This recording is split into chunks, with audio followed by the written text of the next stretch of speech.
I'm playing it nice, normal on display. So gentle and calm, that's what they say. Yeah. Inside, try to tame a storm. But every look from you makes it hard to control. And shadows don't wait when darkness falls. I'll show the flame I got inside the walls between us. Drag far from time and space to my world, wild and so dangerous. Myself untamed. Let's test the limits, 'cause my secret's out. Everything that's wrong suddenly feels right. Let me come closer, I'll show you. Falling through the night, calling for your light. Hiding what I feel, but you pull me near. Hold my close, I'll never let it go. Now setting it a fire and we'll let it grow. We come alive, yeah we do it. And every time we do it right, I will tell you what. Hello everybody, how's it going? Welcome to the stream. How's everybody's Saturday going? I hope it's going well. Hope everyone is doing well. How is life? Today we are doing something a wee bit different. It's gonna be a long one, so everybody make sure you lock in.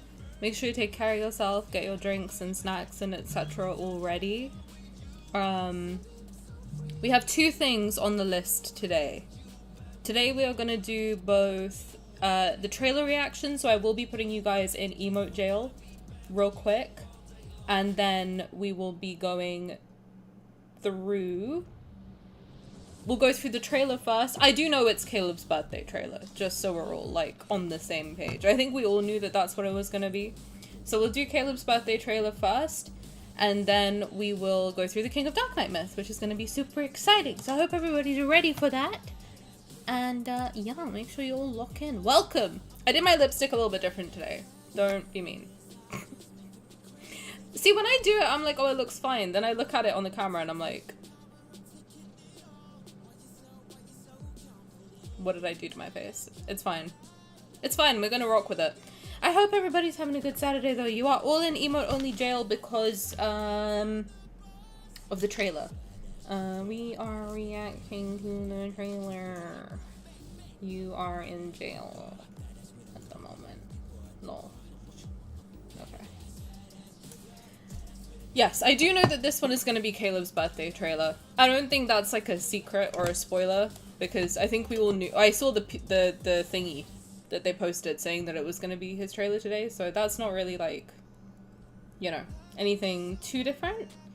So we'll go through that first, and then we'll start the King of Darknight myth, so it's going to be very long. Yeah, but hopefully it's a fun one. I will try to keep my energy levels high.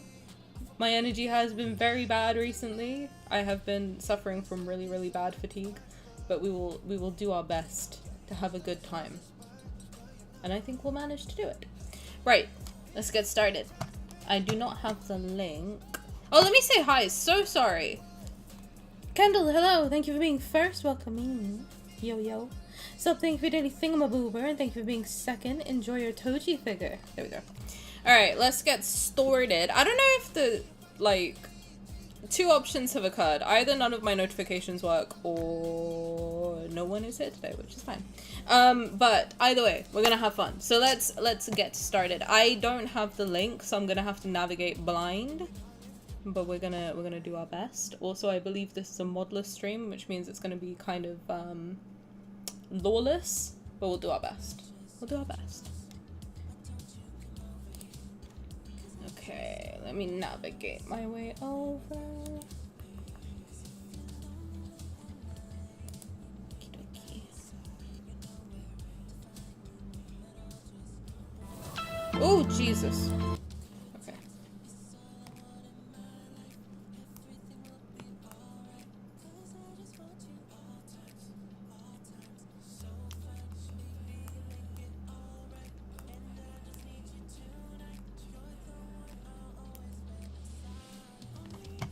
Okay, let me try and get this trailer up. Love and Deepspace. Okay. Turn this off. Okie dokie. Ooh! It looks fun.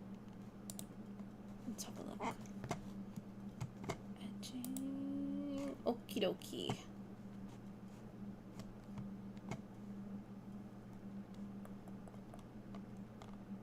Let's get. Alright, perfect. We're here. We're here. We did it. It looks cute! You're sky blue. I did see the little teaser image of him with his little goggles on, so this is gonna be exciting. Let's see what Caleb's birthday's gonna look like. Oh my god, I'm not ready! Holy shit, they just start the freaking video so quickly. I want to analyze things. Okay, the way I'm gonna do it is I'm gonna watch it the whole way through. I'm gonna release you all from jail, and then we'll go from there. Let me read first. Is the sky also part of your birthday surprise? In a city on the other side of the world from Lincoln. Ooh! Okay, we're traveling. That's fun.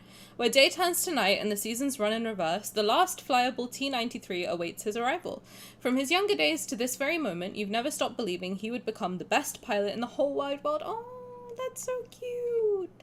That's so cute. Together you stand at the what the fuck is that word? Antipode of the old house, and an undefinable feeling begins to stir deep within.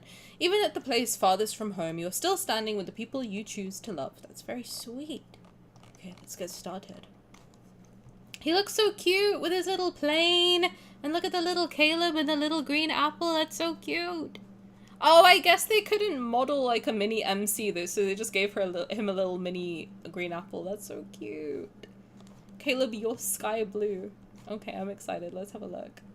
You should Google that word, antipode. Antipode.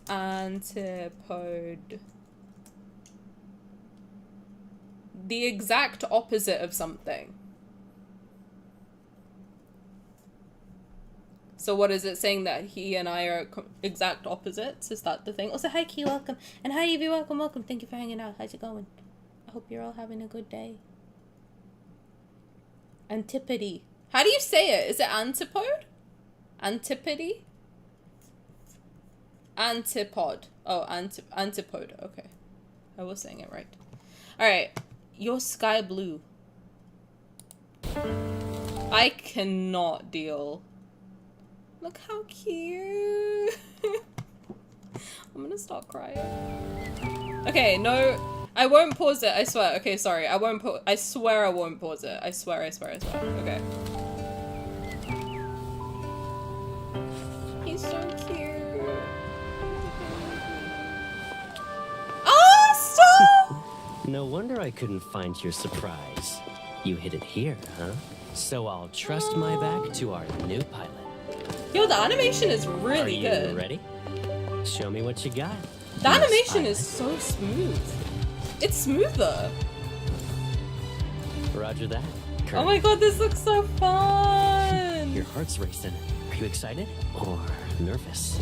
Oh wait, this looks really cute. Very clear. All the instruments are ready. I'm okay and ready for takeoff.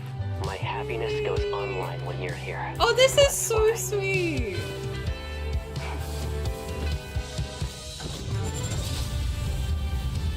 I feel like Caleb girlies are probably thriving right now. Is the sky also part of your birthday surprise? Oh, he looks so happy! They did their job. I won't let them steal another moment from us. Sit tight. Oh, he looks so My happy! wish is for us to keep existing. Is it gonna make a heart? Oh, I knew it! Oh, that's very cute. In the years to come. That's so cute. Clear sky daydrift. Oh! Oh my god, the plushie is so cute.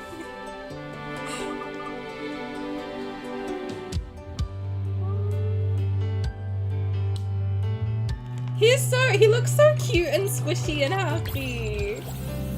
Oh my god. Oh, this is gonna be really fun actually. Okay, let me free you guys from jail. But this looks really fun. I'm excited for this. He looks so happy, doesn't he? He looks like he's like in his element thriving. My summer sunshine boy. Doesn't he look so... He was cheesing, bro. Oh my god. I feel like all the Caleb girlies are probably like living their best lives right now.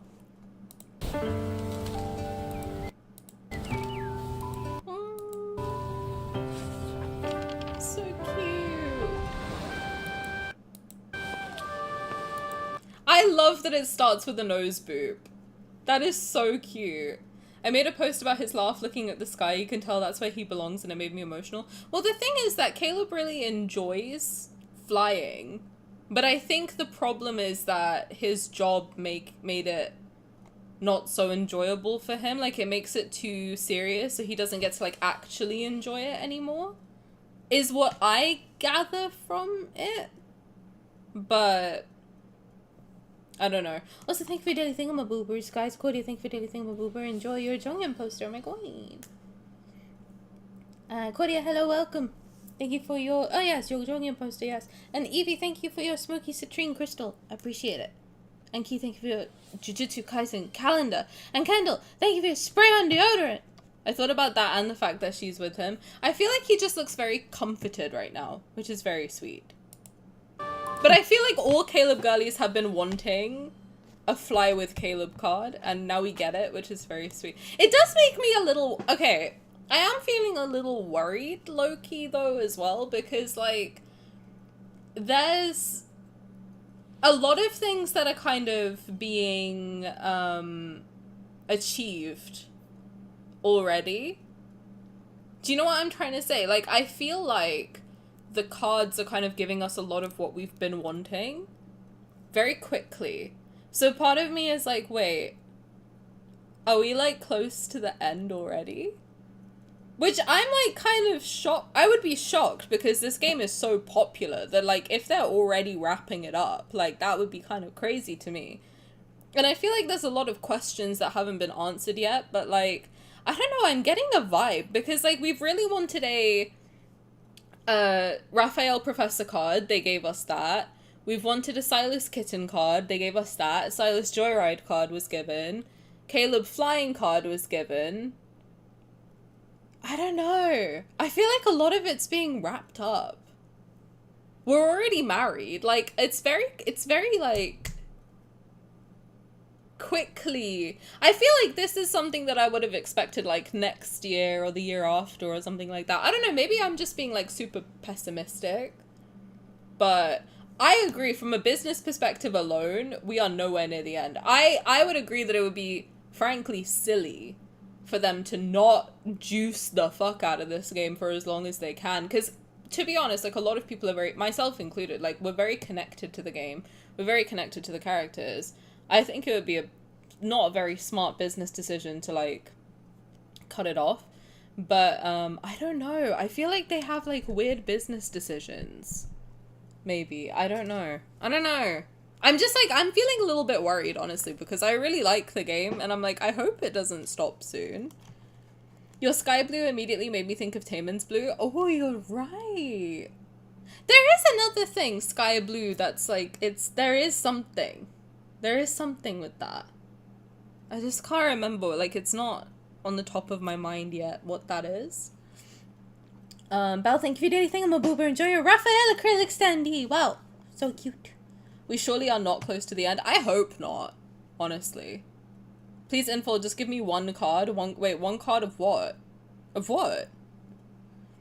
You could say that about the wedding stuff last year. Well, a lot of people were saying that at the time. They were like, this is very endgame. What do we mean? I mean, I just don't know whether like, relationship progression can go from here, I guess is like what I'm thinking of. Because like, I don't know. There's like a lot of the relationship is kind of wrapped up. Like, they kind of had the teasing stage go very fast. That was all of 2024. 2025 is very like, established relationship. 2026 is pretty much like, we're married and we're just chilling. I don't know, man. One card of happiness and no angst. I hope his card isn't angsty this year. It was angsty last year, right? If I remember right. It was a little bit like, there was something there where it was like, it was low-key fun, but then it got weird. The mock wedding will... Oh, you think it's... Okay, I was hoping that was a proposal card, like an engagement card, and not a wedding card. But... I don't know. It's common practice in ongoing Otome. Okay, well that makes me feel better. That's why my theory is it's the end of phase 1 and shit's about to hit the fan. Don't say that! Oh god, wait, what do you think is gonna happen? No. Oh my god, you know what though? Because this game is all about like space and time. There could be like a weird time warp thing that happens. Maybe, I don't know. Real wedding would be the end of the game. Yeah, I mean, to be fair, that was like kind of a rift in space-time, so I guess that makes sense. They keep improving the technology in these cards. It would make no sense for them to spend this amount of money just to end everything. Well, I agree. I don't want this game to end anytime soon. I want to be here for like at least another 10 years. Are you kidding? Like, I don't want... Like, the concept of me not being able to listen to Rafayel anymore makes me very upset. Like, I don't... One of the most feared fan theories is the timeline reset. Yeah, but you'd still have... I mean, like, that would suck for main story, but you would still have all your cards and everything that you could replay and be like, no, it's fine, nothing happened. Nothing happened, we're fine. We're all fine. That would suck. Timeline reset would suck. For sure. But no, he looks so... Okay, let's just... It's... Sorry for, like, doom and glooming. But I think he looks very, very sweet. Very happy, and I'm happy for him. I hope it doesn't go to the Caleb place where it ends up getting, like, super dark for no reason. I agree on the animation, the lighting. Maybe it's just Caleb's smile, but there's something about the way this card looks. It looks better! The animation quality is, like, massively stepped up for some reason. I didn't get it as much from Rafayel and Sylus's cards, which, to be fair, I feel like because Rafayel is always, like, the first for everything, he's always kind of, like... the guinea pig, and then everything else builds up on him because he's the first birthday of the year, he's the first myth cycle usually, so I don't know, I feel like he's usually like the guinea pig where they test all the different things and then they slowly improve. Like, Xavier tends to get the best of the year in terms of birthdays just because like they've tested it 4 times before they get to him, so like he tends to have like the most clean animation I found in his birthday cards, or like the most impressive animation of the year. Zayne as well, they both get like a good go of it compared to Raf and Sylus, but then the next year Raf and Sylus's ones are like more similar in quality to the previous year's Zayne and Xavier. I feel like Caleb is in the middle, so it's kind of, he gets like a good middle ground of everything. He gets the most impressive myths though. In terms of animation, quality, battle. I think all of Caleb's myths are stronger by default. But I don't know. I could be talking out of my ass. Which is very likely. They can't end before they let me peg Sylus. Honestly, real. Pegging cards should come soon. And honestly, they can't end it before Maid Banner or I will personally crash out. So... I'm just saying. But yeah, the animation, like, the animation is very smooth. That's the thing that I suddenly got hit by. It was like, it doesn't look like... Mocap usually has, like, this kind of janky quality to it, where it's, like, feels realistic, but there's also this sort of stiffness to it at the same time. there's like zero stiffness. Like if you watch him move, No wonder I couldn't it's find your very surprise. smooth. You hit it here, huh? So I'll trust my back to our new Like pilot. there's little to Are no you ready? weird Show me what you got, interactions in Miss how he Pilot. moves. Like all the micro expressions, everything, like all of it ends up being very very smooth. Very, very smooth. You ready? Show me what you Like got. the way he walks is very smooth. Miss Pilot.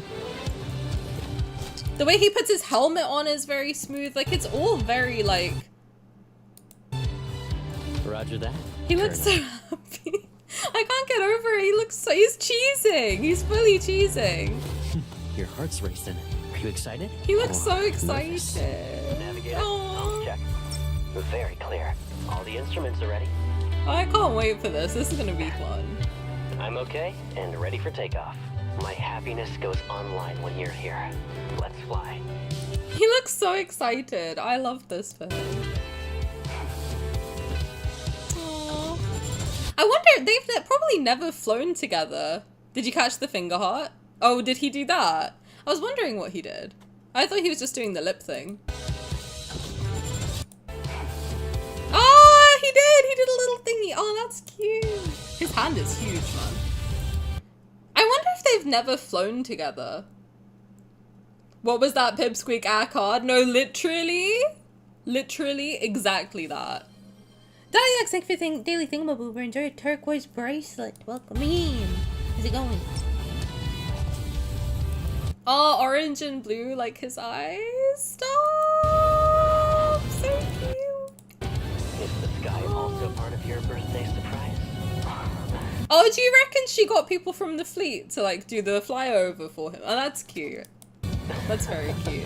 Oh, look at his smile. Stop! Look at me, so happy. Confirmed. Sweet They did their boy. job. I won't let them steal another moment from us. Sit tight. He's so happy. This year, my wish is for us to keep existing together. I want us to live together in the years to come. Oh, that's really cute. I'm very excited for this. I think it's going to be very, very cute. I'm hoping they keep it very, very cute. Because I don't know why they hate Caleb, and the writer's room really just likes making him suffer. I just really hope they like let him exist. And just no exploding, no crashing, no angst. Just let him have a good birthday for the love of God. Like, just let the boy live. I'm sorry, I just need to rewatch. He looks so happy. Where is that face that he made? It was before this, I think. I am also part of your birthday surprise. I'm just gonna let this exist. Look at it! Stop! Look how happy he is, man. This is crazy. Look at his little face. This is the thing I always think about with Caleb, is that he, for some reason, like, sometimes he'll end up looking very young. Not in, like, a weird way, but they manage to capture that, like, youthful joy in his face very well. A lot of the times, they manage to, like, pull that out specifically.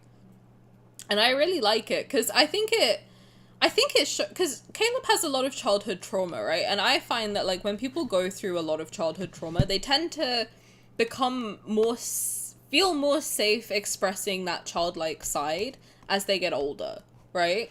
Like, a lot of the times they'll be very, like, mature while they're young and growing up, but then once they feel like they're stable and established, then they start enjoying their childishness and letting it out a little bit more.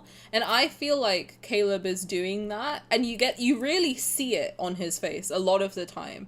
Like, when he's really happy, you'll see this, like, childlike joy in his face that you don't really see with the other guys as much. But he looks so happy. He looks so happy, and, like, that's, like, a real Caleb laugh, you know what I mean? That's, like, a real, like, from the soul kind of a laugh, which is so sweet. It's so sweet. Hopefully Cable won't explode this time. Fingers crossed. Fingies crossed. I think they found IRL Caleb and he's just acting here, no mocap. That would be very likely. I second that theory. They put in the work for post-production for real. I love the warm tones. I agree with you. Did you catch the plane that they're in? That is from one of his tender moments, isn't it? That's the one that he... Oh, that's the one that he saw in the card where we go to visit him. Is it the... What was that Pipsqueak card? It's the one where basically they see it as children. And he's like, oh, when I'm older, I'm going to fly this plane. Oh my god, and then she's got the plane for him. Stop. That's the card, isn't it? That's the plane. Oh, the babies. I have no orange polish, so I'm doing a shimmery brown and sky blue to match the pilot fits. Ooh, show me when it's done. I'm thinking I might go and get, like, the cat eye. Purple and orange, like his eyeballs. Figure out how to do that. I need to... Look at them. They're so grown out, man. I need to change them. I have theories and they shall remain in spoilers, but I love this card so much. As someone who's flown in a lot of fighter aircrafts... Hello? What? What is this bell lore that we're getting right now? Wait, what? You've flown in fighter aircrafts? What the heck? That's awesome. What happened? Tell me everything. What is this? This kindled feels very real. I have theories and they shall remain in spoilers. Info, I beg, please give me Caleb speaking real pilot lingo. 10-4. Caleb out. I don't know, man. You can see the childhood joy in his eyes when he's really happy. I agree. On point analysis. Thank you. The trailer made me cry as Caleb looked so happy with MC. Doesn't he? He's fully, like, goofy smiling. He looks so happy. Free. He looks free. He really does. He looks unburdened for the first time.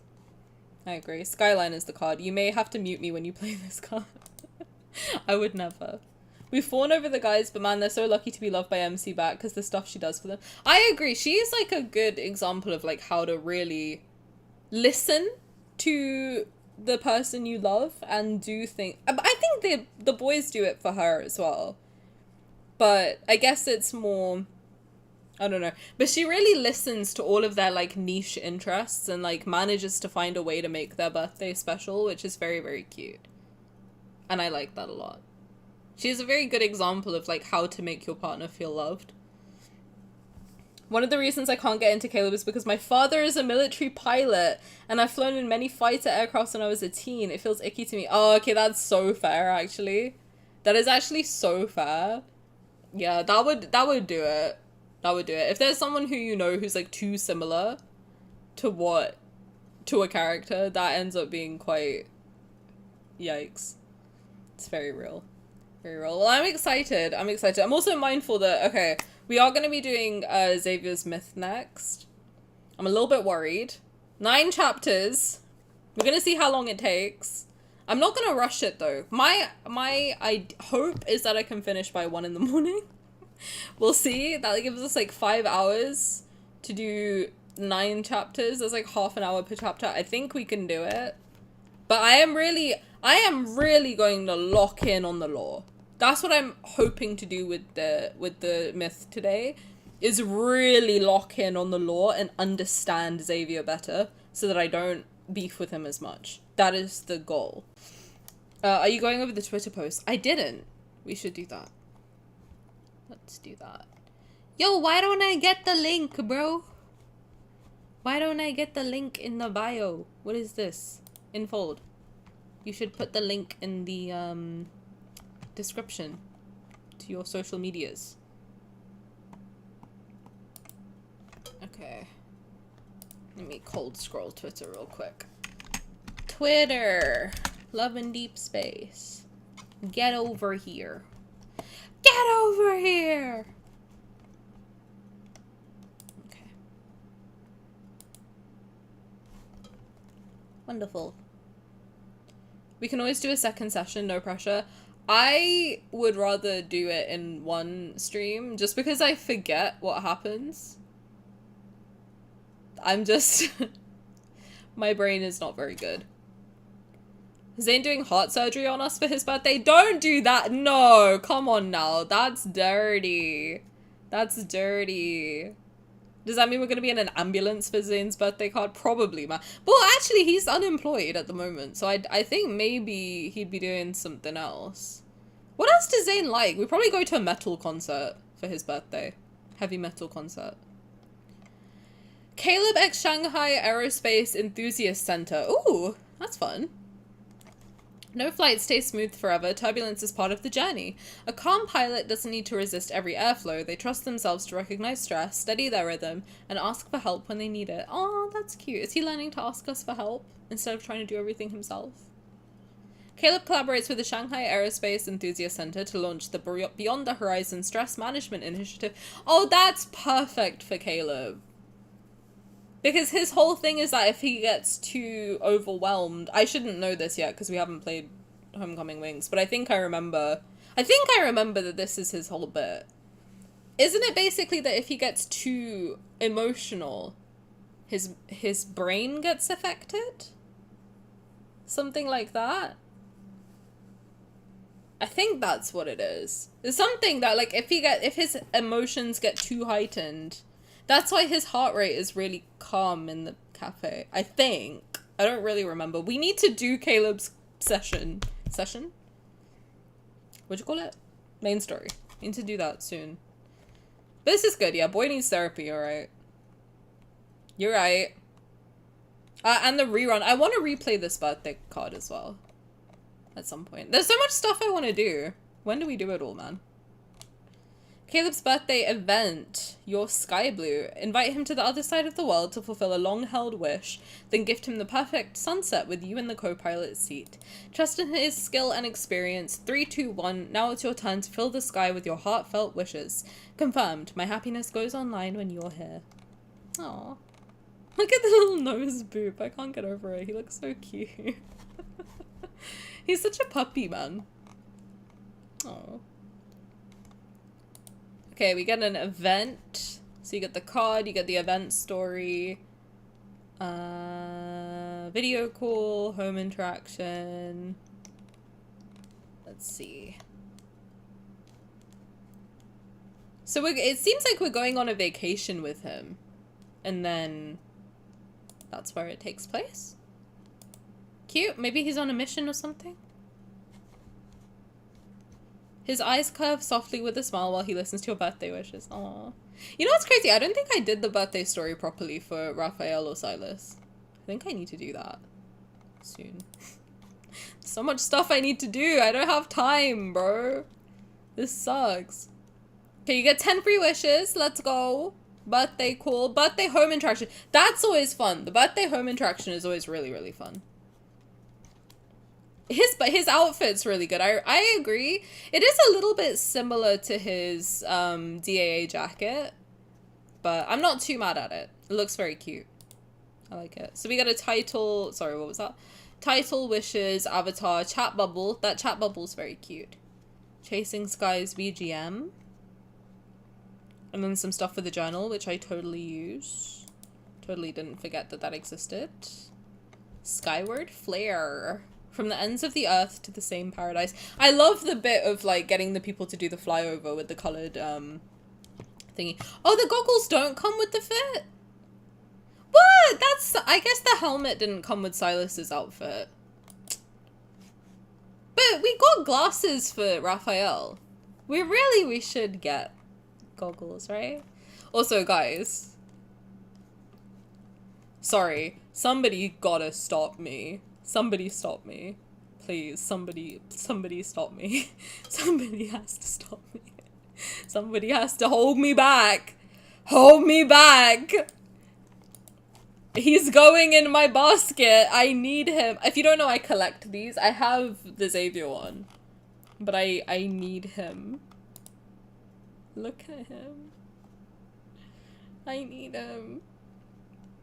He's so cute. Look at his little I need him so badly. Anyway, okay, that's Caleb. Shout out. I can't wait. So I guess his birthday will come out on Monday, right? So we will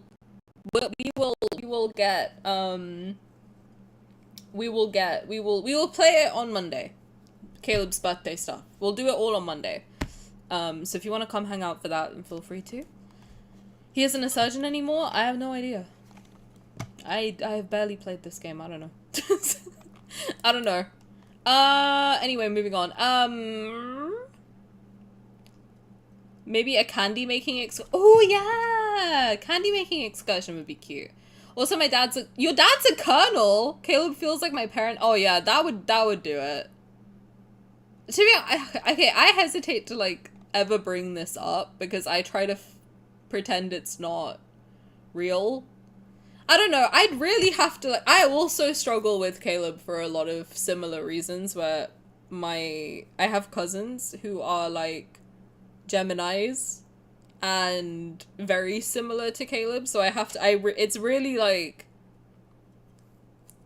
awkward sometimes because like it will suddenly flash in my brain and I'm like, oh god, it does take me out of it too because I'm like, oh, he's too similar. Like sometimes he's a little too similar, and then also the fact that his whole thing is the family aspect as well. I'm like, oh god, I really have to I have to really detach sometimes when I'm thinking about Caleb because otherwise it gets weird quickly. Therapy session with Caleb would be peak. Yo, therapy session with Caleb. I would have to give him therapy. What are we talking about? My boys gave me art therapy and stress management. I think they're trying to tell me something. Yeah, you gotta chill out. That's what they're telling you. Also, Sylus gave you self-defense classes, so shout out. Look into the cockpit. Yeah, we saw the green apple and the little Caleb. It's very cute. I need the fire one. It's all one. You get it all. If I ever open it, I don't usually open Nendoroids when I get them because I'm crazy like that. But if I ever open it, I'll show you that it's basically like a little doll that you can swap the faces out. You can swap the faces out and you can swap all the props and everything out, but you get all of it in one go. I did order Zayne and I have Xavier. I need to hold myself back from... If they ever release the lookup figures, I'm fucked. They sure know how to get our money because they make them cute, and then what can I do? Zayne, I'll take you to the candy shop. I try to ignore it, but whenever I remember he's a colonel military pilot, I'm like, oh! Like, my dad! Yeah, that would suck. That would suck. Yeah. Anyway, let's not think about how Caleb is very similar to some of our family members. I think that's just a good rule of thumb. Okay, so we have 5 hours to do Xavier's myth. I think we can do it. I have faith. I have faith. We're gonna lock in, but that doesn't mean that you guys can't talk. Because I think that, like, when I say I need to lock in, you guys get stressed out and like, oh, we can't talk. Maybe, I don't know. Maybe I'm putting words into your mouth. I don't know. You can talk as much as you want and I will catch up in the breaks. Basically, I'm going to try and finish every chapter in 30 minutes. And I think we can do it. But also, I just want to understand the lore of King of Darknight. Because when I first played it, I kind of struggled to get into it. The same as Tears of Ramiro. I really struggled to understand what was going on.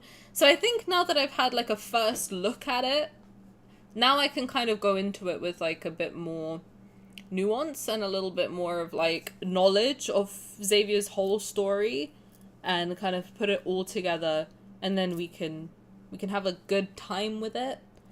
Because okay, basically for Tears of Ramiro, a lot of the thing was like, oh, Tani, how are you not emotionally affected by it?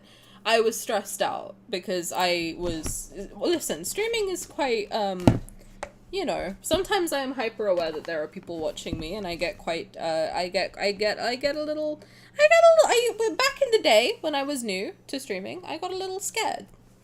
So that was the majority of my thoughts, was I'm scared right now. So now I'm a little bit more confident with that side of things. Now I think we can just get into it and get to know what Xavier's story is, for sure. The Caleb edits are going to be so cute. Fair enough. Enjoy. Right. Let's get started, shall we? Hello, beautiful. We're not talking to you today. You need to get out of here. So I'm hoping that my idea is that we'll end up getting it done in 4.5 hours. I think we can do it. I have faith in us as a collective. I am going to change him into his outfit before we begin.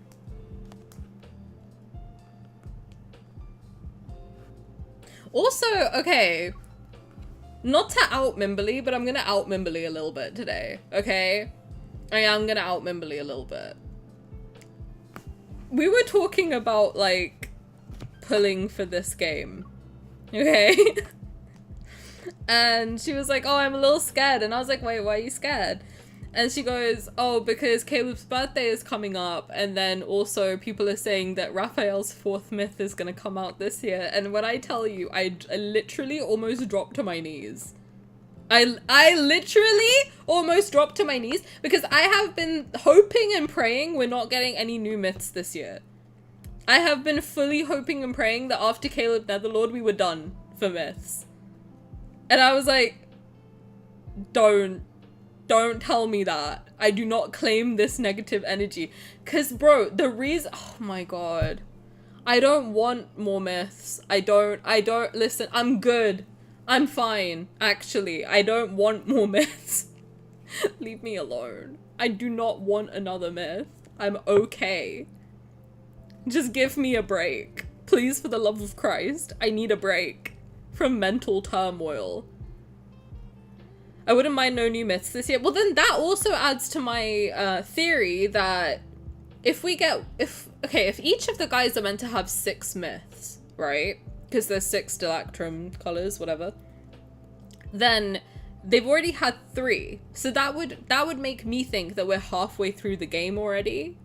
And I don't want that. So the more that they push off extra myths, the longer we have with the game. Otherwise, if there is 6 myths and we're getting 1 a year, the game is going to be done in 2026 would be the 4th, 2027, 2028 it will be done. So I don't want that. Do I? I don't know. I'd be 29. I don't know. I want it to stay around for longer. So I'm like, just give me a break. It's all speculation. I hope it's like, they're not gonna give us any more. I can't deal with more myths. Hi, Skajadamir, welcome. 6 myths. God damn, I didn't know that. Well, I mean, if you think about the Stilactrum colors, then there's 6 colors. So that's why people think there's gonna be 6 love interests and 6 myths. 1 for each Stilactrum. I also think that we need to stop for a while. I'm fed up. Honestly, like, I'm broke. To be frank, I just don't have the funds for it, big man. So, we need a break. We do. With the reruns and the multis and the myths and the solos and yada yada yada yada yada. I need a break from the myths. They're not going to have a break from the multis, so the least they can do is just rerun the myths that we've already got, right? Give me another Lumiere, because I need that. I can't do another myth cycle this year. I can't. I barely have had time to like go through with a fine-tooth comb the myths we already have. I won't let them finish this game before they release Sylus and Caleb's forgotten content, meaning they'll never finish it. Honestly, real. Myths won't mean shit if we can't trace them back into the main story, because main story is the thing that carries the game. I agree. I do think they need to focus on main story a little bit more. I do. I mean, like, I think they've been doing a really good job. Honestly, like, they have... I think people are very harsh on the game, but they have given us a lot of content. Like, when I talk to my colleague who I'm trying to get her into the game, whenever I tell her about the game and, like, how much stuff you get, she is shocked and gobsmacked. As someone who plays a lot... She plays a lot of games. She plays a lot of, like, gacha games as well. Whenever I explain to her how much you get for everything, she is, like, gobsmacked. You do get a lot of stuff in this game, but the flip side is that it also can add up very quickly. So I do think that main story and like free content needs to be prioritized a little bit more. They're being good though. I mean, they're giving us the free Zayne card, free XAVIER card. I feel like they're ramping up the free content a little bit more. But I also agree I don't know. I wouldn't sniff at like extra main story stuff. I would like it a lot more. We get stuff if we pay for 99% of the content. That's also true. That's also true. I mean, isn't it that the birthday event stories you get while you're playing, while the event's running, But then, unlike the other cards where it's saved in the with him room, unless you pulled for the birthday card, you don't get to keep the birthday event story. Which does kind of suck, because for everything else you get to keep the event story no matter what, so even if you don't get the card, you can still enjoy a part of the event, which I enjoy. I like that they give you like a free side story, regardless of like if you get the card or not during a multi. I do think that's very nice, but yeah.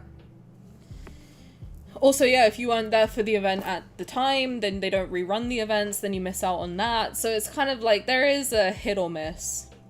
Hit and miss for it. It does suck. I have to be honest, it does suck. It's basically punishment for newer players when they rerun the cards. I know, I mean, like, when I think about how Lingering Lust was, and apparently the Catch-22 was very similar, but also, like, kind of different with how interactive it was. And, like, knowing that I'll never be able to experience that again, that would suck. That does suck. I'm supposed to remind you about the partner. Oh, yeah, so we'll do that on Tuesday, I think, because Monday we'll be doing Caleb's birthday stuff. Tuesday we'll do that, I think. Unless we have anything else to do today. I don't think we will. But we'll have a lot of free time next week to do stuff. It feels more like MS and Myths are separate pieces of a puzzle along with the other cards. Like, to really understand, you have to... I agree, which is... I don't really love that a lot of lore does come out in their paid content. Which I don't love. But that is a reality. That is a reality. Because, yeah, I mean, like, one of the... I will never stop talking about this. One of the key Xavier cards to understand his lore is a paid solo card, Feverish Attempts. Like... It's not one of his heartfelt gifts that you can just pick up whenever from the wishing pool. It's not anything like that. It's a paid solo card that will get rerun maybe once or twice, and then you'll never get it back again. Which doesn't make any sense. And there's so much lore in that card. Like, if you hadn't played Feverish Attempts, his new main story would make no sense. Or it would take a minute for you to be like, what is going on? But if you've played that card, then you would see, like, what happened. And it would make more sense. I don't know. I don't love that way of... There shall be bloodshed to atone for broken oaths. Alright. Alright, voice. Chillax. Alright, before my iPad dies, let's get stuck into the myth. Let's at least start. I know, like, calm down, brother. Alright, we're gonna try and do 30 minutes per chapter. We will do our best. I don't know how it's gonna go though, but I'm excited for it. I want to understand. I have a lot of beef with Xavier. I would like to not beef with him anymore. So I think we're gonna have a good time. Hopefully I get to understand him better. And we don't. Most diabolical cut in the game, mind you. That scene is the most diabolical thing in the world. I remember squealing when I watched Catch-22 trailer, expecting a fluffy Valentine's experience. I know, I'm so sad that I will never experience it. It's one of my biggest L's. I joined the day after it ended. Caleb, salute. Good luck. Thank you so much. Thank you, Captain. Did you finish the myth, Tani? You were playing last week, but I wasn't there for the ending. Which myth? This one? We're just doing it now. But if you mean Rafayel's one, then yes, we did. No, we never did this one. We're doing this for the fully today, so yes. Lock in. Yippee!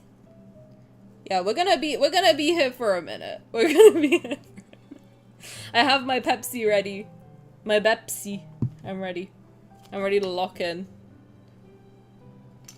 I've eaten. I've had a nap. I've had a coffee. I am ready. I have the energy for today. Bone apple teeth. Thank you. All right. This is the downfall of Sylus and the story of your life. Okay. I feel like I've got into Xavier enough to like understand a little bit more than I did when we first played it. So, all right. Let's see. Where stars scatter. All right. Beppis. I do not mind watching this myth for like the 4th time in a month. 4th time in a month?! Jesus Christ! Well, thank you. I appreciate you. Let's go. Let's freaking go. Chapter 1. Let's do this. Let's do this. It's as if I've been in a long dream. My consciousness is an immobilized seed that's buried deep in dark soil. The space around me is compressed into an endless void. Okay, Gojo. Without any reference points, it's impossible to sense the passage of time. Are we in the prison realm right now? My memories are no different from a thick fog now, yet occasionally I hear voices in the distance. They fluctuate between being near and far. There are jubilant cheers from the living and sorrowful sobs from the dead. I will find you. And you will kill me? Like, what's up? Who? This voice is akin to a hallucination born from endless waiting. However, it's the only ray of light penetrating this darkness. I don't always hear it, but when I do, the faint light advances a little further into the void. Wasn't she hearing Raphael's voice randomly as well? In his myth. It's weird that that's like a thing that keeps... There's like a thread so far that she keeps hearing their voices in her brain. In this endless waiting, I sense the heavy darkness. It slowly recedes. And after traveling for what feels like centuries, that light grabs my wrist. I beg of you, don't let go. Please pull me out of this endless void. Please lead me out of centuries of darkness and solitude. Okay, so she's just been floating in a void for like years and years and years. Sounds like someone else I know. Sorry, I will stop making everything about Rafayel. The chosen one has been summoned. She shall deliver us, Philos' survivors, from the endless darkness. Who is you? The chosen one has been summoned. She shall deliver us, Philos' survivors, from the endless darkness. Hi, Ghostby, welcome. How's it going? Welcome in. Who are these freaks? My vision gradually comes into focus and a shattered dome ceiling materializes. Below the altar, countless pale faces emerge from the firelight. Their gazes, fixated on me, are empty despite burning with great intensity. We will return to Philos prior to the apocalypse. Am I in a cult? Return to Philos? What are they talking about? Where am I? Bewildered, I lower my head and stare at my hands. My fingertips retain a faint warmth. My wrist is suddenly pulled upward. Wearing white robes, the bishop drags me to the center of the altar with an irresistible force. Excruciating pain pierces my palm. The gem on his scepter is as sharp as a blade, and blood falls. Behold, she possesses a vessel of flesh and blood. The abrupt cut-in is crazy. Garbed in white, the acolytes cheer at the sight of my blood. While this absurd scene unfolds, a strange trembling rises. I feel it in my feet. But it's not that I'm afraid. Rather, the ground is actually shaking. Reminiscent of thunder, the sound of horse hooves approaches. From my position on the altar, I can see a figure wearing black armor. The individual smashes the monastery gates to pieces. It's him. The tyrant! The kneeling acolytes lift their heads one by one. They're shocked at the sight of the trembling stone doors. Then the doors break. Amidst flying stone fragments, an arc of black and gold steel cuts the acolyte leader in half. Oh! Stop the Mad King at once! The acolyte's shouts and cries are silenced by the gleam of his blade as it swung. Unwilling to hesitate any longer, I quickly jump down from the altar, step over the white robes strewn across the floor, and slip into a shadowy hiding place. My lady, you... Oh, now I'm your lady after you made me bleed? Interesting. Be quiet. I'll count to 3 and let go. I suggest you answer my questions. With his mouth covered, the acolyte nods. However, his expression shows excitement instead of fear. What a freak. Who am I? Who are you? Or who is he? Which one do we want to go for? That sounds like a lot of pressure on the relationship right away. Hottest entrance ever. Yeah, he just be breaking shit. Go off, king. Literally. Why is Gamora? Are we ip-dip doing it? Who let the dogs out? Who? Who am I? Who are you? Who is he? Who am I? Okay, I don't know, man. Who am I? You are the chosen one from Philos. God, what does that mean? The Cinder's waters washed you ashore. For a long time, we were waiting for you to awaken. Oh, we get to ask all three. Okay, who are you? We are acolytes who belong to the Order of Babel. We reside in the most scholarly, sacred monastery in Cindersfell. Anyone who knows something about the Bible, what's Babel? I know it's in the Bible, but what is it? I know the Tower of Babel, but I don't really know what that is. Is it relevant? Do I have to Google it? The Order of Babel? Cindersfell? You are here to help us to return to Philos. Who is he? Do you know the man who charged into this place? He is the sinner who destroyed Philos. A sinner? Babel is how they say Bible in the South. The Bible. Shut up. I'm so stupid. The Bible. That's crazy. No. My memories are hazy, my mind clouded. I can't remember anything about myself. They keep calling me the Chosen One, but how can a person's name and identity be reduced to a cold, impersonal title? I barely made it out of that darkness alive. I'm not gonna die here. How do I leave? The acolyte holds my hands with an iron grip. His voice is tinged with a childlike fanaticism. You're awake. Why should we leave? You shall save us all. You're mistaken. I can't save anyone. The whistle of the sword's edge was getting closer and closer, yet the acolyte stood frozen like a statue. Damn it. What are you waiting for? We need to run! He's not the only one. The other acolytes have also fallen to their knees to worship something. Their singing grows more fervent with each verse. Push him aside or kill him? I'm not gonna kill a random guy. Do I kill him? I don't think I want to kill him. Do I want to kill him? I don't know. Do you want me to kill him? Do I kill this guy? Do I do a poll? Is this poll worthy? I'm not religious, but if I remember correctly, God took exception to the tower and demolished it in a very extra way. I don't remember details. Kill, kill, kill. Okay, fine. I don't hesitate. I grab a sharp candlestick and drive it into his wrist. He still grips my hand with an unyielding strength. He feels nothing, not even pain.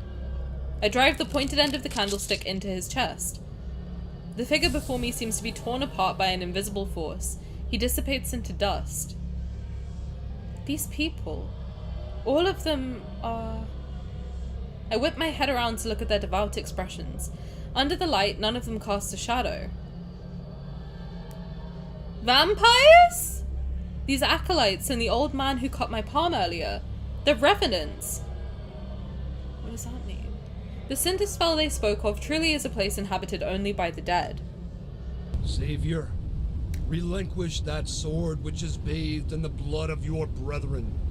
If you do, I shall forgive your slaughter and absolve you of your sins. He's here. Sins? What crimes did I commit to become a sinner?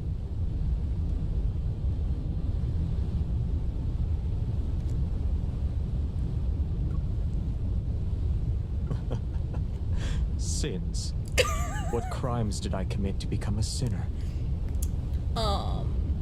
So... Xavier's kind of a baddie, I'm not gonna lie. Hi Queen! Welcome, how's it going? Welcome, welcome. So basically the story of Babel is meant to explain how many languages evolved, but it's often used as a metaphor for humanity attempting to reach God or obtain an equal to God status. Oh. Oh, okay, that makes sense. That makes sense in this context.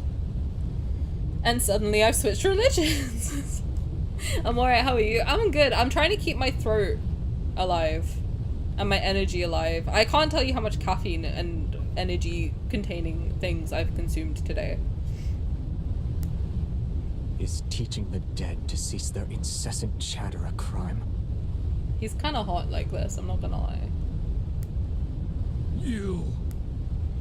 I take a deep breath, force myself to calm down, and hide in the shadows. An assassin sought death at the castle. Was it your doing? They always waste their last breath singing the hymns you taught them. It is very annoying. Ah! Sorry. Here comes the boy! Using the narrow gap in front of me, I watch as the figure approaches the bishop. He looks good, bro. That cape is something else. Sylus' prophecy rings true. The Chosen One has appeared, and the land will be saved. This city, as well as your fate, shall... Firelight dances as long... Firelight dances as long hair cascades from underneath the man's crown. A soft, gentle glow is reflected. Your life is about to be snuffed. Where is this so-called Chosen One? He steps forward, his black and gold boot treading on the hem of the bishop's robe. Are they preoccupied with praying for your salvation? You, irredeemable traitor! You are the sinner who destroyed Sylus! Clang! The bishop's scepter is sliced in half. He backs away until he collapses against a confessional. She shall be the harbinger of your demise. You are here to die. That is where I must correct you. I'm here to attend your funeral. He kinda ate with that. He kinda ate him up. You're wasting your energy. You cannot kill me, nor can you. I wouldn't tempt him. I'm not gonna lie, if I saw this man in front of me, I wouldn't challenge him to kill me. I wouldn't be like, you can't kill me, because I think he could. I feel like he probably could do that. Everything seemingly comes to a standstill.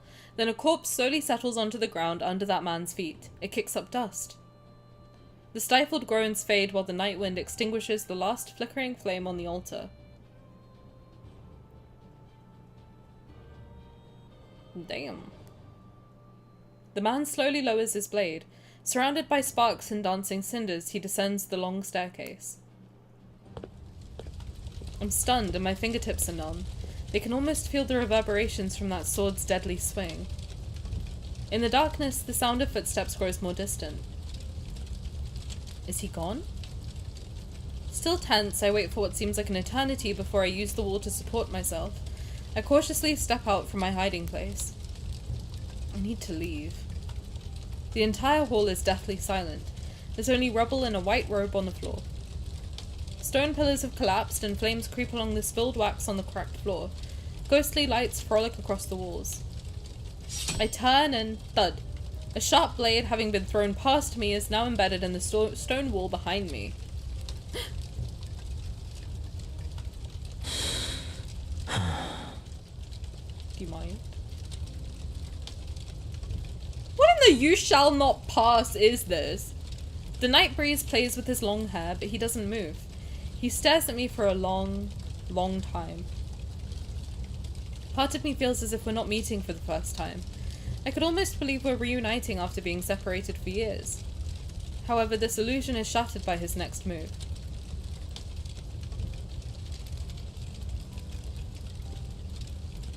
The man they called a Mad King leans down. He lifts the tip of his sword and it touches my throat. Only the dead dwell in Cindersfell. So, who exactly are you?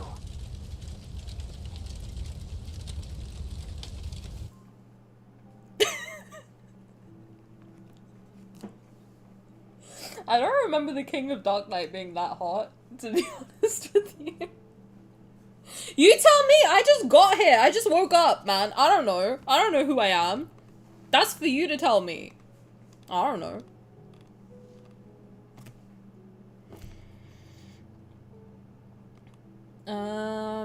What happened to your throat? Sick? I don't know. I've just been very, like, ill generally for the last couple weeks. So, hopefully I get better. My blood test will come back in, like, 2 weeks, so we'll see what's up. But it's very dry. My whole body is very dry at the moment. He's very hot like this. I like this side of Xavier. The thing is, the reason I can't, like, or I found it harder to get into Xavier is I tend to like people with very strong personalities. Just generally. I like people who are very, like, outgoing. I guess, because, like, I don't know. Sometimes I feel like I'm very introverted. In a way. I don't think I am. I don't know. I don't know why. I just really like more outgoing personalities. So that's why, like, people like Rafayel and Sylus I kind of am drawn to more, because they're very unapologetically, like, open in themselves and very kind of loud and proud. Xavier is very subdued, for obvious reasons, right? Like, he's very low energy, he's got a reason for being low energy. So I found it harder to get into his character. This side of him already is very assertive. You can see his sarcastic personality coming out a little bit more, his leadership coming out a bit more, the warrior side coming out a little bit more. I like that a lot. I do. I like this version of him quite a lot. I think in the main story, if I remember correctly, that side of him is coming out more and more too. For sure. Stay calm, everybody. Stay calm! The way he just doesn't give a fuck. It's hot. This is KOD? Sure is. Edits are good, there's not a lot yet. I'm sure when the card comes out on Monday, they'll get to work. You keep forgetting to do KOD? Well, I got good news for you. We're doing the whole thing today. Lock in. He should, like, order me around too. He sure should. Wild that he did the sword throw thing. Also because he's using that big claymore. He's not even using, like, a teeny tiny little, like, longsword. He's using a full-ass, big-ass claymore that's bigger than his body. And he just threw that thing. I hope you feel better. Thank you. Are you all still going through a heat wave? Not really. I mean, it's been raining. It's not really... It's hot, but it's not, like... You know... Hot. It's not, like, as bad as it was. It's not close to 40.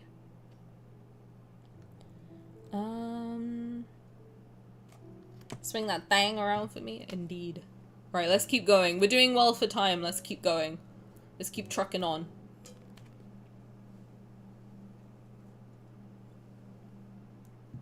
A tale circulates through every corner of Cindersfell. There was once a glorious kingdom called Sylus. It fell during a catastrophic war. Everything perished, and a void swallowed the land. Death's shadows swept through every nook and cranny. Yet if one could find the tree of life that connects life and death, they shall be reborn. They'll be able to embark on a journey home. And the one who will be their guide and light the path is the chosen one of Sylus. That's me! Yay! The sword rests near my throat. The slightest movement will kill me. Ow! Well? You heard everything. Indeed. You are the chosen one foretold in the epic poems. Death approaches as an inexplicable rage boils within me. I grit my teeth and speak. Can the words of the dead be considered a prophecy? They're nothing more than last words. You want to kill me because I was crowned with the title of the Chosen One. He doesn't respond as he studies my expression. He reminds me of a hunter examining the desperate state of his prey in its final moments. Release me. Although taking one's life is easy, it's also boring. Many revenants have already fallen. You still need more playthings? They must pay the price for pursuing eternity. And as luck would have it, you've caught my interest.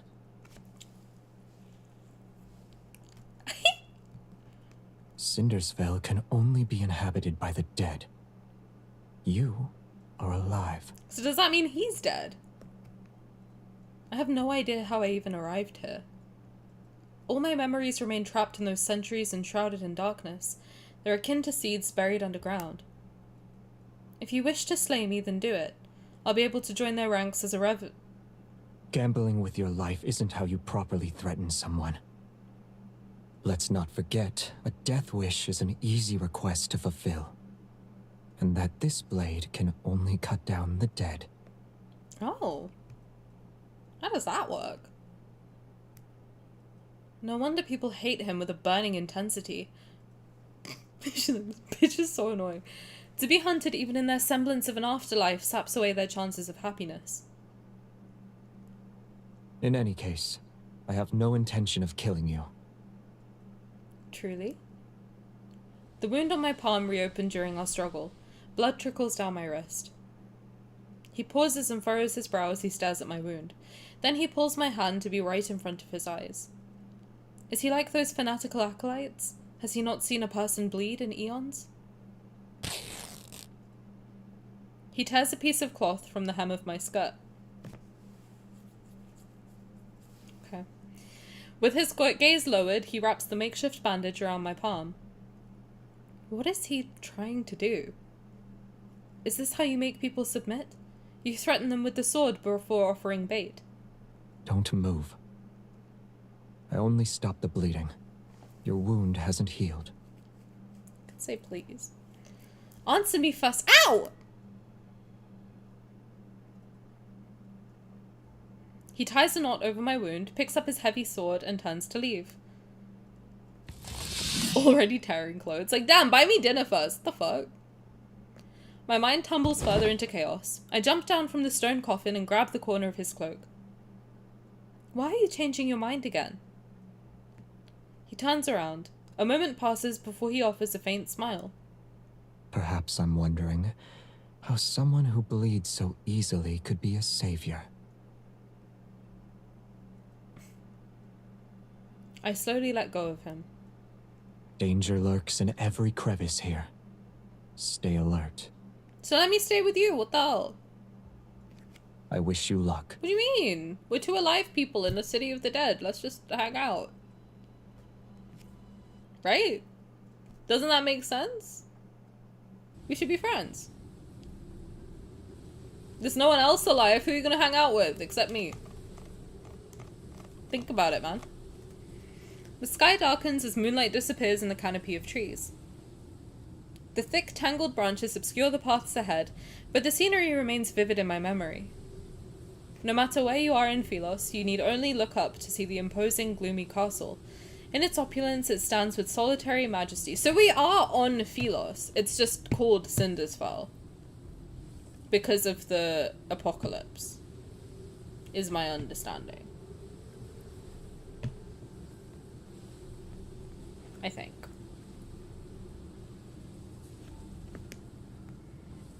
The moon is bright here. I was looking at a moon like this when I died. Great. How was I slain? I can't remember. It could have happened on the battlefield. Or those monsters that bite people. Wanderers? When he rode past us on that horse, he splashed mud all over. Okay. And me as a ghost. That bitch splashed mud all over my outfit. Does he not know what I'm wearing? Like, oh my god. Yes, he has this deathly, murderous air around him. I was so terrified that I didn't... I'm not gonna lie, being able to hear ghosts would be so depressing.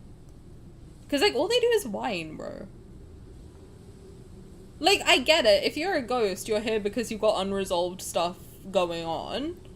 But then all that means is that I just get to hear you whining about all the unresolved stuff. I don't want to listen to that. Chill. Figure it out. Looking towards the source of the voices, I see 3 revenants hanging from withered tree branches. They sway in the wind with their chatter. Oh god. Who is the horseman? Can you tell me anything about him? The sinner of Sylus. The tyrant who betrayed his own people. He is the scoundrel who stopped us from returning to the land of light and eternity. Defeat him and take his head. Everyone hates his very existence. The imagery in this myth gets me. Yeah, because I can imagine them like The Walking Dead style, like swinging from the trees, like torso up. You know what I mean? Me now, to be honest. Actually, I'd also just yap. I would be so annoying as a ghost. I would just haunt people and like freak them out to have a laugh. I would find it funny, I'm not gonna lie. I would be like roaming around behind someone and just go boo really loudly in their ear. And then just hide. Or like show up all creepy looking in the corner of their room and then when they turn the light on, just bounce. I'm already planning it. What it's gonna be like to haunt people. Also, I would like to imagine that when you are a ghost, you can choose what you look like. So I would obviously choose to like shapeshift between a creepy kid, creepy grandma, wear some Victorian outfit, show up as like myself now, like, you know, shapeshift a little, freak people out, you know? You ever play Lads? Do you guys know Love and Deep Space? Can you imagine me as a ghost? Do you know Love and Deep Space? Some kid 40 years in the future is like, what the fuck is in my room? Ghost life coach, me for real, me being like, oh, you should really dump him. I don't think he's right for you, like, it's just gonna cause you extra stress, there's no need. No need to be stressed out because of a man. They're like, there's a ghost in my room. Anton, thank you for anything, my boober. Enjoy your Laneige lip mask, how fancy. I always thought of Ghost Supernatural style where they look like how they died. I know, but I would like to believe that, like, you can shapeshift. Freak people out. Now I'm freaking myself out. I do believe in ghosts, so I'm freaking myself out a little bit. By the way, I had, like, the creepiest night vision ever. I talked about how I, like, see things, right? Like, I'm... Don't get me locked up. But I do sometimes, like, see things. So the other night, when I closed my eyes, I saw, like, the creepiest fucking thing. And I was so, like, scared to fall asleep all night. Because I was like, it's in my room. I know it's in my room. So I was doing all sorts of I was praying to everyone. I was praying to everyone and everything that's ever existed. Nellion, thank you for redeeming Discord access. If you have your whispers on, one of the mods will send you the link. And if they don't, in the next like 10 minutes ish, just whisper me and I will send it to you. But hopefully, I think if Key is around, then hopefully she'll be able to do it. I don't know if any of the other mods are around, but yes. Enjoy your Toji figure, yes. I'd be like watching their arguments too. Shout out. Me as a ghost, you're really gonna take that? No, I would love to be like I would love to freak people out. And just like, but also like give them a little life advice as well if they can't handle it. Green, thank you for anything, my boober. Enjoy your skizzers. That's scary, Tani, I'm sorry. And low-key, I want to draw it though, because it was so freaky. It had like really long limbs, really skinny body, huge head, black eyes, and like a bob. And I was like, I do not claim this energy, you gotta go. I don't know, like, whenever I see weird shit in my room, I'm like, you gotta go. You gotta go. Like, you cannot be here. Hey, so was that a shadow person? Maybe, because I did think I saw movement in my room.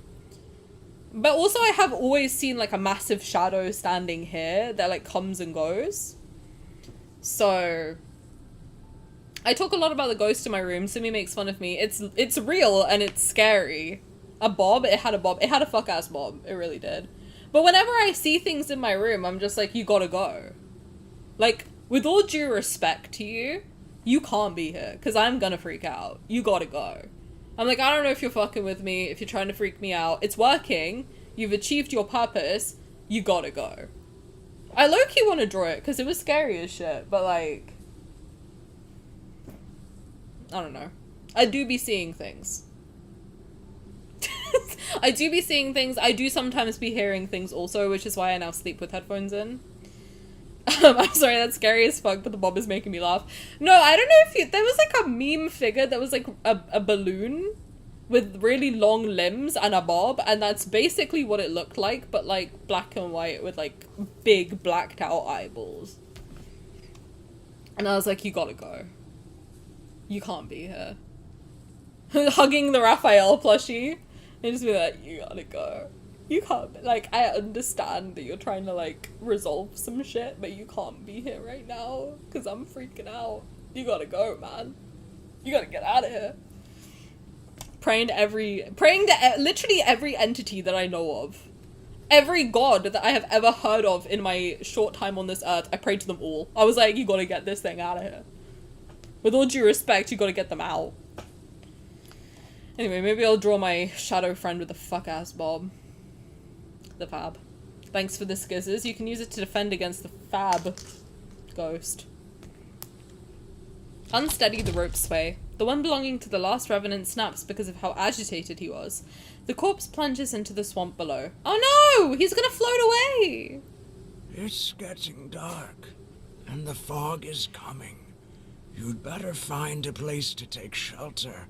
Your friend's just floating down the swamp, man. What are you gonna do? If you don't pay rent, you gotta go. No, for real, because I'm like, if we have a third entity in this house now, you gotta pay rent, man. It's expensive. You can't just hang out in the corner of my room, rent-free. The fuck? Give me $500 right now. Also, I'm always scared now because I was watching a Smosh Reads Reddit stories thing, and there was a story of like this woman who saw like weird things happening in her house, and then it turned out in the end that there was like a man living in her attic, like a weird person like squatting in her attic. And so sometimes I do genuinely get afraid, but then we don't have an attic. I live in an apartment, so it's like there's no like crawl spaces, nothing. So I'm like, there's no way that could be a thing that's happening. But sometimes when I do see scary shit or like I hear scary noises, that's like the first thing my mind goes to is like, is there an attic in an apartment? I don't think so. I don't know. Is there someone on the roof? I don't know. The freeloader comment was about the one with the bob. With the fuck-ass bob. This world still feels... Apparently that's like a really common occurrence though. Is like people squatting in houses. There's a movie about that, what, Parasite? You know what, I do think Parasite's meant to be a dark comedy.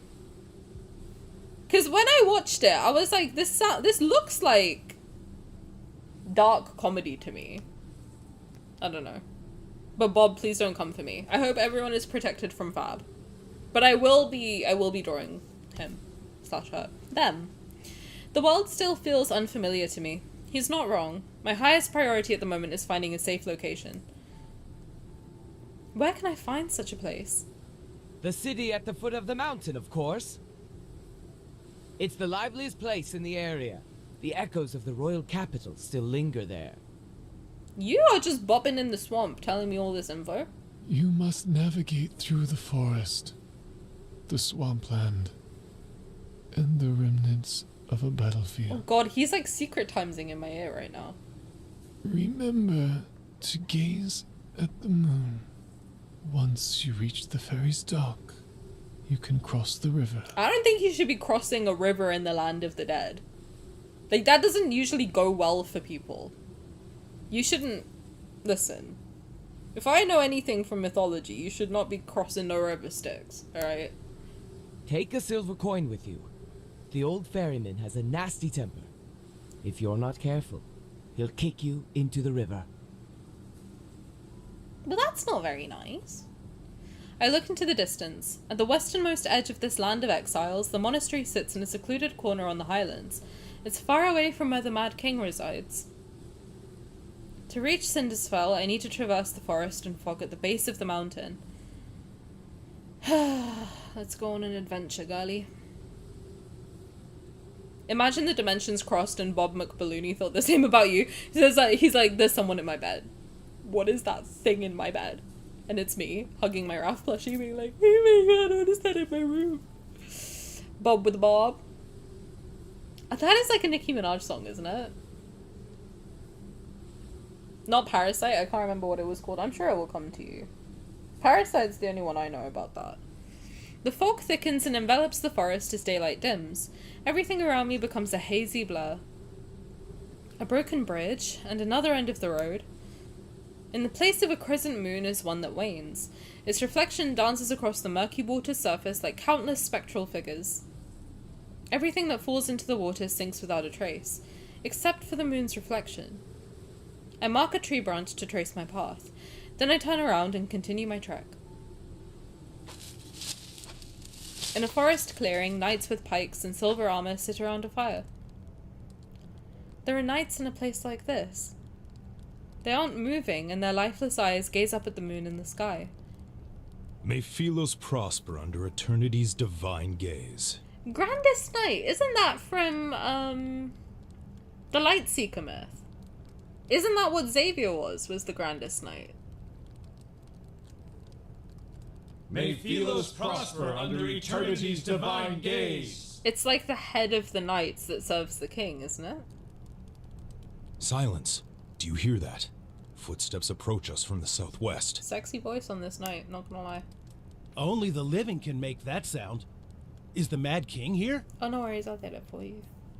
I don't know if the mods are available today. Let me...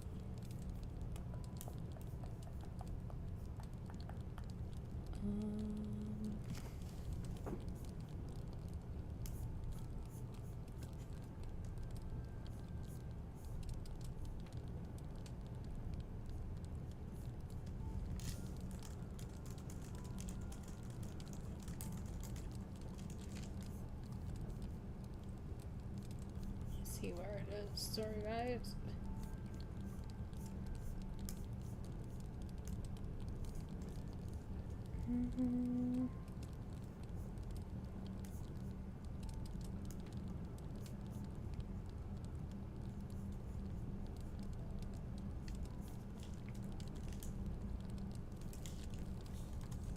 There you go. Alright. I bet the Grandest Knight has the biggest sword. The grandest, one might say. All the knights suddenly turn their heads towards me, and the fire illuminates their faces, which are paler than their silver armor. Imagine they just didn't have faces at all. They were just like suits of armor. That would be scary. The Mad King has not graced us with his presence. However, she carries his essence. I carry nothing of his. Outsider, have you pledged your loyalty to eternity itself? Canadian spotted. What? She has no answer. She's a traitor to eternity. The fuck did I do? I just woke up. The suits of armor collapse as the skeletal remains within them begin to glow with an eerie blue light. Leaping orange flames surround them. Cold blades slice the air as howling winds erupt around them. Before I can react, they charge towards me. These knights in silver armor are revenants. Well, yeah, everyone's a revenant. No? I thought we knew that. Oh, shit. Oh, look at the flowers. Xavier's flowers are everywhere. Oh, Jesus. Oh, hello. Hey, Daddy.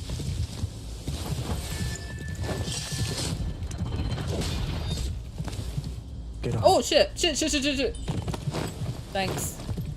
Nice save. We meet again. Yeah. We do. Nice horse. Hold tight. Can I pet that horse?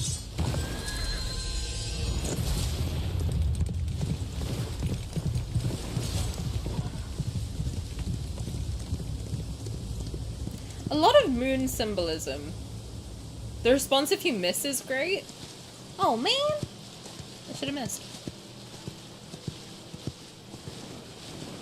Maybe after, if we have time, I'll miss it. See what happens. Earlier you mentioned the price of pursuing eternity. What were you referring to? The dead are trapped in a perpetual cycle. He's very handsome. Only painful deaths await them. Leave while you still can, or you'll meet the same fate.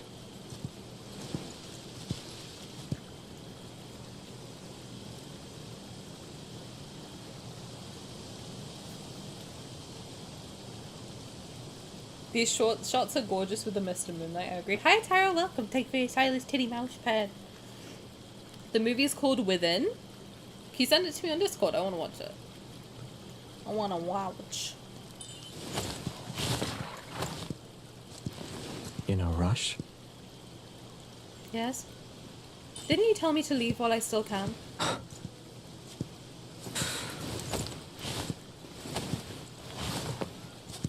I said leave, not die. I'm trying not to. This land only cares about you walking into its trap. Sylus titty mousepad, none of these words were in the Bible. Hey, you don't know. Have you read it recently? They might be. You're right, actually. Mouse might be in there. How's it going? We're on chapter 2. We're doing great. What channel? You can put it in general. I don't know. We don't really have a channel for, like, watch list. I think we have, like, a film and TV one, maybe. I don't know. I've lost track. Lost track. They said the fate of the city is in my hands. I'm the chosen one. It's also my weapon against you. Don't side-eye me. You said their fate is in your hands. Guys, I think he wants to kiss me. However, you're still in my hands. Is this form of etiquette sufficiently respectful toward the chosen one? I don't know, you could be a little bit more etiquetous. I wouldn't mind it. You could be a little bit more, charming. His face is crazy. Oh shit, I caught him blinking. Listen. The snark, but his touch is being so gentle. Look at his sarcastic ass expression, bro.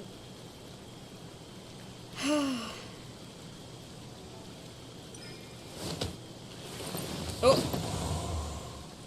Where's your horse? I told you this place is fraught with danger. You need to be cautious.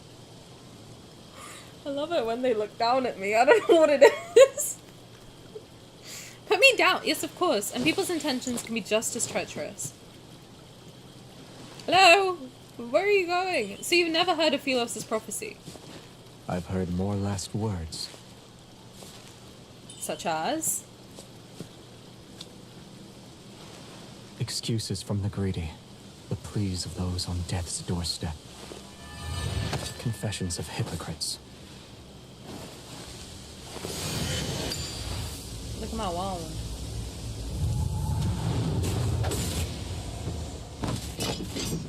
Damn. They are but vanquished foes.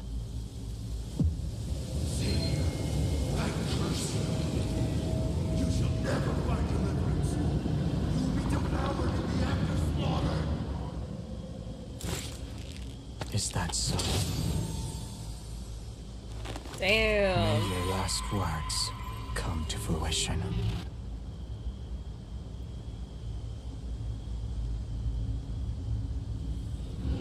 That's cool. The way his eyes light up, that's cool. That's very cool. King Xavier just hits different when he glares. I like it when he's angry at me. I do. I like that. Which one? Sorry, I missed it. General is fine. I love when the eyes glow, I know it. Him and Raph both had it. Infold, please give me more of the guys with their eyes glowing. I think all of theirs did in these myths, right? With wails and curses, the last of the revenants falls to his blade. The mist disperses. Moonlight illuminates the armor and broken swords that lie scattered on the ground. They bear the ancient patterns of Phelos. Oh shit, I need to turn my light on. Were they Phelos's knights in the past? If you're their king, then why... Is this bitch sleeping? I turn around as I speak. The man suddenly loses his balance and falls towards me. Oh, I wanted to say that their swords, her wand and his sword, look very similar to me for some reason to the chess pieces of the king and the queen. I don't know if it was just me, but when I saw his, like, the head of his sword, it had the crown, which is very similar to, like, the king chess piece, if I remember it right. And the way her wand is designed is very similar to the queen chess piece. And if you look at his 4-star card, I remember this, but I don't really remember what it looked like. I just remember he's playing chess in his New Year 4-star card, the spicy one. Celestial Yearn, he's playing chess. But I don't remember if there's anything in there about the queen or the king getting knocked over. So I don't know, that might be something worth looking at. It's also very reminiscent of church staffs. There's specific names for her wand specifically. Oh, I don't know anything about that. I'm interested though. I would be interested. Also, his collar on his armor kind of looks like his, the choker thing that is inhibiting him. I turn around as I speak. The man suddenly loses his balance and falls towards me. The tip of a crimson sword is protruding from his left shoulder. Blood flows from his wound and a faint black mist swirls around it. Oh, Jesus. Is this from the Revenants? You'll be devoured in the act of slaughter. His hand, covered in an iron gauntlet, grabs my wrist. I'm trapped between him and the tree stump behind me. I can't move. Oh, shit. This bitch is dying. Are you alright? When were you injured? Does he look alright? Sorry, but like, put two and two together. He's been stabbed, babe. He struggles to keep his eyes open, and although his gaze is slightly unfocused, his voice remains cold. Help me. I need to go over there. I would have done that even if you didn't give out an order. Not the horny face for him dying.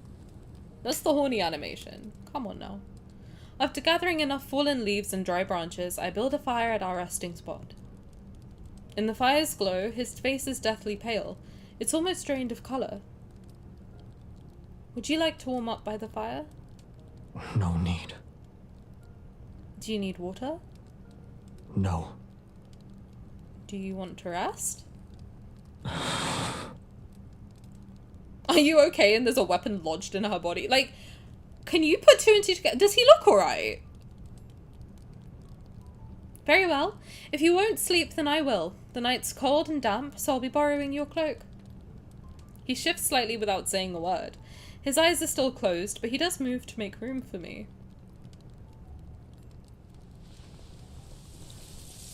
The cold winds howl throughout the forest as it becomes fiercer.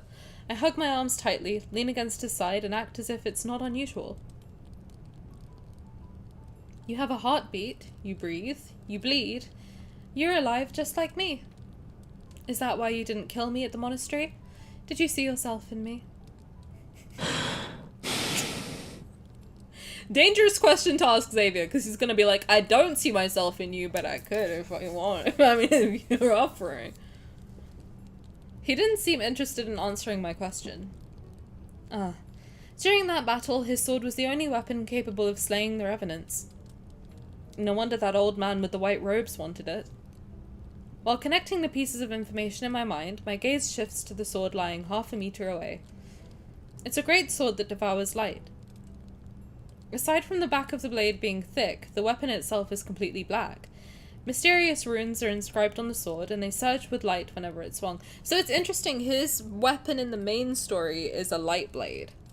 So it's something that emits light. And his weapon in the myth is something that consumes light. It's interesting. I don't know. I'm trying to find links. I'm trying to put pieces together. We're doing our best. Does your weapon have a name? No, it's just a sword. That's not fun. Then your horse's name is Horse. He doesn't respond, and silence settles between us. What about your name? Should I just call you Man? I acted like I'd forgotten his name, just so I could bring it up. I'm gonna make you giggle. One thing about me, I will make you giggle. Eventually. Xavier. Despite knowing how dangerous this forest is, you willingly entered it. You have my Is this fucking Starfall Forest? Are we in Starfall Forest right now?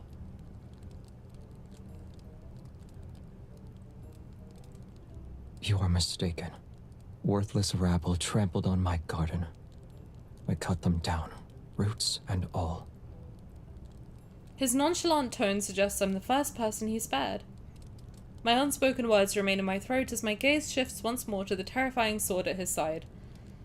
I'm sorry to disappoint you, but this blade cannot harm the living. Then, when you used it against me at the monastery that day, it was just an act of intimidation. Yes. Bitch. Huh. Inexplicable anger rises within me, and I tug the thin blanket covering my body. The fabric in my hand feels unexpectedly heavy, and only then do I realize it's actually his cloak. Just as I'm about to let go, he slightly leans towards me. The edge of the fabric touches my fingers and carries an unexpected warmth. You need to back up, sir. Jeez, this place is, like, the atmosphere of this myth is awesome. All the background, like, just think, are they ever gonna reuse this background for something? And if so, what could they use it for? A graveyard littered with swords. Jesus. I love this. This background is actually one of my favorites. It's so creepy, I love it. The thick fog has dissipated when I open my eyes. A crescent moon hangs in the firmament and casts its light upon the embers of our campfire. It's also very Game of Thrones. Like, I feel like I could speak in my British accent and it's not out of place. You know? It feels very British. I don't know how to explain it. But all the stuff about the kings and, like, the royalty and whatever else, it gives British. And I'm into it. I am. He helps me onto his spectral steed and we traverse the forest before the next moonlit night arrives. Very King Arthur. It's also very Elden Ring, because whenever I listen to Elden Ring, I think they're all British, right? Or like from the UK, because there's Scottish and Irish accents and English accents in that game. If I remember right. From like the little bits and pieces that I watched people play. That's one I really want to play, but I know I'd be so shit at it that it'll just be like funny to watch. It reminds me of the swamp where Atru's horse drowned. I don't know what that is. I'm afraid.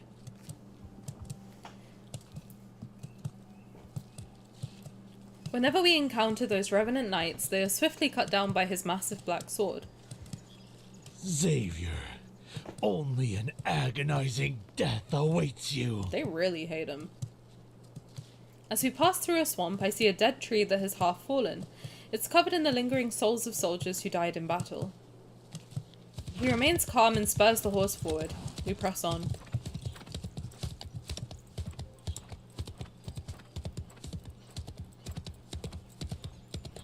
It seems like these revenants aren't very fond of you. What crime did you commit to make them hate you so? To properly tell the tale, I'd have to start with the era in which they were truly alive. With a slight tug of the reins, he prompts the horse to leap across a ravine. I know they're afraid of your sword. But once the revenants are slain, where do they go? Nowhere. Once the phase of the moon changes, they'll come back to life. Oh! So even if he kills them, they don't die? Huh. The dead are trapped in a perpetual cycle. Only painful deaths await them. So that's what he meant. Ah, that's why they're not afraid of death.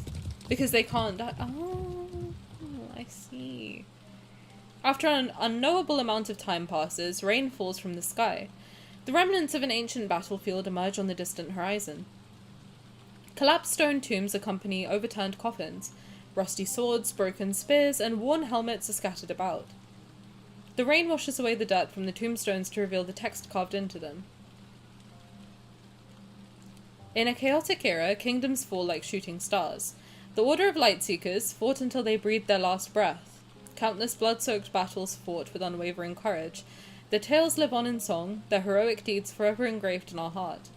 In the year of the Philos calendar, the kingdom fell. The royal capital was destroyed, and the royal bloodline was extinguished. Huh. Well, that's far the fuck into the future. Because that's 5 digits of a year. So that's... we're really far into the future. We're in, like, 10,000. The year 10,000 plus. That's crazy. The knights are exalted honorable guardians. They now rest in the silence of a long night. On the day the Order ceased to exist, their names shall be carved into these historical monuments under eternity's divine gaze. Like the stars, they are distant, but never cease to shine. What are you looking at? So wait, are the Lightseekers also going to show up as revenants?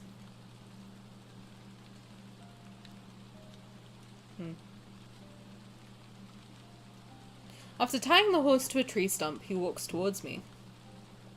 I wonder if my name might be with these knights. Why? Phylos didn't meet its demise until I was gone for many years. For those who once knew me, I must have died early. Were the earlier ones Grandest Knights? Well, one of them was a Grandest Knight. Wasn't that what Xavier was when he was in the Lightseeker myth? He was the Grandest Knight, wasn't he? Or am I thinking... Was he the Grandest Knight in his Lightseeker myth? Or was it in his Throne of Eros card that Grandest Knight came up? Was it the Lightseeker myth? Because I think when she became the queen... It's been a long time, but I think I remember it. When MC became the queen, he became the Grandest Knight, but the original plan was that he would be the king and she would be the Grandest Knight. But he flipped it. I think, if I'm remembering the myth right, I think that's what happens in that. God, I really do have a bad memory. It's so annoying. It's nice in a way I get to experience everything for the first time, like, over and over, but, like, it's also annoying when I'm trying to think about lore and I'm like, is that what happens? I don't really remember. You're right? Okay, good. I think that was the plan, right? That they were like academic rivals, both wanting to be the Grandest Knight, but because he's the prince, he would end up being the king and she would be the knight serving him. But then he flipped it to protect her. Right, because of the whole forest thing. Okay, yeah. I'm on board. If I wasn't an exiled prisoner, then someone should have remembered me. It's possible they made a memorial. You also remember specific things, don't even tell. I know, I remember, like, hyper-specific details. Like, tiny little bits and pieces. Maybe I remember the important things? I don't know. Hopefully. I don't remember the little details, but I remember, like, the important chunks of information. Maybe, I don't know. Is being remembered that important to you?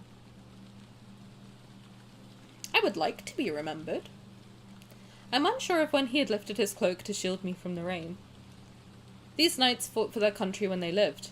After they died, their tombstones were used to pave roads. Being remembered isn't important, but if no one remembers you, then isn't that the same as never existing in the first place? It took him a while before he finally spoke in a calm, indifferent tone. The rain is about to cease.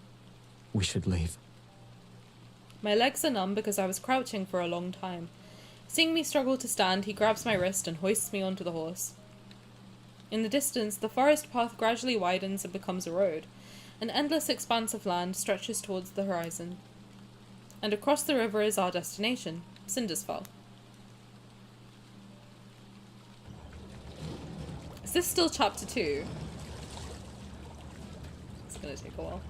Our journey, less than pleasant all things considered, finally ends as the crescent moon disappears. A new moon rises. The ferry crossing is enshrouded in a grey mist. When we arrive, the riverside is already crowded with revenants who want to cross. The revenants from earlier said I must cross this river by boat to arrive at Cindersfell. An unexpected event occurs. The lively atmosphere at the dock disintegrates when we appear. He's here! Hey, how y'all doing? The revenants who are talking amongst themselves fall silent and back away. They create a clear path for us. Accustomed to the situation and unfazed, I pull out a silver coin I had found in an abandoned tomb. It'll pay for the fare. Xavier remains in the same spot. It's then that I realize he doesn't have a coin. 1 coin per person, no exceptions, and no credit. I can take care of any revenants that try to cross without paying.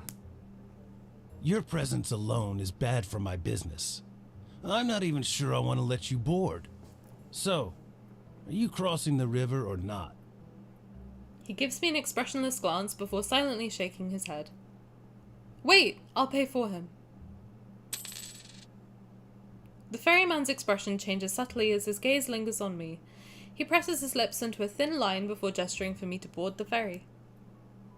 The man behind me doesn't say anything as he heads for the stern. You're welcome! I don't even get a word of gratitude.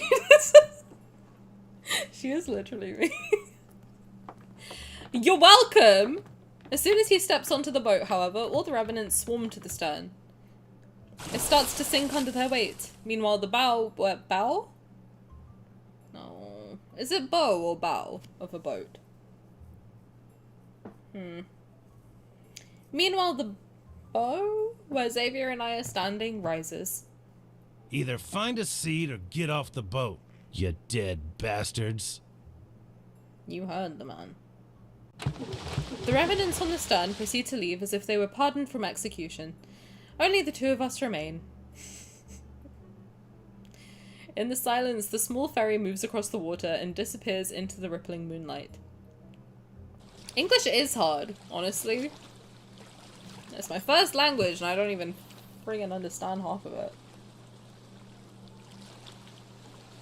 I look at Xavier as he rests. He's folded his arms and his eyes are closed. You owe me half your life, and now you owe me a coin. Wouldn't you say I ought to be paid? You want to use my debts against me. Correct. I'm not asking for everlasting gratitude. I only want you to pay your dues. I clear my throat to deliver the words I've prepared. I want your weapon, the sword that makes the revenants cower in fear. No.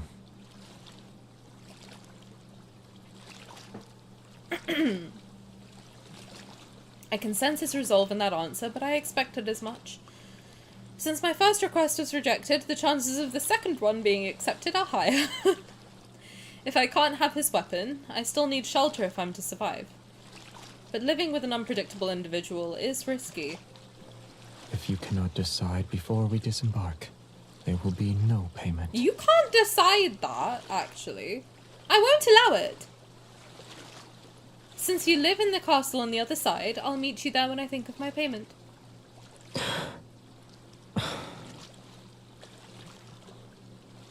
He neither refuses nor accepts. It's as if he can see my innermost thoughts.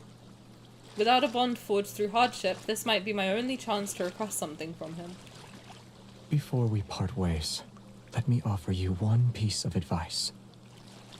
If you want to survive here, don't offer your kindness so easily. I'm offering it to the king. It's not like I'm offering it to, like, the randos on the street. Like, chill out, dude. He closes his eyes and he refuses to respond no matter what I do. This isn't helping me like him more. It's not. MC tapping her forehead. Unagi? What's unagi? The fog over the river gradually dissipates to reveal a towering black castle in the distance. Just as the ferry is about to reach the shore, it strikes the shoal and rocks. My body lurches to one side. And also, the king is hot. Like, I'm being nice to you. He's literally pretty privileging his way through life right now. Like, dead ass, this is pretty privilege in the works. When my fingers touch the reflection in the water, ripples spread out and converge towards my fingertips. They coalesce into an elusive image. This is... Brightly coloured flags slowly rise as white floral arrangements line both sides of the marble staircase. A young knight ascends the long staircase. Amongst the cheers of thousands, he ascends the throne. A hand places a crown upon his head. A lumen flora, the symbol of Phylos's royal family, is pinned to his lapel.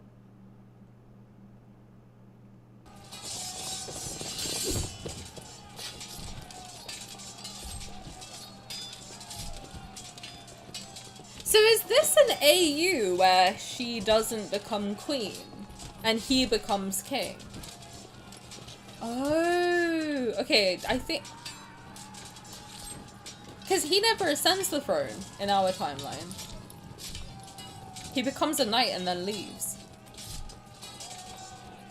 The illusion shifts to reveal an entirely different scene.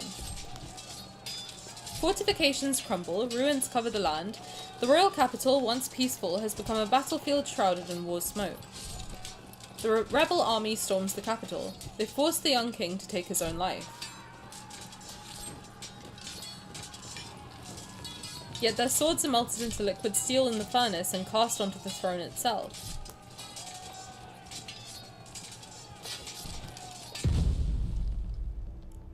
peace is restored to the kingdom a century later.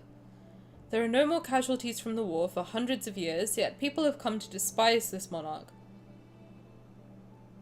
The knight, once adored by thousands, is now reviled. He is nothing more than a mad king. The boat is docked. You should get off now. What is going on? So he, in this timeline... Okay, so I've had this all wrong, because I've thought that this is the same Xavier that's from our timeline. But this is a Xavier from the timeline where he does ascend the throne. And betrays everyone during a battle instead of killing himself like they want.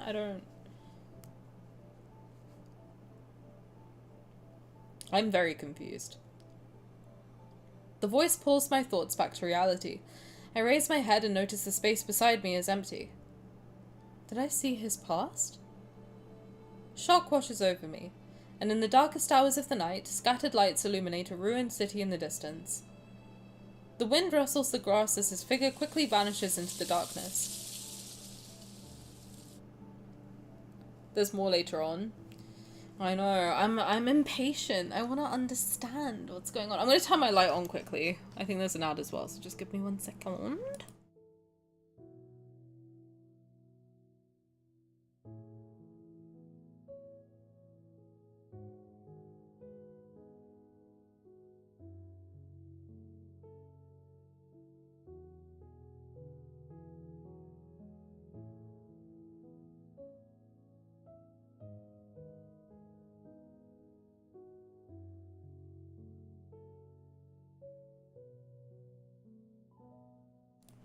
I know, I was thinking the same thing. We're 2 hours in and we're only just finished chapter 2.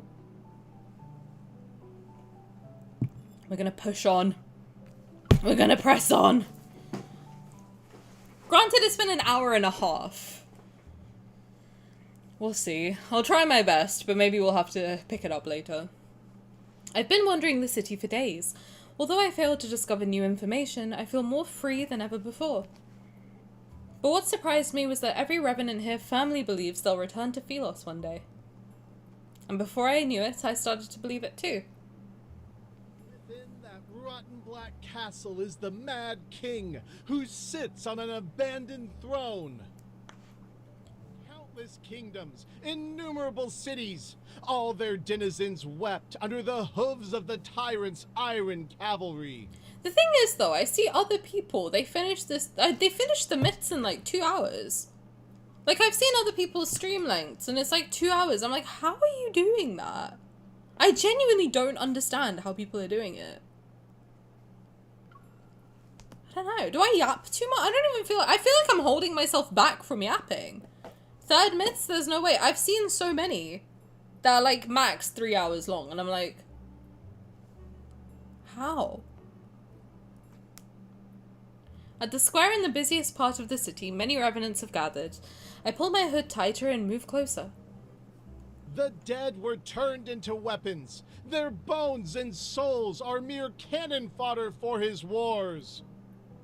When he confronted the Order of Babel, many of our brethren were reduced to ashes by his hand. In the center of the crowd stands a revenant in white robes. Passionately denouncing the Mad King's crimes, he's dressed as an acolyte from the Order of Babel.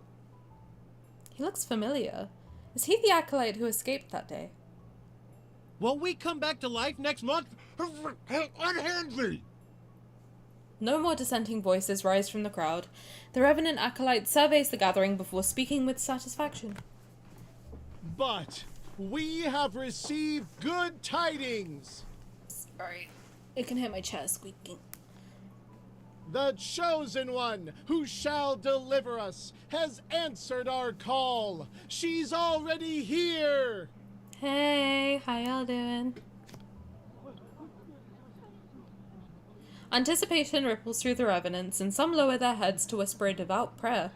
Most fix their intense gazes on the acolyte. They eagerly await his next words. Before the apocalypse descends, the sacred pilgrimage ceremony will proceed as planned. we shall reach the Tree of Life and return to our homeland. What is this pilgrimage ceremony and Tree of Life they speak of?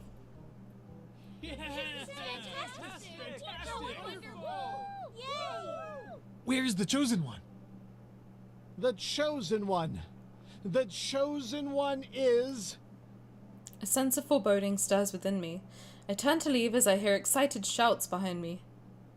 Over there! Shit. The Revenant Acolyte points at me, and so every Revenant's gaze falls on me.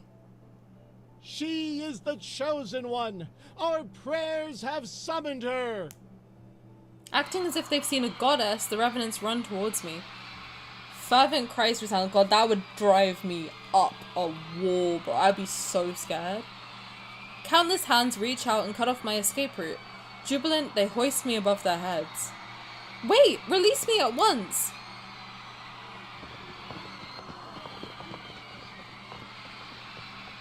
God, their cheers are so creepy sounding. The Revenants carry me to the castle perched on the tallest hill. I wasn't even given the slightest chance to struggle or escape. The Acolyte clears his throat and shouts at a half-open window located on an upper floor of the castle. The one who stands before you is the slayer of the eternal night, the night of refulgence.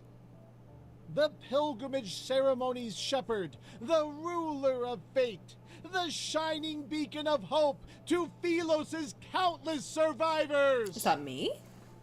Am I all those things?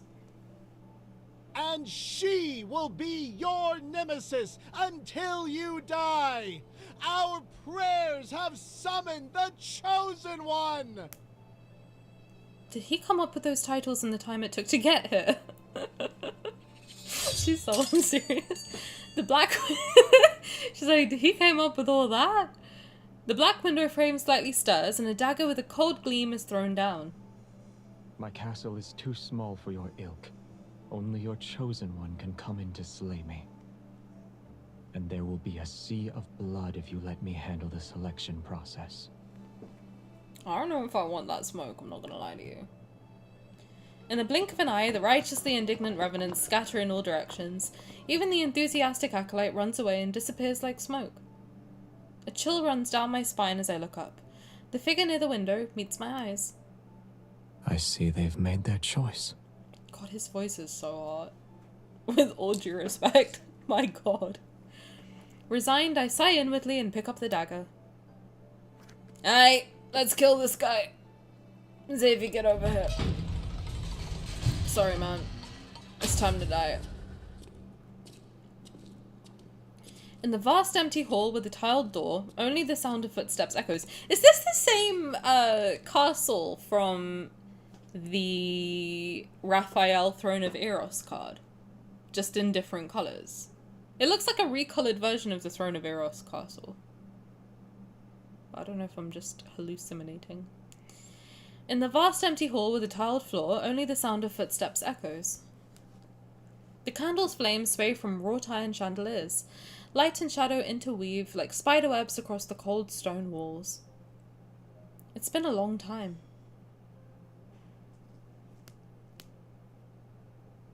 I stop at the foot of the throne and look up at him.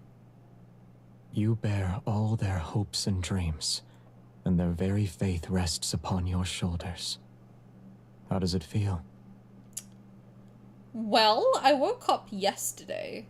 It's a lot of pressure. Not gonna lie to you. It's not great. But I'm not here to duel you to the death. I know what I want for that silver coin.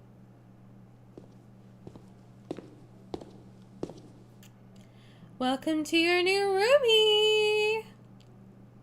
Are you ready to be roommates? I step forward and meet his gaze. I try my best to appear confident. Your observations are correct. These revenants are in a cage made from their own obsessions. I can't save them, and I don't intend to try, since I have no interest in being the chosen one. Returning to Phelos is my best choice. Once I'm there, I can recover my name, my memories, and myself. Xavier, I need you to help me return to Phelos. Is Phelos important to you? Of course. It's my homeland and the only place I can remember. If the Revenants strongly believe they can return, then perhaps a method exists. I'm no different from them if I can't remember anything. Let's assume this Philos you desperately wish to return to no longer exists. What then? Is he reminding me, or is he trying to make me give up? You have my permission to stay here. Though, we need a relationship that binds us since we'll be together for a long time. I agree. Wait. Did I just agree to an arranged marriage? I think...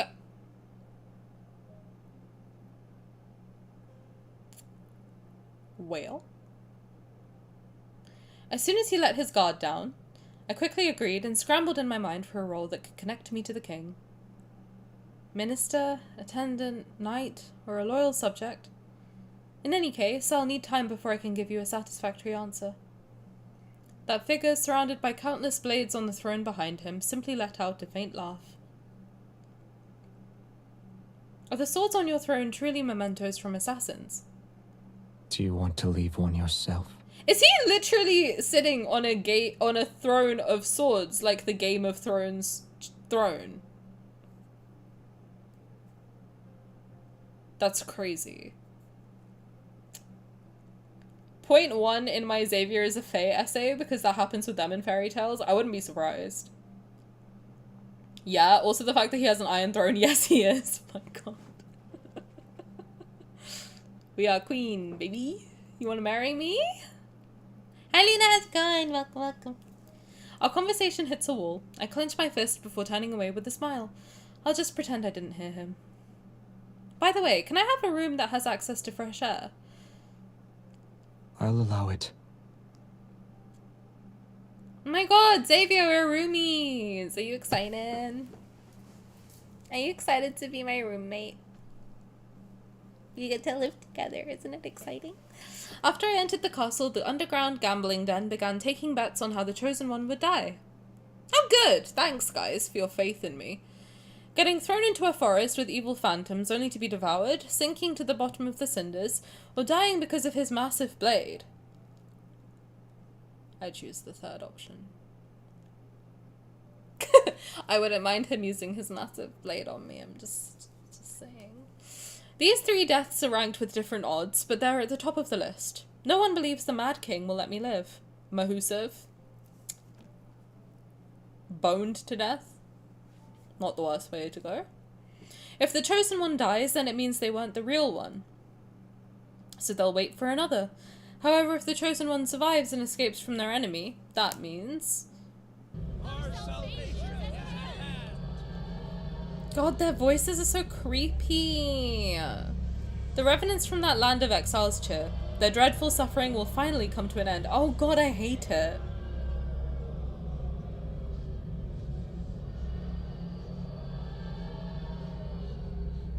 They sing their praises for days, and even though I chose the castle's highest room, their voices still penetrate the walls. But ever since I escaped the monastery, the arduous journey of poor sleep and travelling without proper rest has left me exhausted. Now that I have shelter, exhaustion washes over me like a tidal wave. Revenants don't need to eat, yet I'm forced to endure this hunger. That night I carry a lit candle and slowly make my way down the winding stone staircase to reach the kitchen. He rarely eats. What a frightening person. That's not my Xavier. My Xavier has an iron stomach, okay? And he will eat everything. In every combination possible. What are you doing? Sorry. I conduct a thorough search only to find roots and mushrooms. That's all he eats. Not my Xavier. My Xavier eats meat. He's a carnivore. Don't you need to sleep? I heard music, so I decided to investigate. Music? What instrument is that? The sound is unique. It's the wailing of a hungry ghost.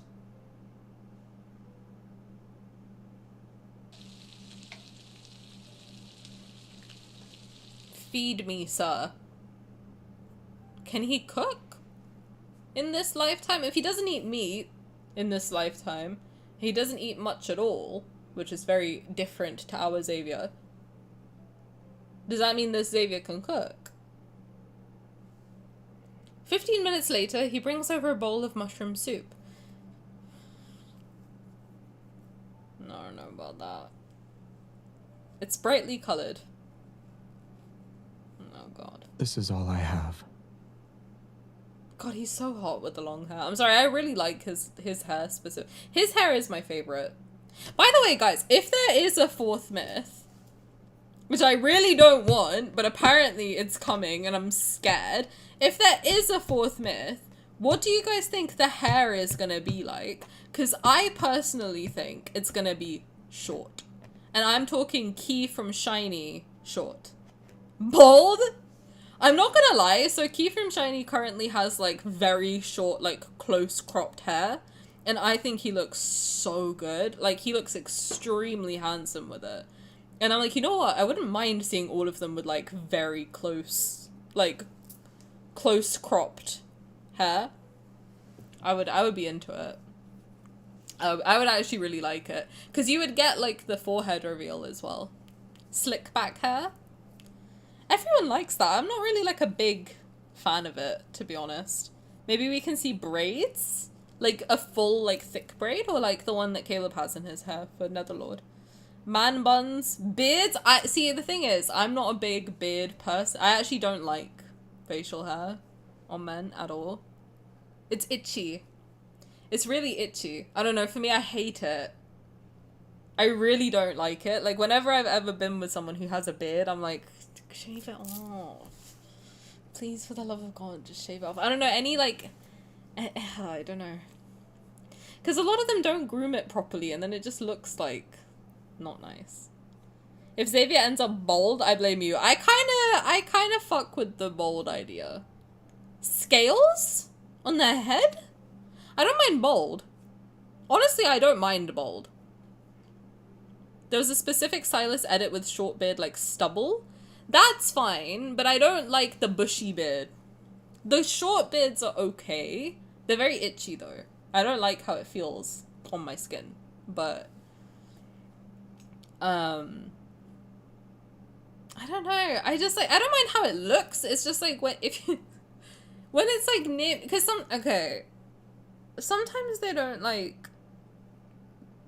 clean it properly, and it's not like, do you know what I'm trying to say? Like, if they don't know how to maintain it properly, it gets kind of rough underneath it, to be honest.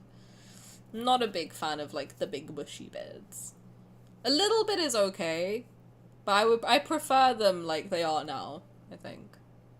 I like them better.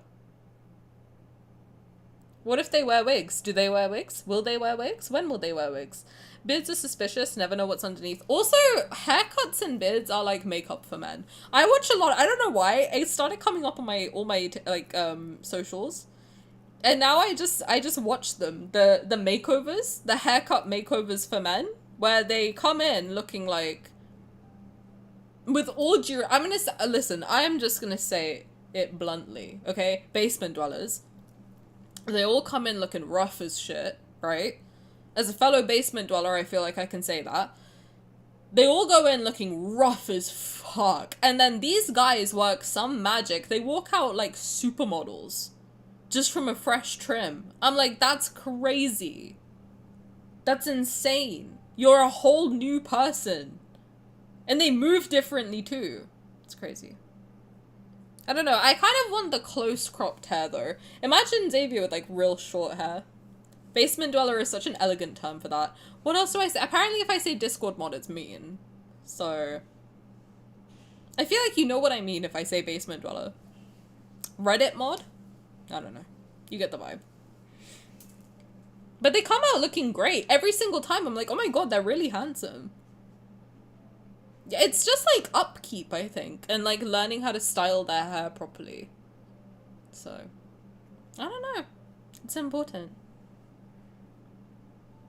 Self-care is important. It's alright, I'm not a picky eater.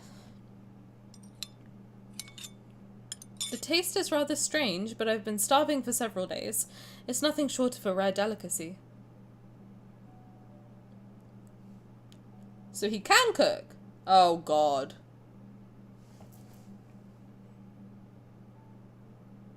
Once I swallow a spoonful, my stomach begins to churn violently and the entire world seems to spin. Oh, if it's a link, I don't think you can post it in here, but you can post it in the Discord if you're in there. In Sylus's channel. Oh god, this bitch has poisoned me. Bizarre otherworldly visions appear before my eyes, or you can message it to a mod and then they can post it in here. Revenants dance in the air and Xavier's black cloak suddenly transforms into a giant floating blanket. Oh my god, he's drugged me. This man has given me magic mushrooms.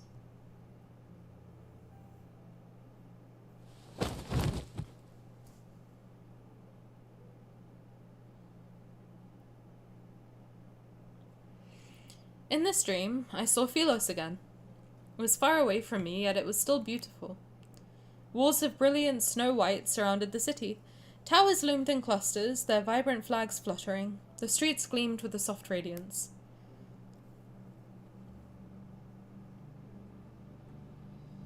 A procession of silvery white knights slowly navigates through the streets. Covered in flowers, they head to the ancient royal capital. The knight who's leading them is surrounded by people. It's impossible to see his face clearly. He carries a certain air. Although he's returned from his journey, his presence is strangely familiar. All of you can go on ahead. I'll join you once I've seen her. The sun, moon, and stars revolve as he turns around. My vision blurs and the white city walls transform into a clock tower bathed in the sunset's glow. He turns around, sees me, and smiles. Before I can recognize him, a flock of pigeons flies past us. Their flapping wings obscure his eyes. I thought you'd never see me again.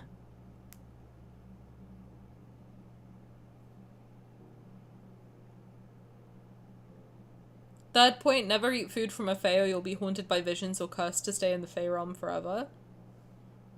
Or he's just drugging us by accident with magic mushrooms. I think he just goofed up. No, but that's honestly, I believe your theory. I'm with you. I'm with you. I'm riding this train with you. I open my eyes and I feel like I was in a very long dream. I see the hem of a black garment as it casts a graceful arc under the candlelight. That man is looking at me. Also, it's kind of like Hades. The Hades thing of like giving Persephone? My god, my brain is really going down the toilet.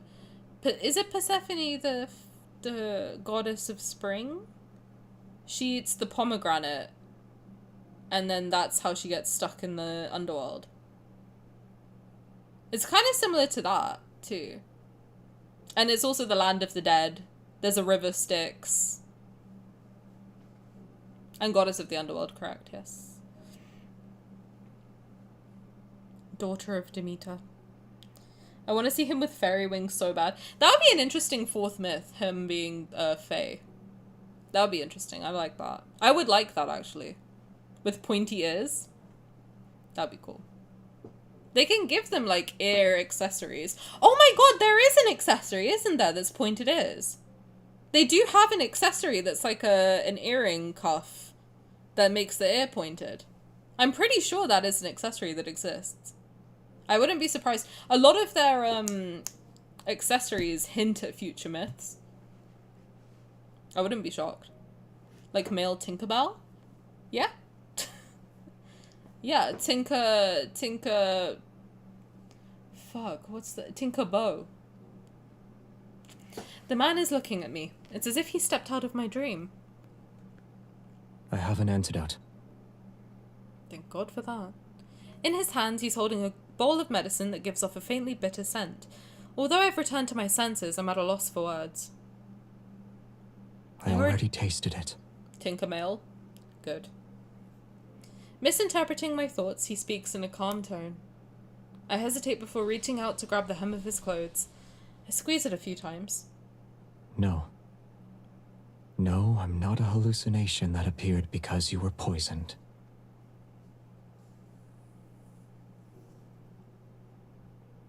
He sits down at the edge of the bed, his elegant long fingers supporting the back of my neck as he brings the bowl of medicine to my lips. His pose is unmistakably intimate, yet his expression remains unchanged. His eyelashes aren't even raised once. I hear a clamor. Did something happen? It's war. There's a war happening here? In a place like this? Yes. Some of the Revenants harbor obsessions from their past, waging war relentlessly. They never really die, and they don't stop. They were once your subjects, Your Majesty. Why do you make it sound like it has nothing to do with you? Listen. The loudest voices belong to those trying to find a way to rescue you, the Chosen One. If you die here, I'm afraid my moments of peace will significantly decrease for the next month. The light flickers on his face as he picks up the bowl again. Open your mouth.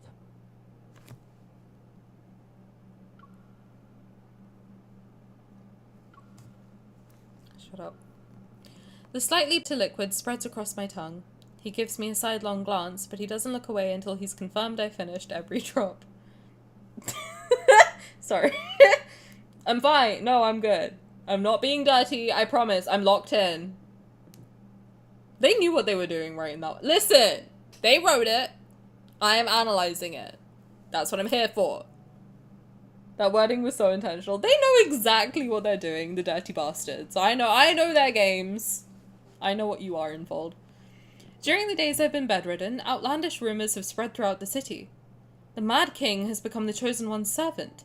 The Chosen One risked her life. The Chosen One has made a great sacrifice. They've misunderstood my actions from when I picked up a dagger and stormed into the castle. The Revenants are so moved by this supposed heroism that they gather at the riverside below the castle every night to sing their praises. Good lord, not in more singing. Jesus Christ. When he gets annoyed by their wailing cacophony, he occasionally heads out with his sword in hand. He returns quickly, and their voices disappear. Just the concept of Xavier walking outside, swinging his sword around like, fuck off! I'm unsure of what happened outside. However, the shouting isn't as frequent as it was before for the past few days. Since then, finding a way to return to Philos became my only goal. The Cinders is not a single river. It's connected to numerous tributaries of various sizes. They intertwine like a tree's root system and extend in all directions. Some of these tributaries flow into gloomy swamps or plunge into bottomless ravines. Others lead to lairs with revenant knights. Yet no matter where I look, I'm unable to locate the Tree of Life from Philosian myths. Day after day, I mark new locations on my map, only to cross out their names later.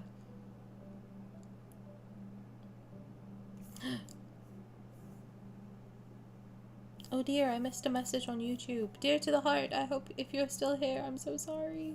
I didn't see it. But I hope you're having a good day. Exhausted, I climb down the castle wall. The moon has already reached its zenith. A figure is in the garden behind the castle. His hair reflects a faint luster under the moonlight. Is that Xavier? His interests have changed as of late. Instead of killing others, he grows flowers. Aww! Look at the old man gardening. What a cutie pie. Yet not even a fraction of light touches Cindersfell, and only Lumenflora grow here. The flower he tends to is one I haven't seen before.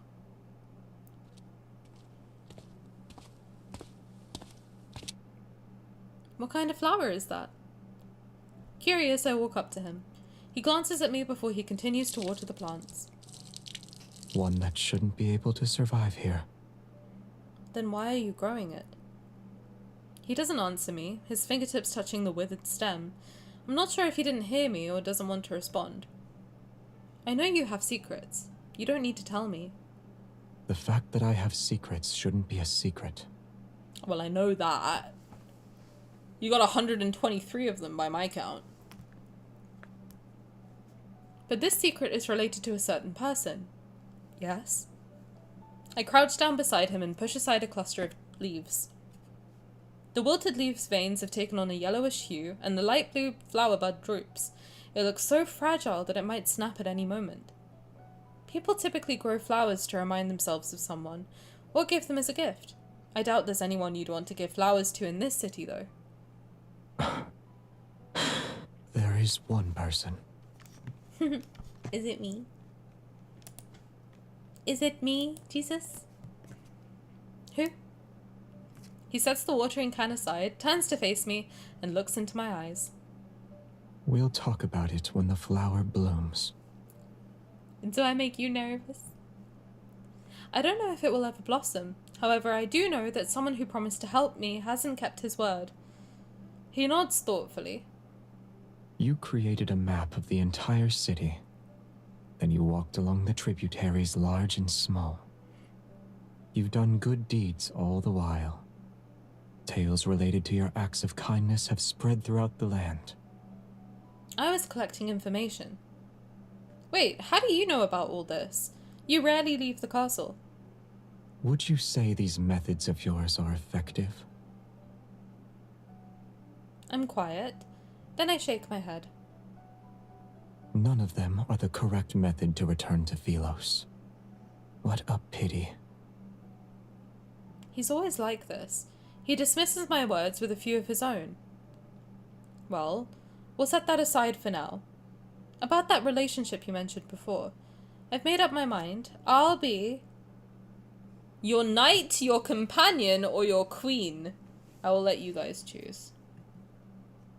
You guys can pick which one you would like me to say.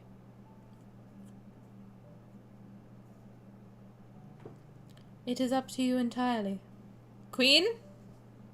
Right. My identity is known far and wide. I've also earned a bit of respect. Why don't you step back and let me be the actual ruler of Cindersfell? A queen, in other words. He did not like that.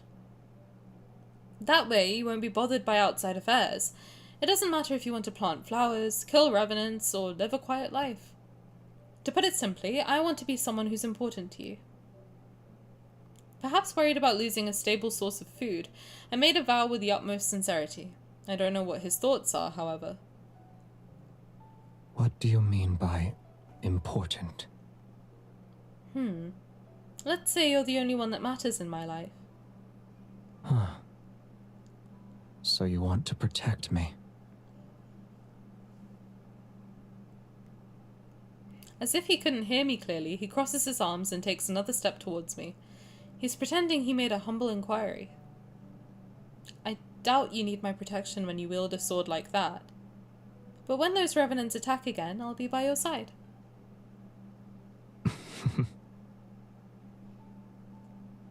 Guys, I'm flirting with him. Am I doing a good job? He actually laughed. I can hardly believe my eyes. I can help you figure out a method. On the other hand, you need to find a way to make a flower bloom. This again? You just rub the bud, isn't that what you were doing? In a circular method? Are you sure it can still be saved? Are you quite certain? After agreeing to this surprisingly simple condition, I returned to my room. After spending these days together, Xavier seemed nothing like the mad king those acolytes talked about. But the way he took me in and promised to help felt like just an excuse. An excuse to keep me here. Could it be because of that the Chosen One rumor? With no answer for now, I sighed, yet his smile from moments ago kept flashing through my mind. A Pidgeon? The call of an owl resounds outside the balcony. A shadow swoops down, drops an envelope with a wax seal, and then flies away. Huh? I return to my bed and open the envelope. On the letter, the stark, concise handwriting catches my eye. We would like to invite the Chosen One to our sacred monastery so she can observe the selection process for the pilgrimage ceremony tomorrow. The Order of Babel looks forward to your answer. I'm not going near any fucking Order of No Babel anymore, alright? You guys had your shot and you made me bleed. No, thank you. I like my blood inside my body. Where it belongs. My god, we're only on chapter 4. Jesus Christ. Jesus H. You don't have to be sorry for lurking ever. If we're queen, then we're married. I have the ring to prove it. I have the engagement ring, Xavier. You're not safe. I thought he called me. He did. I forgot about that. I didn't. I'll never forget. That man's a freak. He was like, yeah, you just get the flower bud and rub it in a circular motion. You dirty bastard, Xavier. I know what you are. A pervert! You're a pervert! Babel Monastery. Each month, the monastery selects individuals to sail along the endless cinders. This is known as the pilgrimage ceremony. The revenants believe that by traveling along the cinders, one can find the tree of life that connects Cindersfell to Philos. Once more, I find myself at the monastery. Everything has been transformed. The dilapidated altar and crumbling walls have been restored by the revenants. They're functional now. The acolyte's soft chanting echoes throughout the building. They carry an ineffable reverence. It sounds like a didgeridoo. I pass through the noisy entrance hall and enter the courtyard. It seems the bishop has been waiting for me. You've said the apocalypse is only a matter of time, and I'm the key to saving this world. Even though I know these revenants cannot truly perish, I still feel a strange sense of unease upon seeing the bishop again. If there's going to be a world-ending flood, you should be building dams. And if war is about to break out, you should be mobilizing armies. Those are more productive options than pinning your hopes on me, your so-called chosen one. Sensing the doubt in my words, he responds with a slight smile. You think I've spouted lies to control the revenants, is that right? I didn't say that. You said that. I said nothing of the sort. Why do they believe in me, or why do they believe... Otome, thank you so much for the sub. I appreciate it. Thank you. That's very sweet of you.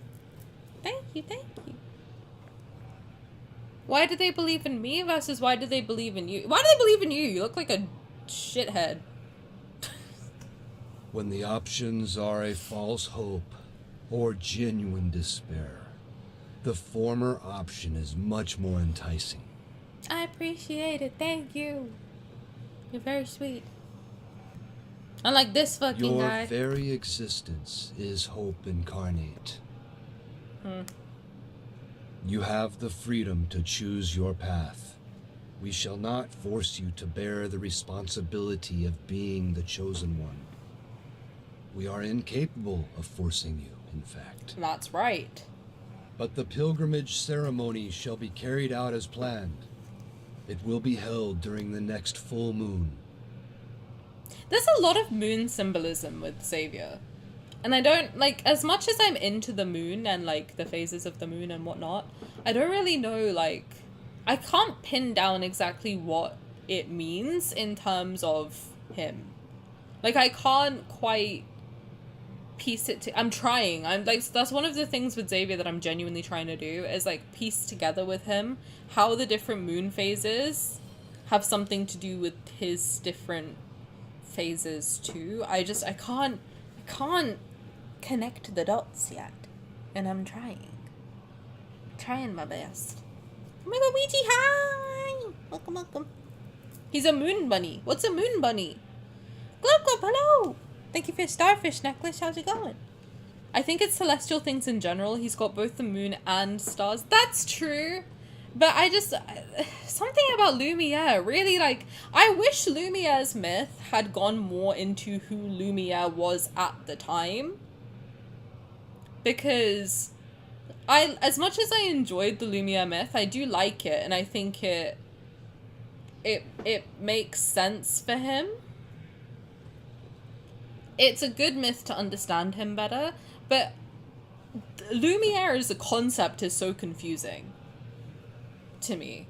I want to know more about Lumiere. Why did he do that? Why is he a vigilante? What is that all about? It's very confusing. I mean, I think what I gleaned from playing the myth was, like, he was in his Lightseeker uniform. Someone saw him, and, like, from that, they kind of fabricated a mysterious version of him that was Lumiere. Lumiere himself didn't actually exist. Xavier was not bopping around like a vigilante. But they saw Xavier bopping around and was like, oh my god, who is that? And made a fantastical version of him called Lumiere, who's a superhero like Superman. That's what I understand from Lumiere, but like I want to know more about who he was during that time period. And why specifically he's related to the moon. I don't know. It might be nothing, but it could be something. They make mochi on the moon? I want one. That's cute. Maybe because he keeps showing up after disappearing. Maybe, yeah, that could be it. That could be it. Maybe he's much like people with periods, how we follow a moon-like phase. Maybe Xavier also follows a moon-like phase. Maybe Xavier has a period. We don't know. Shout out. He's always there even if we cannot see him. I like that. That's a good one. That is a really good connection, actually. I like that. He smiles before removing the key around his neck. He places it in the palm of my hand. Memories prove one's existence. Yet those who died here are trapped. They can never create new memories. If you cannot understand our faith, then I implore you to visit the underground library and see for yourself. I like Xavier's lore a lot, arguably the most. I agree. I think that when people say that he's boring, that is how I can tell they've never looked at his cards properly. Because Xavier is one of the most he does have one of the most interesting lore. Because like I always say, with the other guys, we're talking about their different incarnations and their different lives. With Xavier, he's just the same guy. It's such a different take on the different parallel universes. Because if you think about the connotations of that, of Xavier being a not only time traveler, but like dimension shifter, when you think about the other guys and them having alternate universes, you can very clearly like kind of think in your mind, okay, it's an AU. This is separate to our Rafayel, our Sylus, our Caleb, our Zayne. When you think about Xavier and all of his AUs, it's very possible these are just side quests that he's been on. So like how we think of like Throne of Eros Raphael is a different incarnation of Raphael. Throne of Eros Xavier could be the same guy, just who accidentally fucked up and ended up in the wrong dimension real quick. Like, he's such an interesting character, and also the fact that he's been around for so long, and he's so old, and he's seen so much. He's very interesting to like actually look at and think about the connotations that come along with that, and how he's lived so many lives. Because if you think that like before MC got there, he's gone through 4 whole lifetimes basically. Like if you think that someone if you think someone lives until 80, he's been on Earth for 214 years. So he's lived like almost 3 full lifetimes before she's even found him, which is crazy. It's insane. It's so interesting. So interesting. He's very Sailor Moon-esque. See, I never watched Sailor Moon, so I feel like I don't have that like kind of take on it. I should watch it, but I never watched it. I've never been to Uvu-Java. He needs his own transformation segment. Oh, is that like the magical girl thing? I hope his next myth is set in one of his past lives. Yeah? I hope it's something like... But I hope it's something like not too out of the ordinary. I really want to know what it was like for him being on Earth in like the 1800s. I just want to know what that was like for him. I like a patient man. That's some god tier patience for real. It's so much fun. I've heard that, and also like Sailor Moon apparently is like very Cancer coded, like the star sign, and I am a Cancer, so I'm like I feel like I'd relate to her pretty heavily. I've never watched it, no. I'm not biased at all with 2 Sailor Moon tattoos. Oh, I forget you have tattoos. You need to show me next time if they're showable. I want to see. Usagi is a Cancer. Is that Sailor Moon? Is her name Usagi? Ouija does have... You have really cute Sailor Moon merch, right? I'm pretty sure. Right, you guys are going to jail for a minute. Bye. Thanks, Glub. I appreciate you. Bye, guys. I'm gonna lock in and you guys are in jail. Bye. If you cannot oh, that's not me. For several days I immersed myself in the sea of books. Although I found no records related to the pilgrimage ceremony, I learned what happened to Phylos during my absence. In the beginning, the energy needed to extend the planet's lifespan was almost depleted. Beasts called Wanderers grew increasingly violent and occupied most of the planet. Even an immortal planet sustained with energy would fail to escape the fate of decline. After 200 years of silence, a young woman with not a drop of royal blood ascended the throne. Oh, okay, so we are in the same timeline. See, this is why Xavier's so interesting, because now you're all hostage and you have to listen to me. Wait, how long is emote mode? Should I put a timer? It doesn't say, but I think like 1 minute is good. I think we're basically there. It could be 3 minutes. Fuck it, I don't know. How long do you guys want emote only mode to be? It could even be until someone donates to undo emote only mode. I don't mind. I'll let you guys decide how long emote only mode is. I have no stake in the game. I have no ball in the I have no stake in the ball. I have no ball in the stake of the game thing. I don't know. So we are in the same timeline as Lightseeker, which is interesting. Because Lightseeker is in the same timeline as main story, which means we're all in the same situation. I'll let the mods decide when to undo emo only mode, so it's up to them. If it takes too long, yell at them, not me. Under her rule, Phylos reclaimed its former glory for a time. This period would later be called the Morn Era. However, historical records about her are scarce. They've only managed to preserve the magnificent spectacle of her coronation. Her life and fate were seemingly erased by an invisible hand. There's nothing but a blank void. The situation in Phylos grew increasingly dire as time passed. The royal family and citizens were split into several factions. Their constant disputes rendered the monarchy on the brink of collapse. Natural disasters raged while the fires of war burned without end. The flames of chaos swept across the land and destroyed the last vestiges of the old world order. The last monarch of Phylos was an undefeated arbiter of judgment, yet he was the tyrant who supposedly led the kingdom to its demise.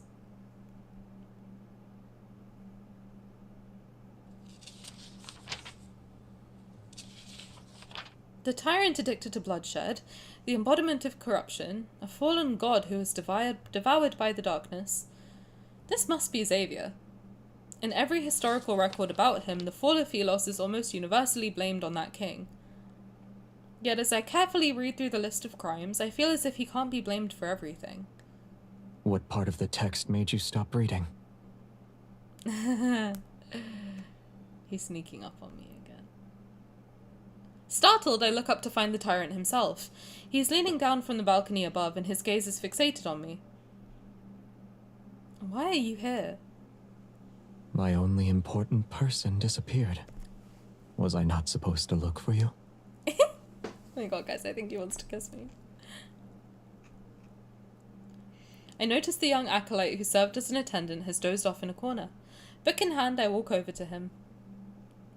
All these meticulously detailed accusations and atrocities, they read more like fantasy than history. He neither confirms nor denies it. He jumps down from the balcony and picks up a book.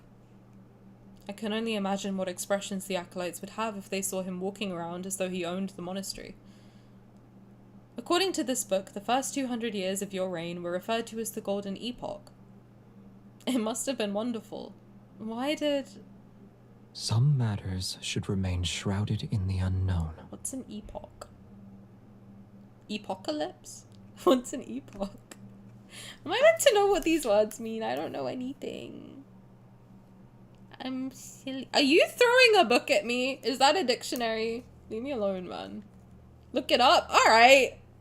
God forbid I ask chat as a streamer.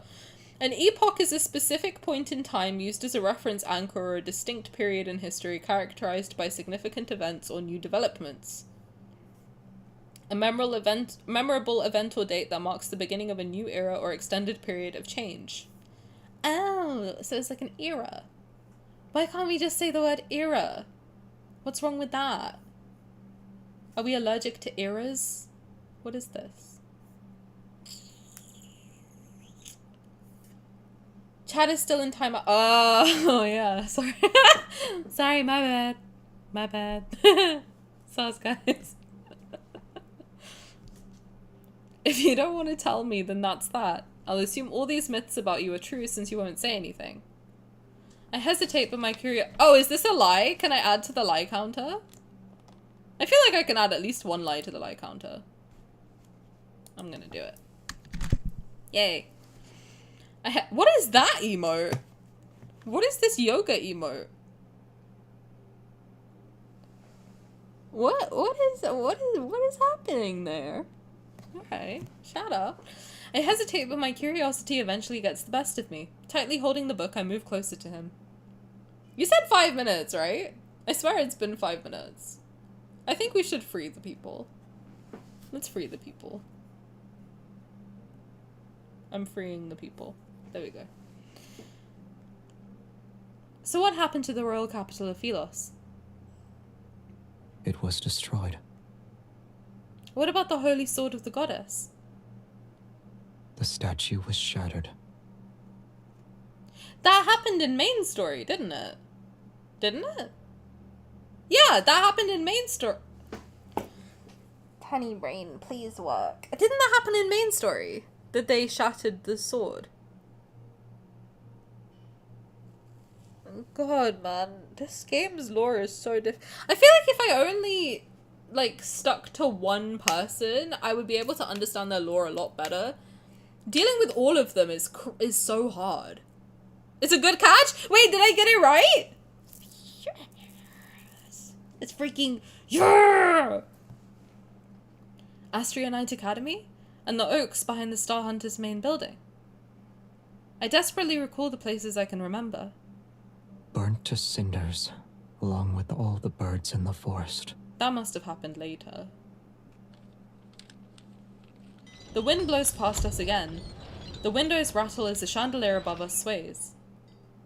The curled, yellowed pages flutter rapidly as the story rewinds to the first year of the Morn era. Oh my god, look at me and Xavier with our little buffering brains. Look at us. Who would have thought? A single event was commemorated, the coronation of Sylus' only queen. Let's change the subject then. Have you met this queen? Out of all the monarchs who ruled Sylus, why is her story glossed over? Even her portrait is unrecognizable now. I touch the blurry portrait on the page. The ink has been smudged. He looks up and his gaze lingers on that page. Then he turns away. I don't remember. I will say that your impression of Sylus is too idealistic. But those revenants said Sylus. They have no memories, and those without memories can only believe the stories told by others. Lend them your ear for too long, and you'll become just like them. Thank you, Glub Glub, but that is going to be the hardest thing that I ever have to do. How long do I have to do that for? Is that 5 minutes? Can I not swear for 5 minutes?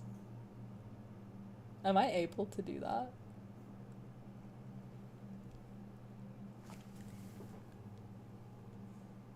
Oh, it says 5 minutes.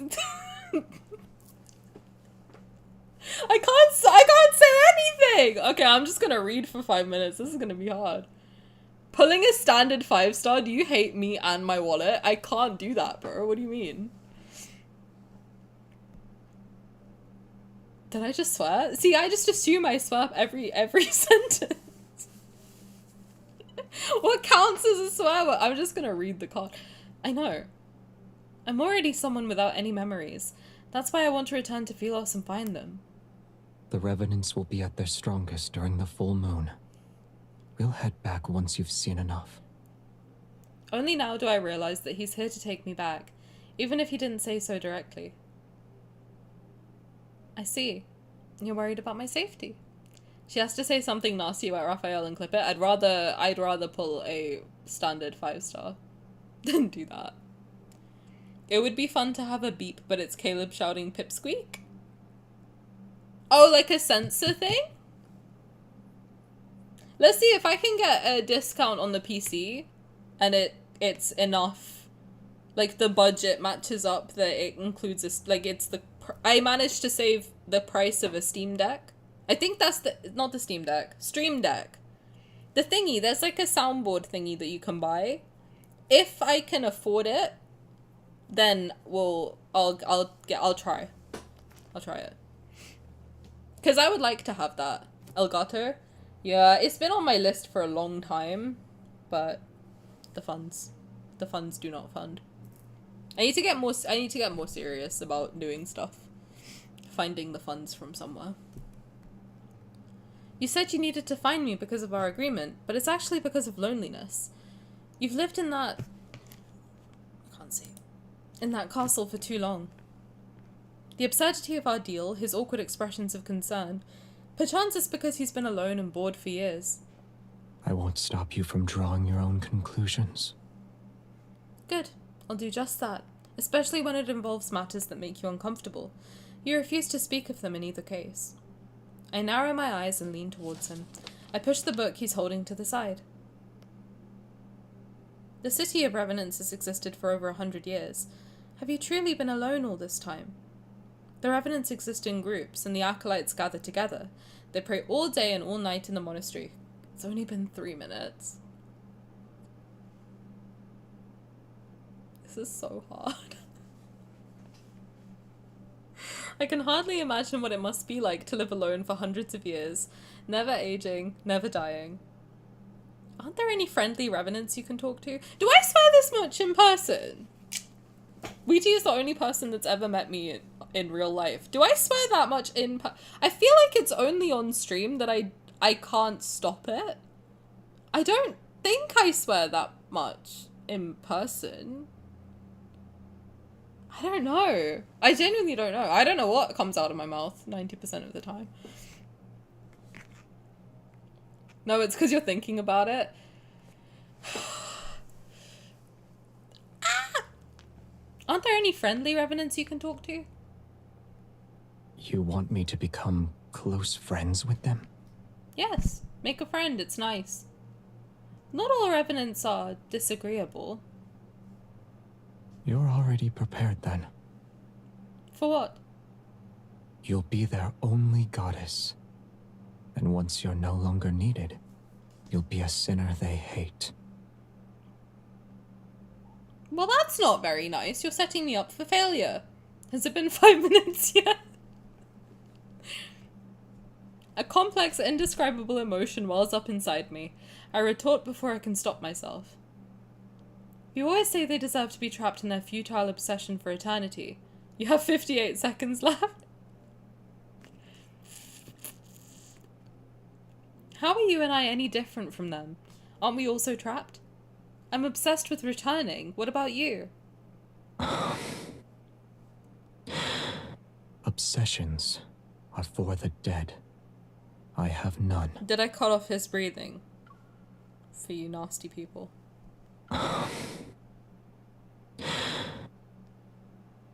No, I didn't. Lie? Hold on. Hold on. I need to figure out a way to have a counter that updates, like, automatically so that I don't have to do it. How do I automate that? I don't know, it's kind of fun, though. I like doing it. You're free to curse! Fuck yeah!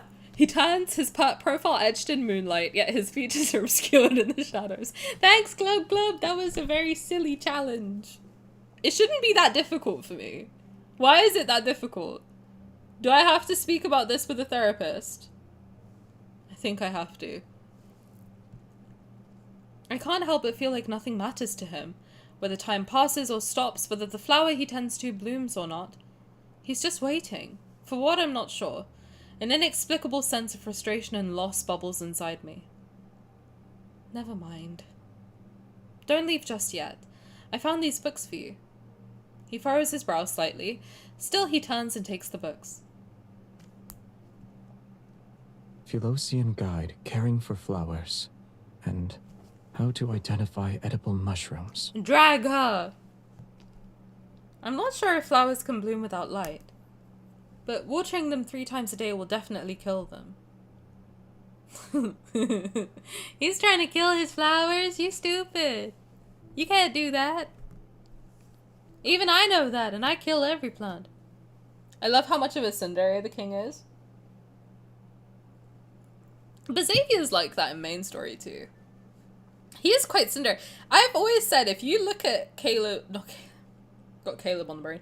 If you look at Xavier's text messages and you read them, but in your mind you think, before you go into them, you just think to yourself, this man hates me and wants me dead. And then you read his text messages, it does read like he absolutely hates your fucking guts. But then if you read it with the mindset of he loves me and he wants to marry me, you can also read it like that. He's sulky over text is funny. He's very dry. He's a very dry texter. And he does text like a Libra man, which is why it's triggering.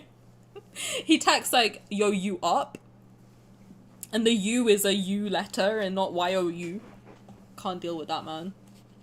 Following the book's instructions and using the withered plants as a fertilizer, the unnamed blue flower finally shows signs of vitality. It's grown taller since yesterday, and its leaves unfurl with a hale luster. Days pass. Before I know it, it's time for the pilgrimage ceremony. Outside the city walls and along the riverside, over 100 tents have been set up. It's to accommodate the thousands of revenants who are here to witness the ceremony. After praying at the monastery, the pilgrims and acolytes descend along the ridge. They carry blessed lumen flora. Singing hymns to praise Philos, they walk with carefree steps and carry lamps throughout the night. He doesn't text like an old man, but it's very person who learned to text on a Nokia. Tapping 4 times to get to the O. The lights in their hands form another river. They flow through the dark forest and across the swamp. I wouldn't be surprised if he has a Nokia. Because he only texts... Oh no, he does video call, doesn't he? I was gonna say, I wouldn't be shocked if he had a Nokia. God, you know what? When I was a kid, you couldn't video call people. I remember when FaceTime, like, was invented. I feel like such an old woman. I do remember when FaceTime was invented and how, like, shocked we were. Because before that, the only time you could video call someone was on Skype. And it was such a faff. It was such a faff to, like, video call someone. It was so difficult for no reason. And then when FaceTime was invented, then everyone was like, oh, you can just call someone anywhere, anytime. And you know what's really sad? I remember my grandpa would, like, randomly video call me. And one time he randomly video called me while I was in uni. And he never did it on purpose. But then one time he accidentally called me when I was at university in my dorm. And he was like, oh, sorry, it was a mistake. Like, I can hang up if you want. And I was like, no, it's okay. How's it going? We had, like, a nice little chat. And the thing is, my granddad spoke Punjabi. He spoke English, but not, like, he wasn't, like, fluent in it. Towards the end of his life, he was, like, kind of, he spoke more Punjabi than English. But we had, like, a nice little chat.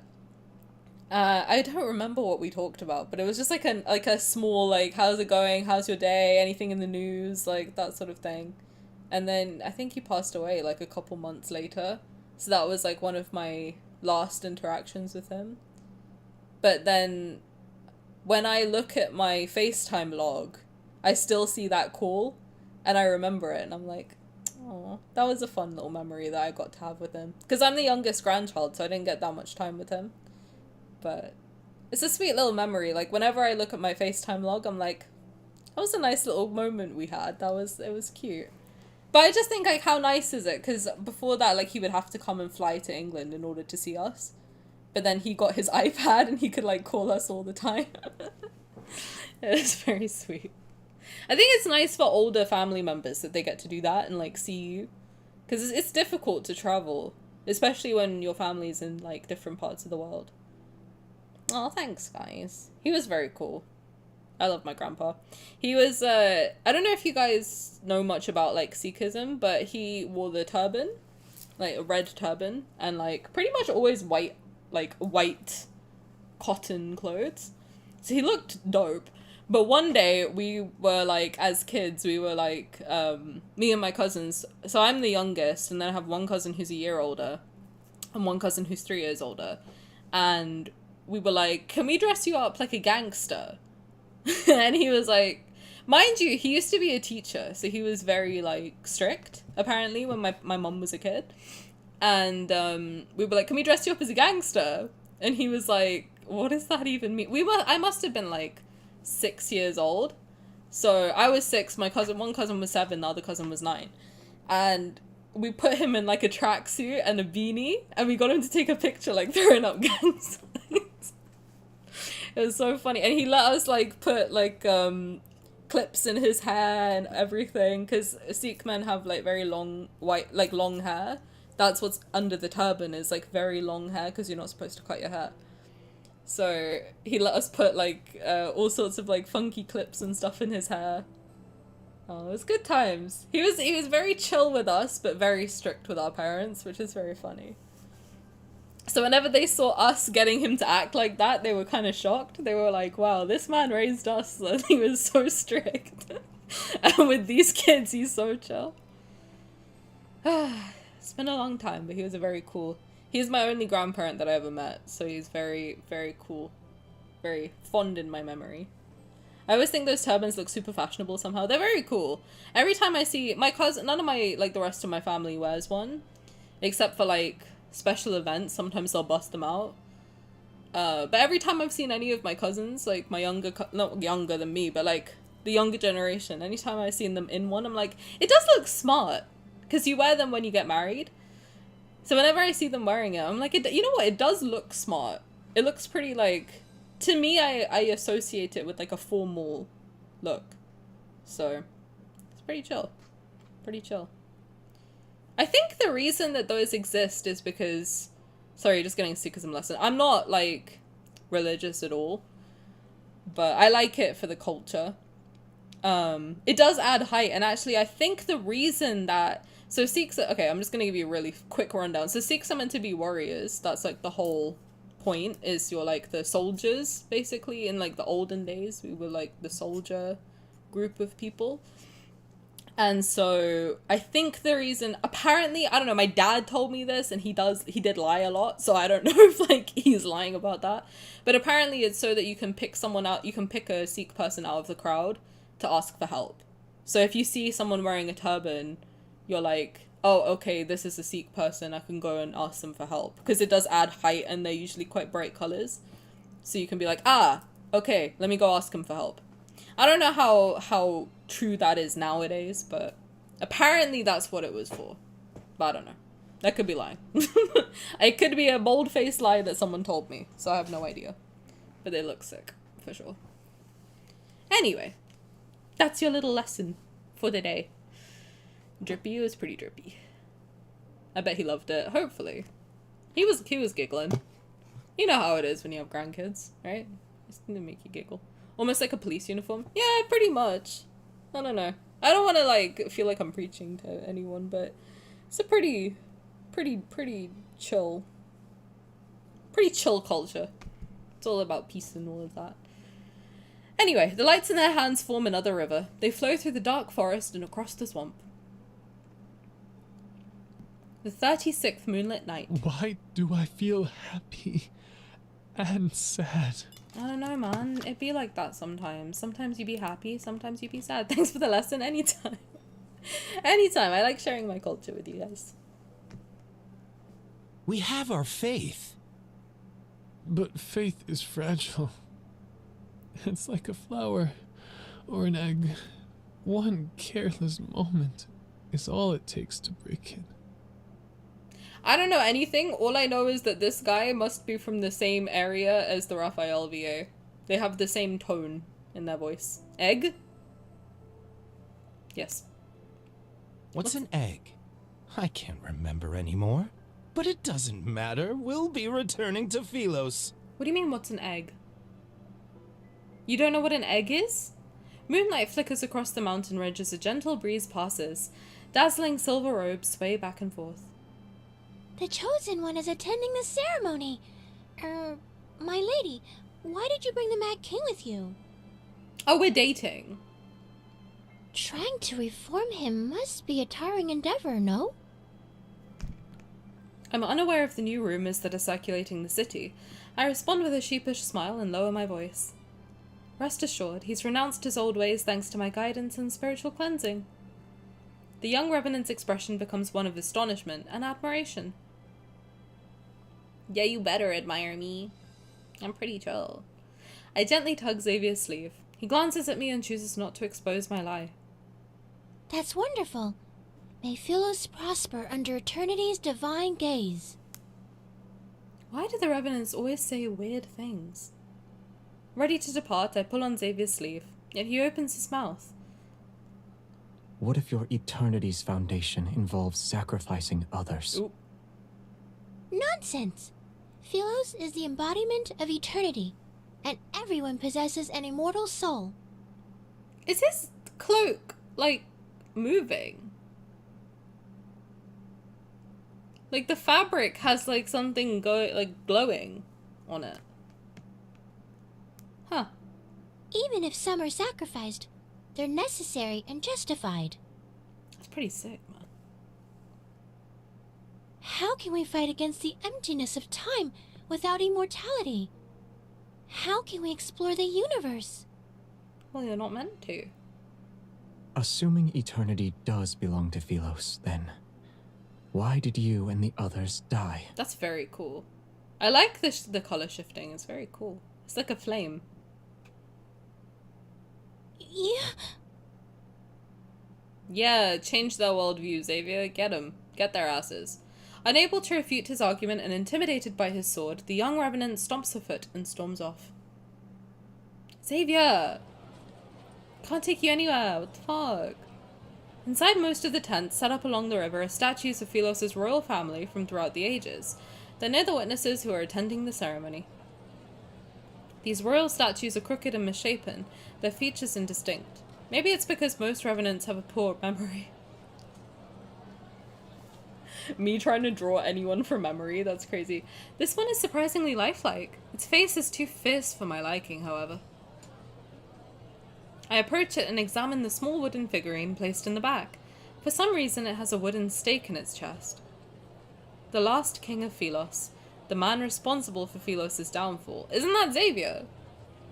An indescribable emotion stirs. I pull out the wooden stake and place the figurine in the brightest, most prominent position at the center of the statue's base. I walk a bit further and more Revenants offer me flowers. Despite my attempts to refuse them, I eventually accept each one. Can you even carry all of these flowers? Where there's a will, there's a way. Okay, Xavier? Don't be a hater. He furrows his brow, but still takes the heavy bundles from me. More Revenants gather by the riverside. Their singing is so loud that they almost drown out other sounds. Worried we might get separated, he frees one hand to hold mine as we slowly make our way through the crowd. Guys, I think he wants to kiss me on the mouth. I'm not gonna lie to you. I think he wants to kiss me. He's holding my hand? That's kind of crazy. I'm just saying. That's kind of crazy. Oh, my bad. The last king of Sylus and the man responsible for Sylus' downfall. That beloved king who is eventually despised by all. That's you, yes? We've spent so much time together. His identity is no longer a secret to me. I'm more curious about that queen story. I want to know what she did. There must be a reason for why everyone's reluctant to speak about her fate. What do you think happened to her? He looks at me. Stories about salvation and sacrifice follow the same pattern. Some perish, others are saved. Some continue living, and others are forgotten. I suppose she didn't accomplish anything. That's why she was forgotten. Are the Revenant sounds supposed to be this loud? I don't know, man, but they are blasting my eardrums out of my head. Pilgrims pass us as they happily sing hymns about their yearning for light. Xavier watches the group. Fucking gee, thank God for that. Xavier watches the group heading towards the riverside. He suddenly speaks to me. In the beginning, her statues decorated every strait. Some were dissatisfied with her conduct, but most adored her.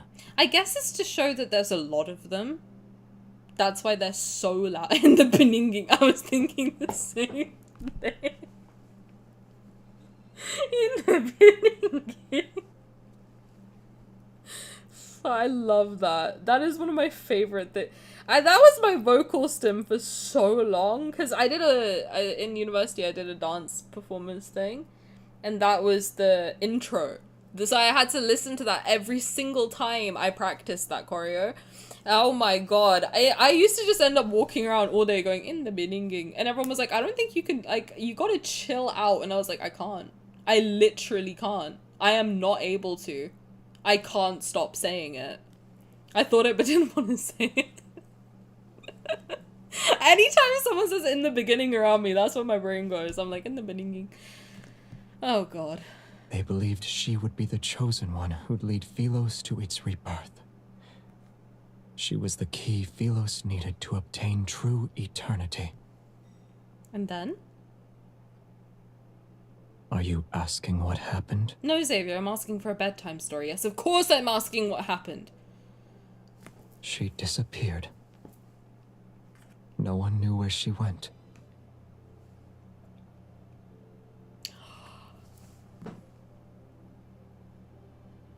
I just had a horrible thought.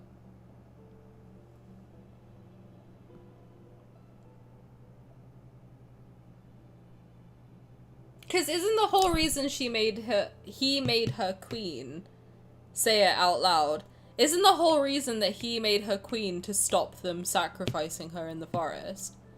But then he left. We all thought she just died.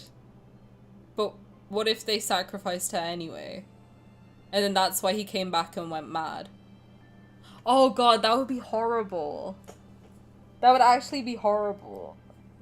Because that was the one thing he didn't want to happen.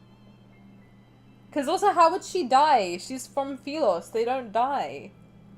Oh my god. What if they sacrificed her anyway? And then that's why when he eventually comes back from main story Xavier to this, because we've kind of established that this is main story Xavier, that when he comes back,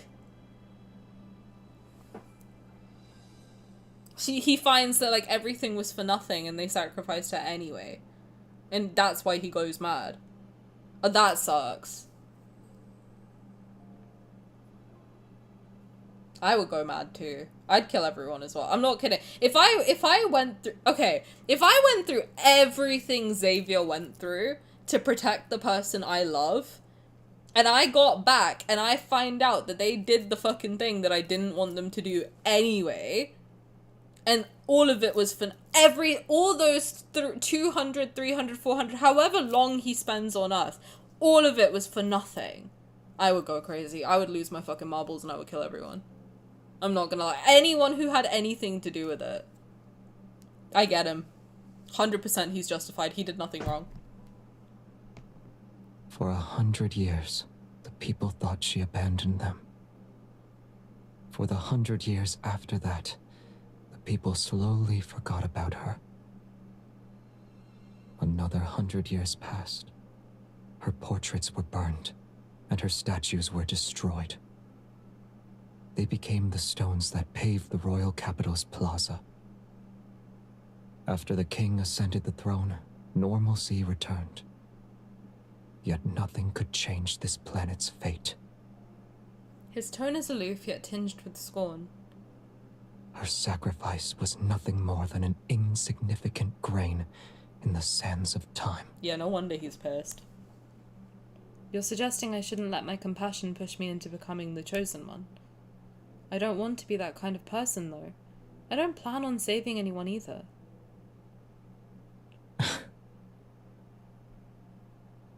What? Do you think I'm being selfish? They're already dead. Even if someone could change everything, that person wouldn't be me. You were destined to fail as the chosen one the moment you gave them a modicum of pity. Yeah, well. Why do I feel as if you don't have faith in me? As we talk, several small revenants who recognize me hurriedly approach. Holding the lumen flora they picked out, they ask me to help them weave flower crowns. Xavier has an expression that shows he expected this to happen. I sigh and push away the revenants. 1 crown each. Form a line.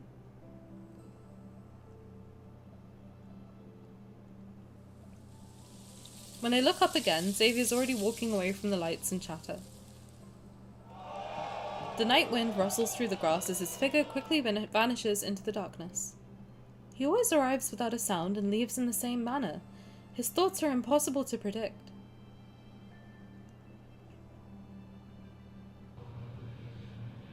Hi Kendall, welcome. How's it going? The ferryman and young king stand by the riverside. They stare at the lights and the singing revenants that the night fog has almost consumed. You keep her close. Are you afraid she'll recognize you? Or are you afraid she won't? She won't remember. It won't be long until the apocalypse arrives. After this pilgrimage ceremony, and it might reach the Tree of Life. Do you want to be a witness to that? Sorry. He said after this pilgrimage ceremony, the river might grow again. Should they find a method to return, they'll see Sylus is no longer the place they imagine it to be. As the hymn reaches its climax, the boat carrying the pilgrims reaches the center of the river. Amidst solitude and stillness, he turns to look at the elderly man behind him. Isn't it peaceful when there's no one to ferry? For us who desperately clung to life until the very end, being trapped here is a punishment. He doesn't look dead. The bishop looked dead. This guy doesn't look dead. Yet sinners should atone for those who died unjustly. Am I mistaken? Wait, he looks so familiar to me. I can't shake it. Why does this model look so familiar? You can just tell me. Wasn't there like a teacher or something in Lightseeker? Is that the same face model? He looks so familiar to me. And her? Is What will it? you do when she can't continue? Is that why they talk like... That's why they... Ah! Because, yeah, Xavier and MC had a teacher. It's been, like, nagging me since he popped up. Oh my god, thanks, Key. I love hearing that. At long last, there is something beyond your expectations. When the time comes, I'll have already made my preparations. Because, yeah, they were, like, academic rivals training under the same guy. So that's the guy, right? And that's why he kind of lets Xavier and MC get on the boat without really, like, giving a shit. You say you don't remember anything, be the first person I've seen connect that so quickly. Yay! My brain works! Woo! I don't have to go to the doctor. Thank God. Seeing that he doesn't want to discuss it any further, the ferryman sighs and says nothing. Don't you owe me 6 fares now, boy? That's why he's so chill with him. Because apparently he's really strict with everyone Your else. memory is getting worse. It's 7. And he doesn't look dead either. Because I feel like, wasn't he like fond of Xavier and MC, and Xavier was pretty fond of him as well? Because I feel like if Xavier's gone around killing everyone, he'd probably spare this guy. Because that was like the teacher that he looked at. Because he was in charge of the Lightseekers as well, wasn't he? The Backtrackers.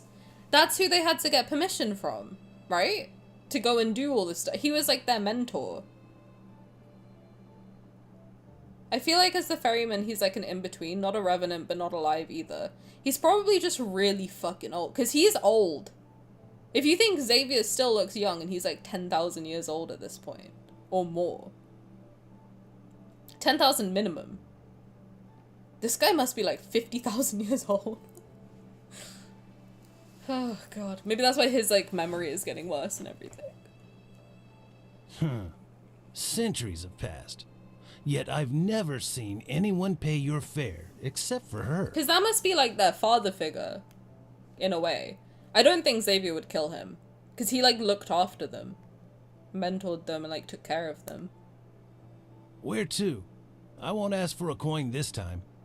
Did he not mention hanging in there a few sentences ago?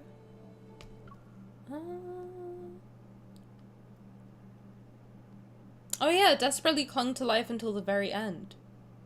Being trapped here is a punishment. No, I think he's dead. I think he's dead, but he died of natural causes. I don't think Xavier would have killed him. Specifically. Because that was like his beloved teacher. From what I remember of Lightseeker, he really was like a confidant to MC and Xavier. Because if I don't really remember the whole thing with the backtrackers, but I think like the backtrackers weren't meant to do what they were doing. It was kind of against what they were supposed to do, but he was covering for them or something. I don't know, I might be making that up. Someone can tell me if I'm full of shit or not. But I'm pretty sure that he knew what Xavier was planning. He knew why Xavier wanted to do what he wanted to do. He knew Xavier's not meant to do it, but he was kind of covering for them to be like, no, they're not doing anything silly. Like, they know what they're doing. I don't know. Or he got killed by someone else, maybe? I don't know. I just can't see Xavier killing that teacher specifically. Because I think I remember saying, like, this must be, like, their father figure. Because Xavier's dad was, like, kind of a piece of shit. Right? Lightseeker's one of the only ones I remember because it was so, like, short. It was so short that I'm like, yeah, I can figure this one out. I think Lightseeker and Foreseer I'm pretty clear on. His boots and also, if we think of the river as, like, the river Styx, it is kind of the in-between between life and death. Like, when you cross the river Styx, that's what, in, like, Greek mythology, that's when you fully die.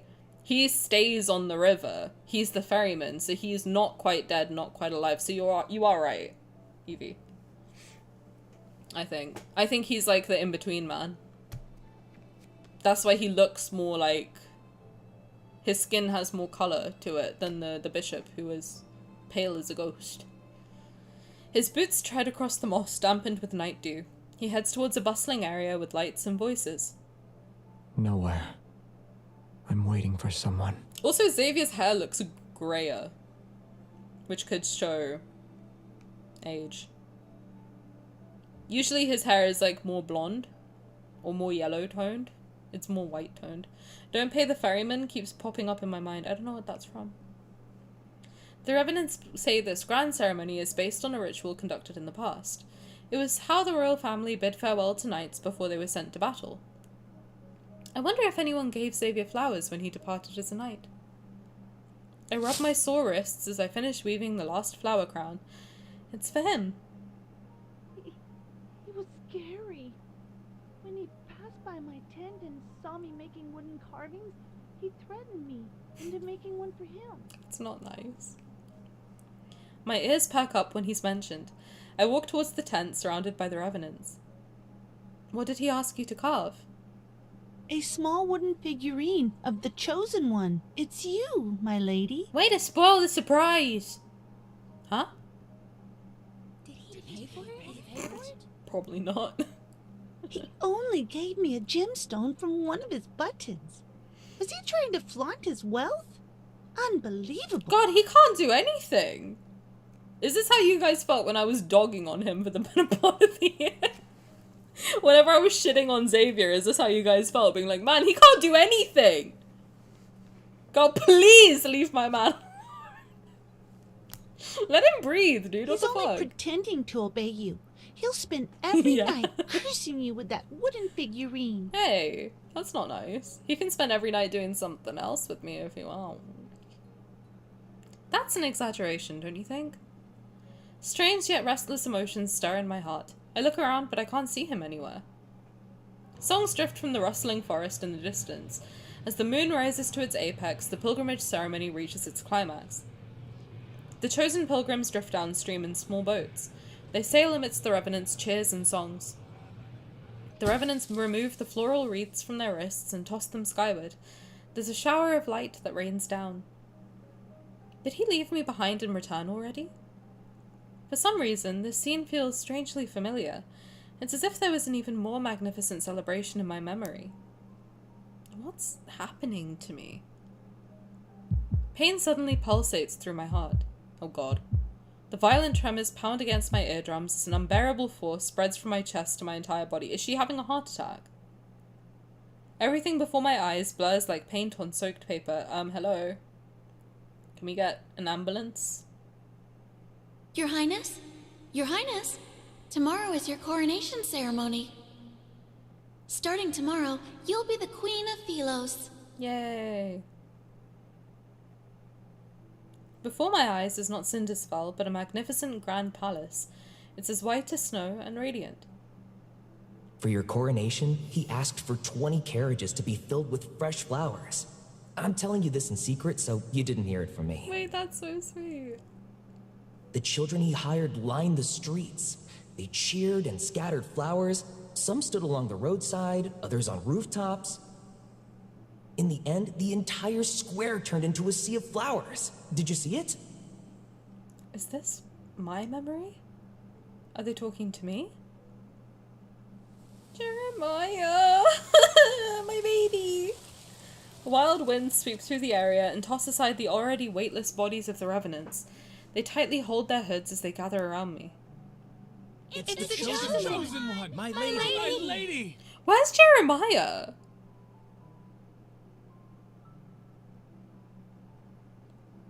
Excited, expectant gazes approach me.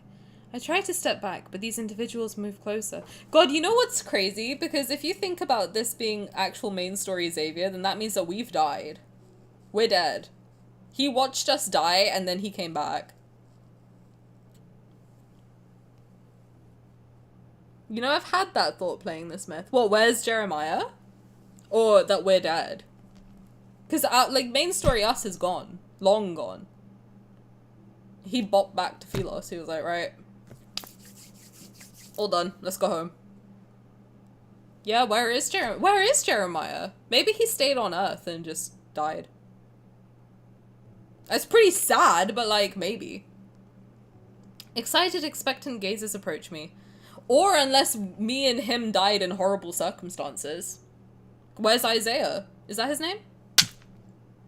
Xavier's brother, cousin. Xavier's brother, cousin.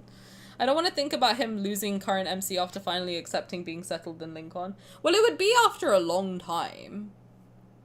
We hope. Otherwise, if he, because the thing is, if he's taken the collar off by this point, then that means, my theory with that is that he ages normally at that point. That's my theory on the collar. The collar is what stops him aging.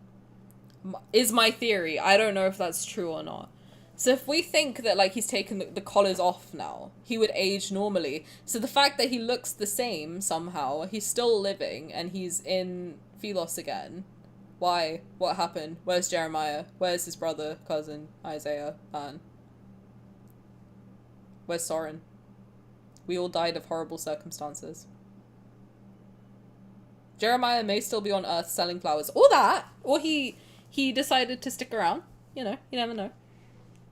Excited, expectant gazes approach me. I try to step back, but these individuals move closer. What did you just call me? The chosen one! You shall save my lady! Voices assault me from all directions as countless hands grab at my dress, their expressions revealing an urgent zealotry. Do you remember what Philos was like? Do you remember? You met the pilgrims in Philos. Did they find happiness? I heard that... What are they talking about? Help me! Oh god, what is that? What's Philos? Pilgrims? Who am I? Why can't I remember anything? Hello? What just happened? Hello? Oh my god. Why do I not have a...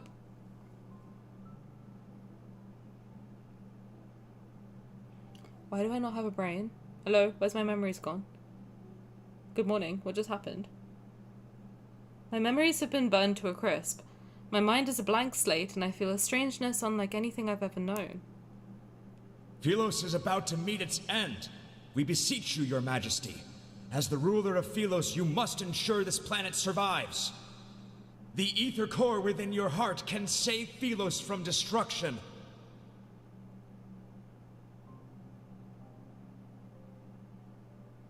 The Chosen One has exerted herself during the pilgrimage ceremony. Did I actually have a heart attack? The crowd parts. When I raise my head, I see an elderly man in white robes standing before me. I don't understand why he's smiling. Wary, I step back. Take her away. Don't like old men smiling at me. Not gonna lie, not a fan. After he turns and walks elsewhere, a young acolyte immediately runs towards me. Kendall, have a good night. Thank you for hanging out. I appreciate it. My lady, please return to the monastery with me. Oh, hey. Wait! Please don't wander off! I'm out, kid. I'm out. Your peace. I kneel on the moonlit grass and stare at my reflection in the river. The face reflected in the water is unfamiliar. The clothes I'm wearing are unfamiliar. Even the crown on my head is unfamiliar. Within the rippling, blurry reflection, numerous shadows stare back at me. Come, become one of us. What? Shadowy hands reach up from the water. They pull and tug at my clothes. Hate that. Hate everything to do with that. No thanks. I'm good. Become nourishment, just like us. You know what, girlie? Like, I'm sure the MLM? Is that what it's called? I'm sure the MLM works great for you. I'm glad nourishment is working out. I'm glad it's making you money. I'm good, though. No hey girly messages for me. I'm good. I'm actually fine. But thank you so much for the offer. You're doing great, sweetie. Leave me alone. I don't want to join this pyramid scheme of becoming nourishment. My thoughts, too, feel as though they're being pulled by countless decaying hands. I'm slowly sinking into a whirlpool. Why are you here by yourself? Oh my god, Xavier, save me. Xavier, please. Hello? That's not my Xavier. Well, it is, but it's not, it is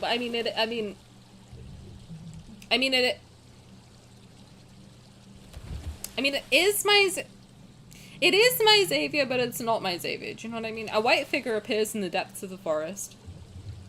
In spite of the darkness, he's cloaked in a soft light. Oh my god. As soon as he raises his head, I freeze. Several seconds pass before I feel the faint flutter in my throat. Why are you just staring at me? Why you look like that? Why do you look like that? Xavier? My memories begin to stir once the first syllable of his name leaves my lips. They slowly flood my mind. This long-lost familiarity seems to transcend time and space. It compels me to run to him and hold him close. But an icy hand from the riverbed tightens its grip. I'm dragged into a bottomless darkness. Did someone throw me in the river? Am I, like, losing my marbles? Or did someone fully throw me in the river? No, I left. Okay, no one threw me in. I left. Say my name, coward. Did they say your name in Chinese? The group of pilgrims disperses. Only the lumen flora lie scattered on the ground. Your Excellency, will we be able to return? Worry not. The day when we are welcomed into the light shall arrive. I don't know about that. A raging gale turns the river's waters as dark clouds slowly obscure the moonlight along the horizon. In the fog, a boat carrying revenants is swept into a whirlpool. The vessel and its passengers are swallowed. They will never resurface. So the pilgrimage is just them becoming nourishment? So it's the same shit. Same shit, different location. Isn't this what happened in the forest? Isn't this the whole bit that he's, like, pissed off at? They just be sacrificing people. How are you gonna sacrifice dead people? How does that even work? They're dead.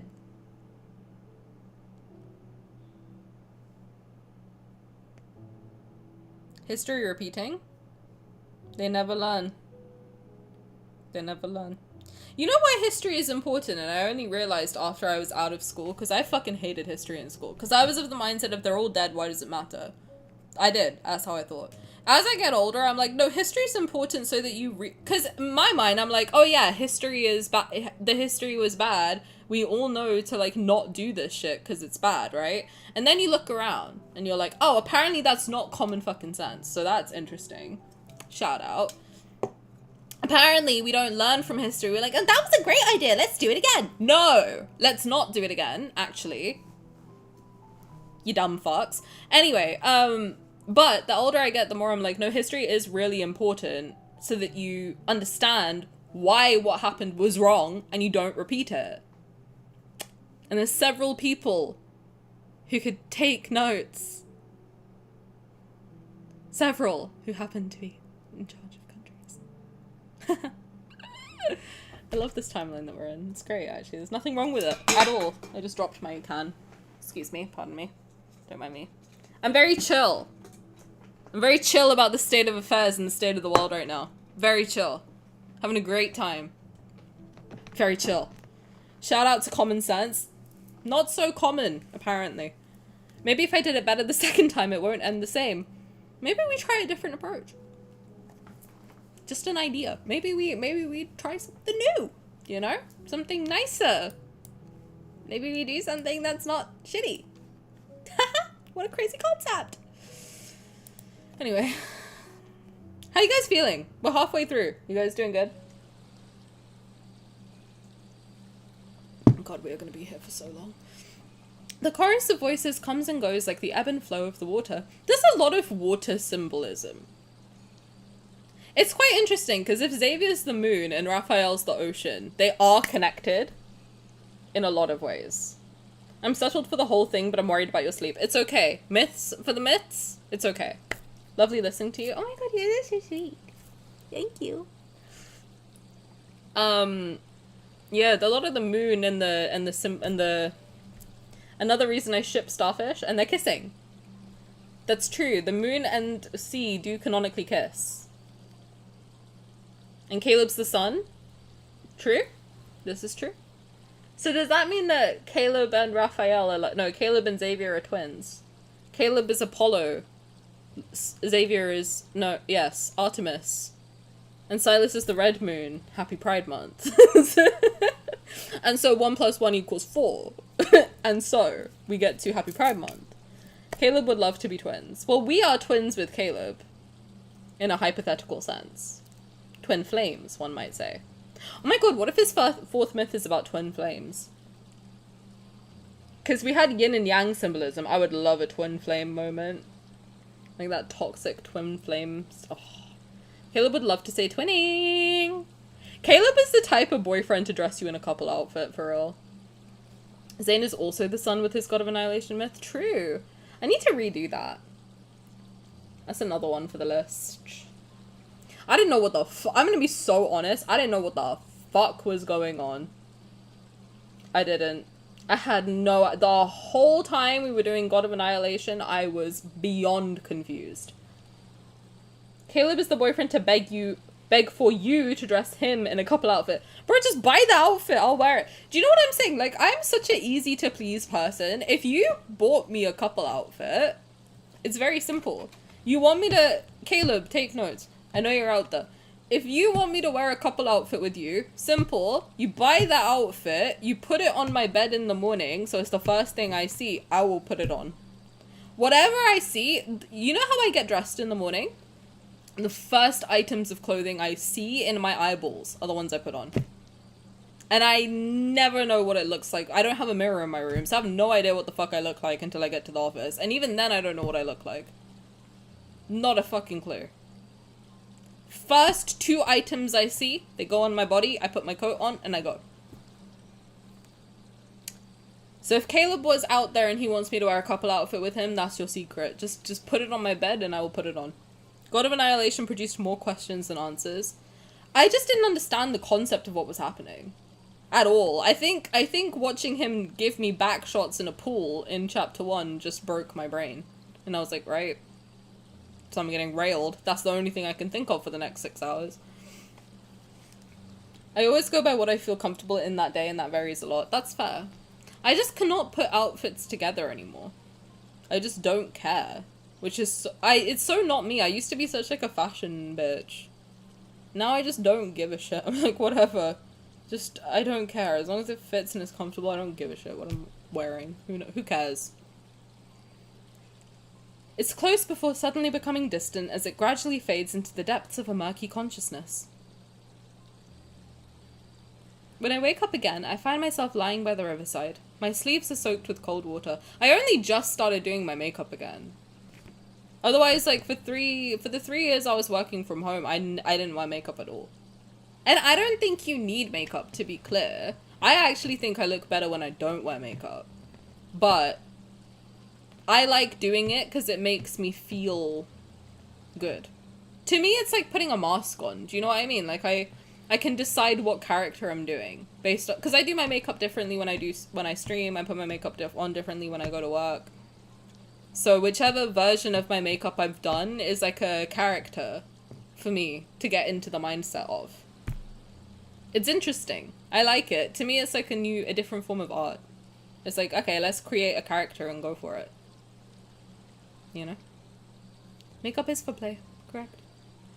When I wake up again, I find myself lying by the riverside. My sleeves are soaked with cold water. You went goth? Wait, you're goth? We've talked about this, I feel. Because I was like, I would not have clocked you as being goth. In my mind, I'm not gonna lie, in my mind you are Vaporeon. Is that the blue Eevee? Because that's your profile picture on Discord, right? That's what you look like in my brain. Whenever you talk to me, all I can see is Vaporeon. Is that the blue one? Fake Pokemon fan. Fake. I'm fake. Yeah. I call it beach goth. I kind of want to see the vibe of beach goth. I'm into it spiritually.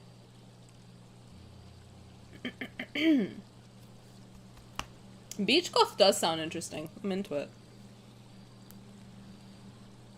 I always wanted to go goth, but I was always under the impression for some reason that I couldn't do it because of my skin tone. And I don't know, I don't think that's true at all. Like, I've seen people with all different skin tones doing goth vibes. But in my mind, always since I was a kid, I was like, I can't. I'm not allowed. Which is so fucked. When I actually bother to dress up, it's either beachy or alt. Nice.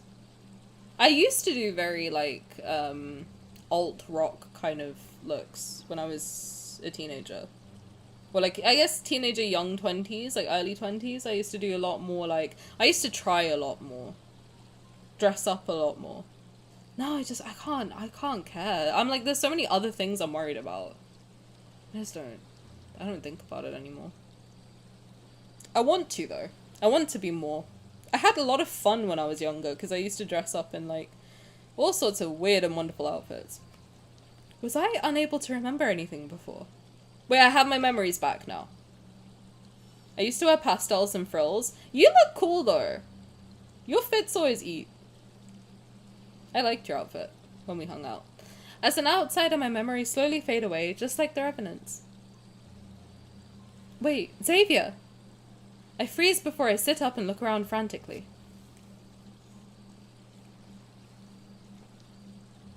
Xavier? No one answers.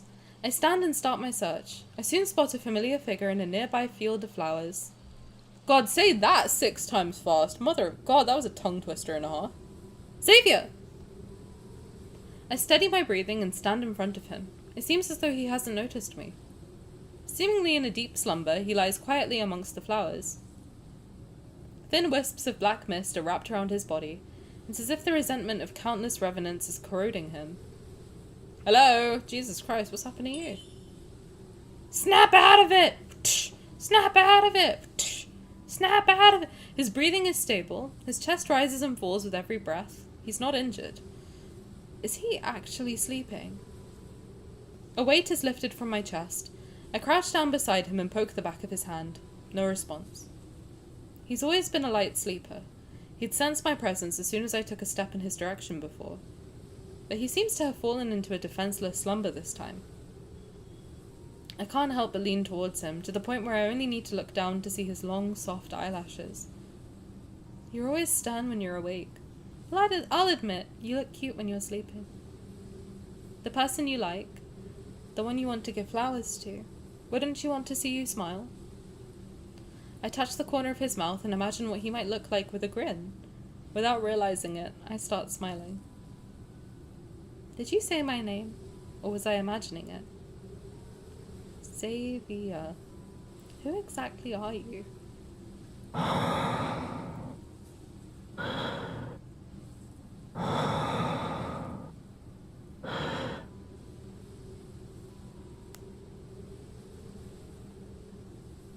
Deciding to set aside these unanswerable questions, I lie down beside him and touch his hair.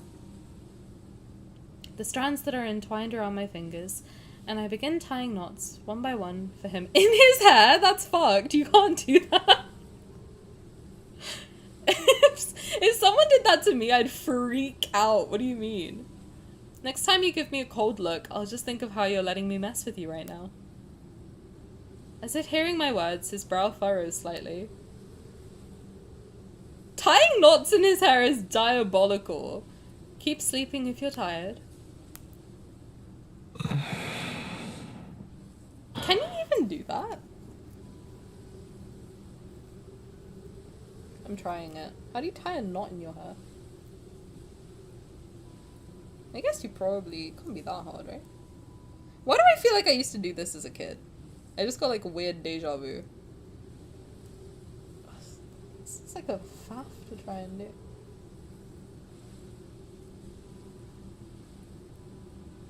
Yeah. Yeah.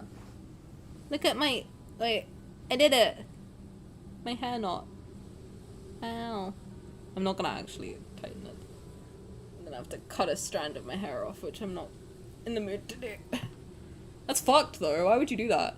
He suddenly opens his eyes. I can post a selfie in Discord if you want. Only if you're comfortable. You never have to show me what you look like unless you are comfortable doing that. Don't ever feel pressured to do that. Especially in the age of AI. Your face and likeness are important. If you are comfy, do what you want. If you're not comfy, don't. Halt. I can imagine. Halt. Only do what you are comfortable with. You can. Yes, you can. If you like, you can dress up for us. When I have more energy, once I figure out my health stuff, and I feel more comfortable in my body, I will dress up again. I will, for sure. I'm trying to, slowly. My makeup is one big thing that I've stopped neglecting. And skincare and such. I'm trying. I want to start cosplaying. That's one thing I really want to do. I want to get jacked so I could start like doing like realistic cosplays of like the guys and other characters that I like. And such and henceforth. Speaking of more energy, I don't need to sleep today. It's okay. It's the weekend. It's the freaking weekend. It's alright. I'll sleep in tomorrow. How many chapters are left? We're on chapter 6, I think. So 6, 7, 8, 9? 4? I was expecting to be here until 1 today. So it's okay. I slept in this morning. Up until 10. I woke up at 10:30. And I slept early yesterday. I slept at like 7. I slept between like 5 p.m. yesterday and 10:30 a.m. today. I think I woke up a couple times in between to eat something because I got hungry. But other than that, I've slept a lot, so I'm good. I'm not depriving, don't worry. She thought this was an Omegaverse. Ew! Luna! Not that kind of knot! What the hell? Cosplay sounds fun. I want to. This myth, if you play through without pauses, is like 2 hours. It's long. I know. I think the Raf one took me 5 hours to do. I think the stream was 5 hours. So, I was expecting this to be 5 hours. We're at 4 hours, to be fair. Half an hour was the Caleb reaction. So 3.5 hours, 6 chapters. That's not bad. Not bad. For me, that's not bad. Tears of Ramiro took me 8 hours the first time I did it. It's not bad. I'm doing good. I'm timing myself for half an hour-ish per chapter, and I'm doing okay up until now. You guys are too fun, and I like talking to you too much. I missed it.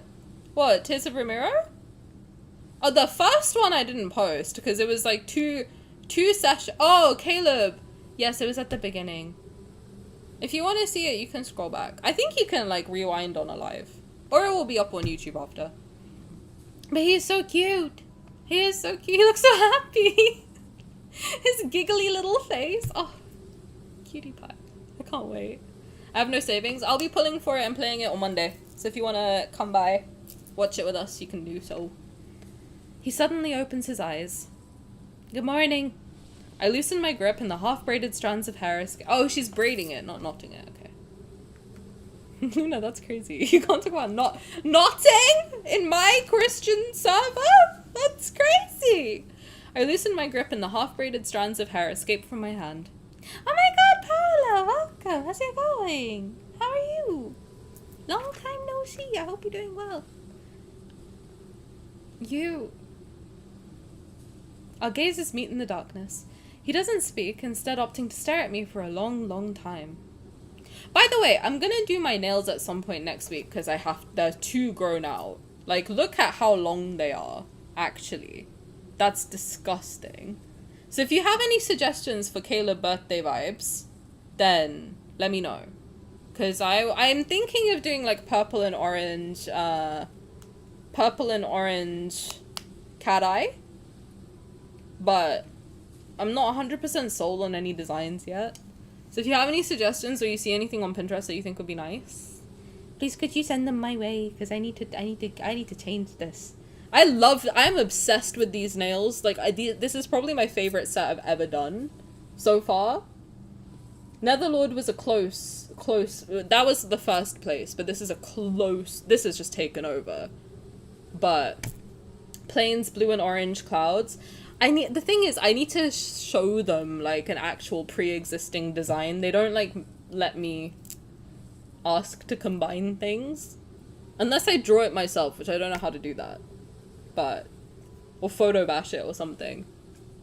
But if you find anything that's like, oh, this is good. I've been searching, I'm searching too, but if you happen to stumble across something you're like, that's good, please send it my way.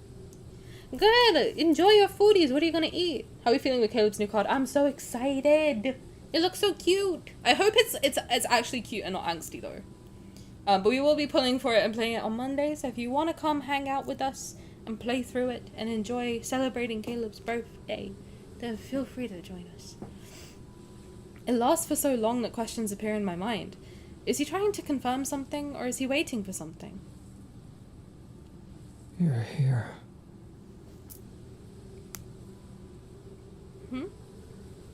I had an incredibly long dream. I followed my teacher into battle, and then I journeyed through the starry sea. Relax, Eren Yeager. Anytime a man says I had a long dream, I get triggered. That's my trauma response kicking it. When I returned, you were gone. His voice is soft and hoarse. It still carries traces of that dreamlike stays. So much happened during those 300 years in your absence. I don't even know where to begin. I doubt you want to hear those boring details. Do you remember our little planet? Stop. I told you about it before. The wavy leaf sea lavenders grow better there. I brought back some seeds and hoped I could grow them for you. Is he delirious? I'm sorry, it's very sad, but like, is he okay? So the name of that flower is... Why do they call it wavy leaf sea lavender? It's forget-me-nots. Is wavy leaf sea lavender? My hand trembles and I feel a sharp pain. The brooch on his chest has pricked my fingertip. Back then, it was just like this. Xavier, honey, I don't think I'm who you think I am. I thought my intentions were clear. Why didn't you understand them? How deep in REM were you? Maybe I'm the one who's foolish. I should have been more direct from the beginning. His sad smile. Can't do this. He gently holds my finger and carefully wipes away the drop of blood. When we last saw each other, you said you had feelings for someone.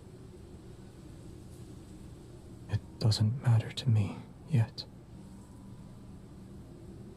Why wasn't that person by your side when you were in danger? Forget him.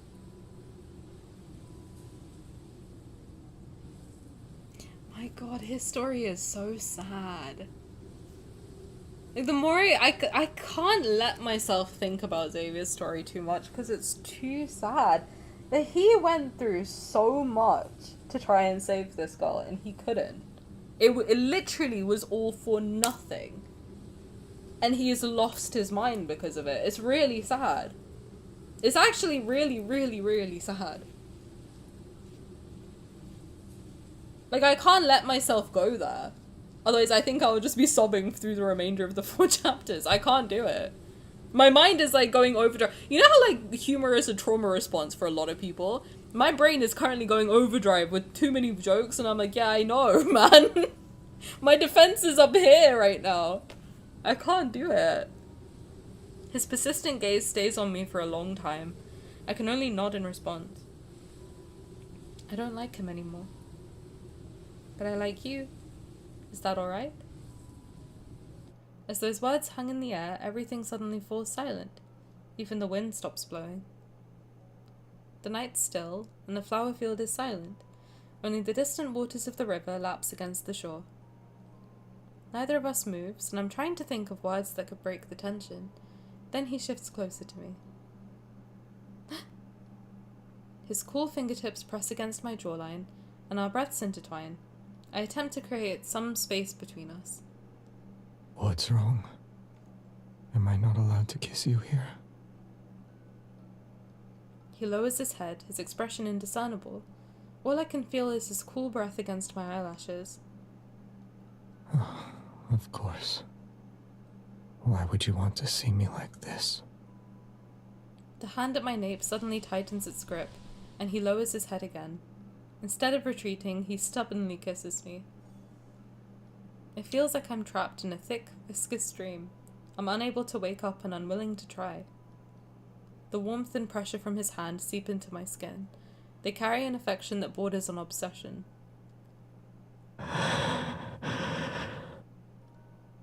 This is my dream. I'm free to do as I please. You're a figment of my imagination, aren't you? Not quite. Not complaining.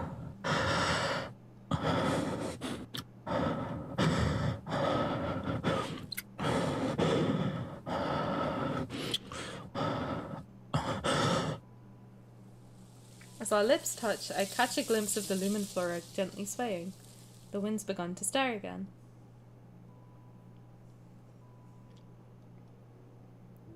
This is simultaneously the most romantic, hottest, and saddest thing. Felt every emotion just then. Stood up on the floor. Honestly, good for him. No notes. Good for him. That's what we'll be signing like later. Thank you so much. Yeehaw! Save a horse, ride a cowboy! The ceremony ended and those pilgrims were never seen again. Oh yeah, they died. Rip. The elders in the monastery declared the ritual a success. It was an auspicious sign since the Chosen One appeared. The revenants celebrated every night. The city was filled with the statues of the Chosen One in all sizes overnight. There was also the tree bark touched by the Chosen One, the tiles the Chosen One stepped on, even the stone the Chosen One supposedly hit her head on after tripping over a branch during her arrival. They were all treated as a sacred gift. The revenants competed. Imagine being clumsy and the people around you are like, my angel! That's my dream. Actually, imagine I fall over and smash my head on the pavement and they're like, she's just giving us a gift. Take me to the hospital, actually. The revenants competed with one another to preserve these treasures. Your baubles are nothing. My hand was touched by the Chosen One herself. This bitch. Upon hearing this, revenants surround him and let out gasps of envious admiration. You have been blessed. Excellent! We'll chop off your hand and mount it on the city wall, so every passerby can shake it. That's fucking crazy. You want to cut off the hand that the Chosen One touched? Don't be afraid. We're incapable of feeling pain. True. Or is your heart not sincere enough? I shall accept any sacrifice if it means I can be a pilgrim. I think they lost their damn minds. The fact that he thought he was dreaming because he spent 300 years without her, so he doesn't believe it's real for a moment. Stop! Also, he has literally lost his mind. Like, if you really think about it, like, thinking that Xavier is sane at all in this myth is kind of like... He might be lucid, but I don't think he's sane at this point. He's, like, gone mad with grief. I don't think them calling him Mad King is, like, mean. I think it's true. I think he's probably quite literally lost his mind because he's so sad. And that does happen. Like, if you are heartbroken and you have literally gone through thousands of years of, like, battle and stress and traveling across different universes and galaxies and all of this bullshit that he ended up doing, and then you come home and find out that the reason you did all that was for nothing, you would go mental and kill everybody, which is what he did. Which is understandable. You would go fucking crazy. So I think he's also literally, yes, he's very sad and he thinks he's dreaming, but he's also insane at this point. Like, medically, probably, is my theory in Minecraft. Don't sue me. Just to cover all my bases.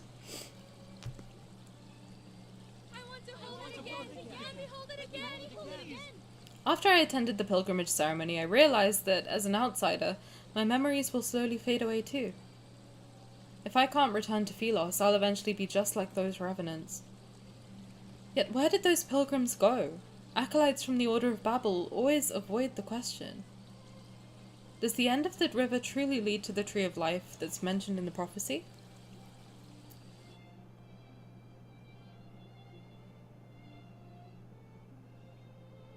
Your solution is to follow in their footsteps. You'll see where the supposed sacred path of pilgrimage takes you. They say the river doesn't end. If that's the case, then what happened to those pilgrims? They didn't die, but they didn't live either. No one's seen them since. The river silently flows as our ferry glides across the mirror-like black water. A thin mist surrounds us. This is very River Styx, right? Like, I'm not crazy for thinking this. Come to think of it, if we're measuring how close someone is to the Chosen One, you should have been chosen for the ceremony. I'm honored. You ate meals cooked by the Chosen One, held the Chosen One's hands, and even embraced the Chosen One. You even kissed me on the mouth. And though these eyes, this nose. God, I think Simi's infected my brain with just pure filth. I thought of two very unholy things.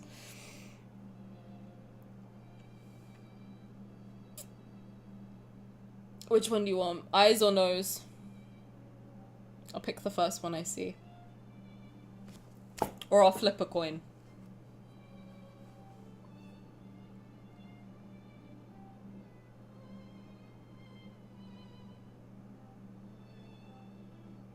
Nose. This nose has been touched by the Chosen One.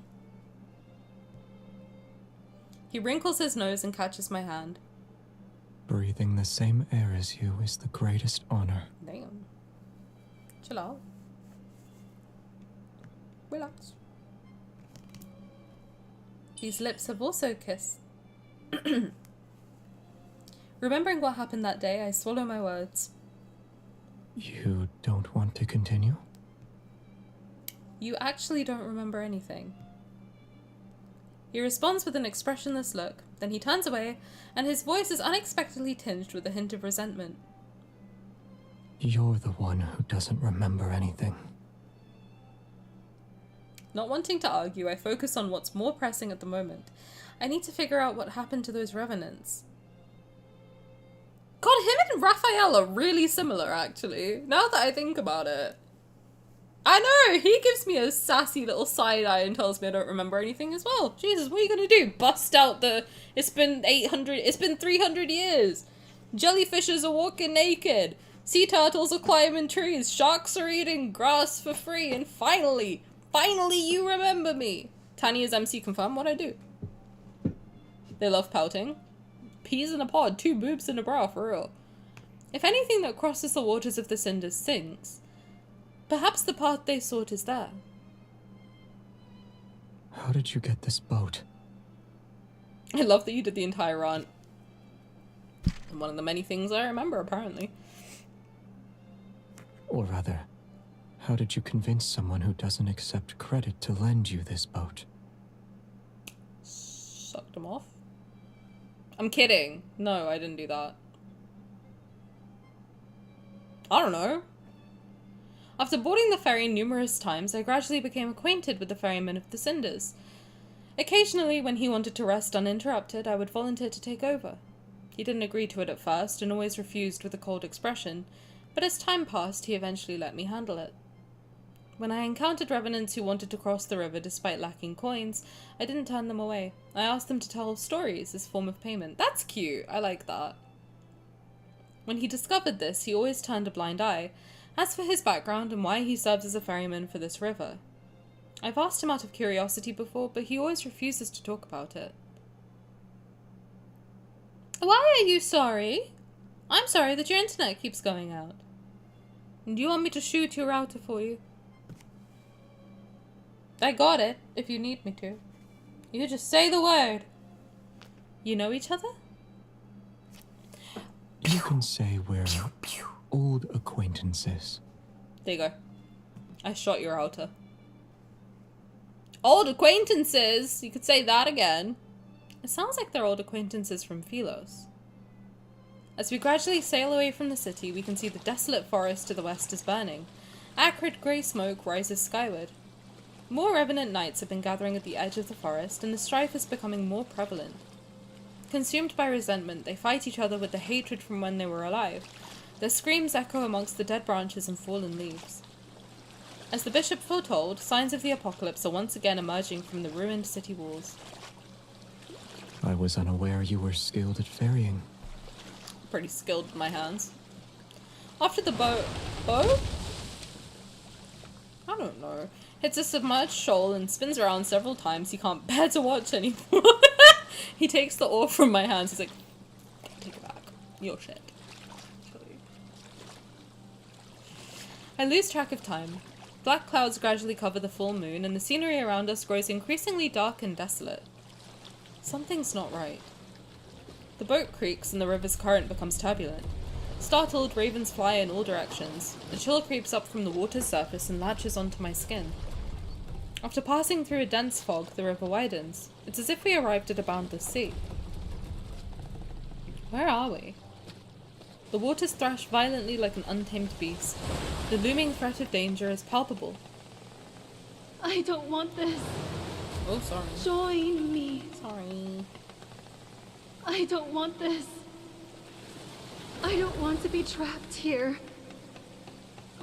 Become part of these dead waters. I'm good. These voices. Where are they coming from?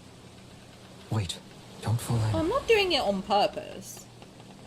Under the water's surface, countless invisible hands seem to reach up. I want to see it because in my mind I can imagine what that looks like. Like, you know that, there's like a very famous image, or I guess it's like been done by many people, where it's like a black light, or like a bright light, and then like hundreds of hands like pressing against a white cloth. And it's like all the black hands against this white cloth. That's what I'm imagining it looks like when you look down. Also, there's a place in, God, where is it? It might be Thailand. There's like a temple I don't know where it is actually. It could be, it's somewhere in Asia. There's this temple that has like thousands of hands carved in white stone, and they're all reaching up, and it's very creepy but very cool. That's what I imagine when I think about this specifically. Hatred pushes them to maliciously toss our boat back and forth. I grip the edge of the boat with all the strength I can muster. Pain pulsates through my chest without warning. My vision blurs. It's as though invisible hands are squeezing my heart. The inky black water transforms into countless golden veins. I could almost believe streams of energy were flowing downward. I feel awful. It's like my strength is being drained away. Watch out. The increasingly violent currents strike our boat. The river's surface discards its serenity and transforms into a massive whirlpool. At that moment, I'm like a sea. I'm plunged into a darkness unknown to all. Hello? When I open my eyes again, I find myself curled up in a warm embrace. Our capsized wooden boat somehow glides smoothly along the riverbed. Mist reminiscent of the Vale accompanies us. I can hear the rapids and foam washing over sharp reefs, but I can't see the dangerous shallows. On the other side of the river, Cindersfell's shores fade from view, and despite being underwater, I can feel the moist air. The current gradually calms. Our boat continues to move along the dark underwater passage for a time before finally hitting a shallow bank.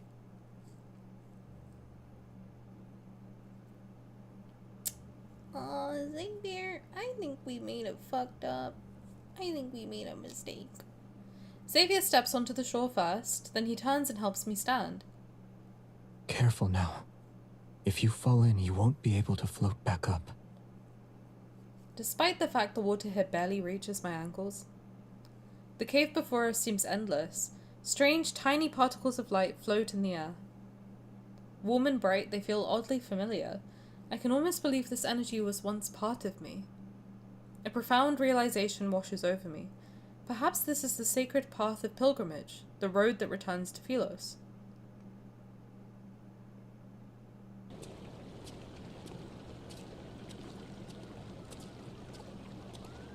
The archives at the Order of Babel's monastery had records of a certain Philosian legend.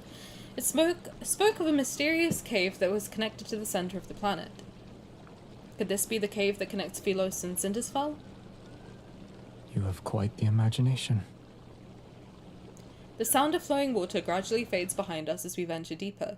The further we go, the more the scenery unfolds before us. Look at these light particles. They keep increasing in number and brightness. Perchance the pilgrims who disappeared found themselves in this place. As the words leave my lips, an enormous monstrous skeleton appears. Sorry? Bodies lie on the shore. They're still frozen in the position they were in for their final moments. Those monsters. They're wanderers. So all the wanderers are just in a cave? Underground? The fuck? These creatures once roamed Philos before it was destroyed. The gleam of a blade flashes and the bone-white remains dissolve into energy particles before dissipating.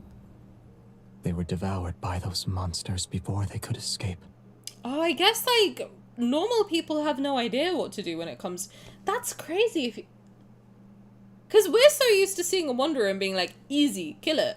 But, like, if a normal person sees a wanderer, they'd be like, the fuck is that? And before they can process what they're looking at, they would be dead.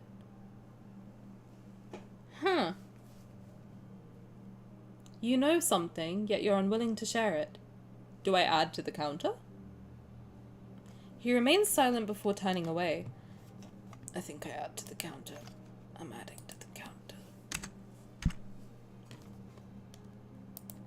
He remains silent before turning away. His cloak billows out behind him. If we could actually return to Philos, what will you do? Aside from finding your name.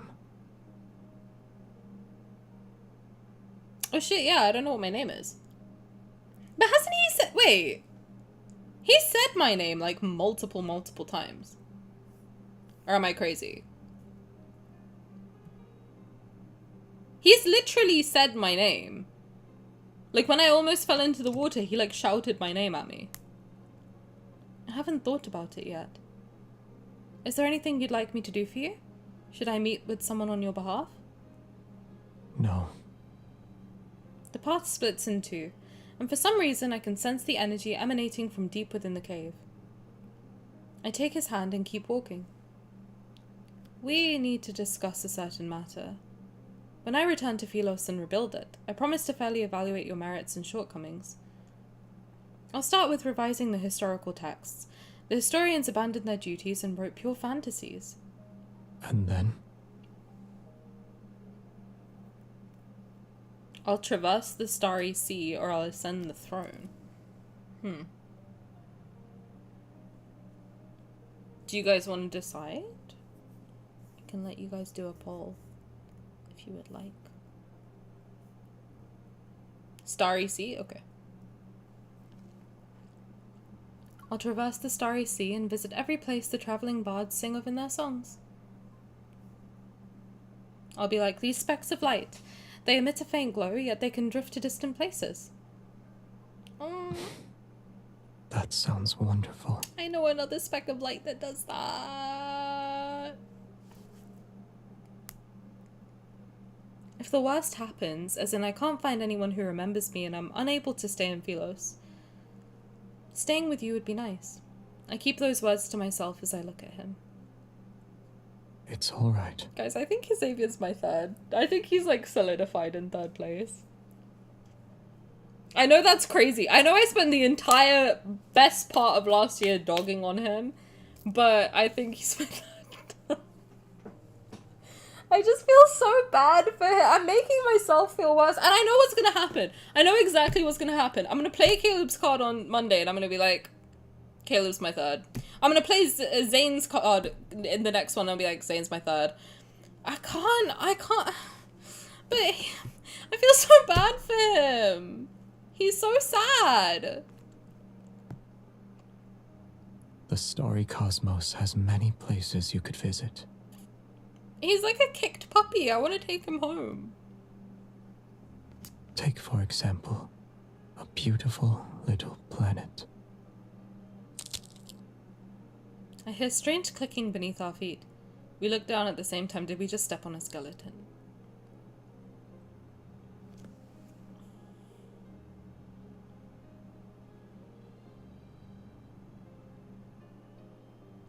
Yeah.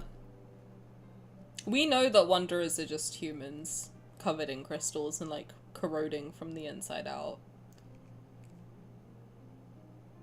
There's a deathly pale wrist encased in crystals. Akin to veins, dark red vines are wrapped around a ribcage. The delicate roots of eerie flowers penetrate hollow eye sockets. Oh!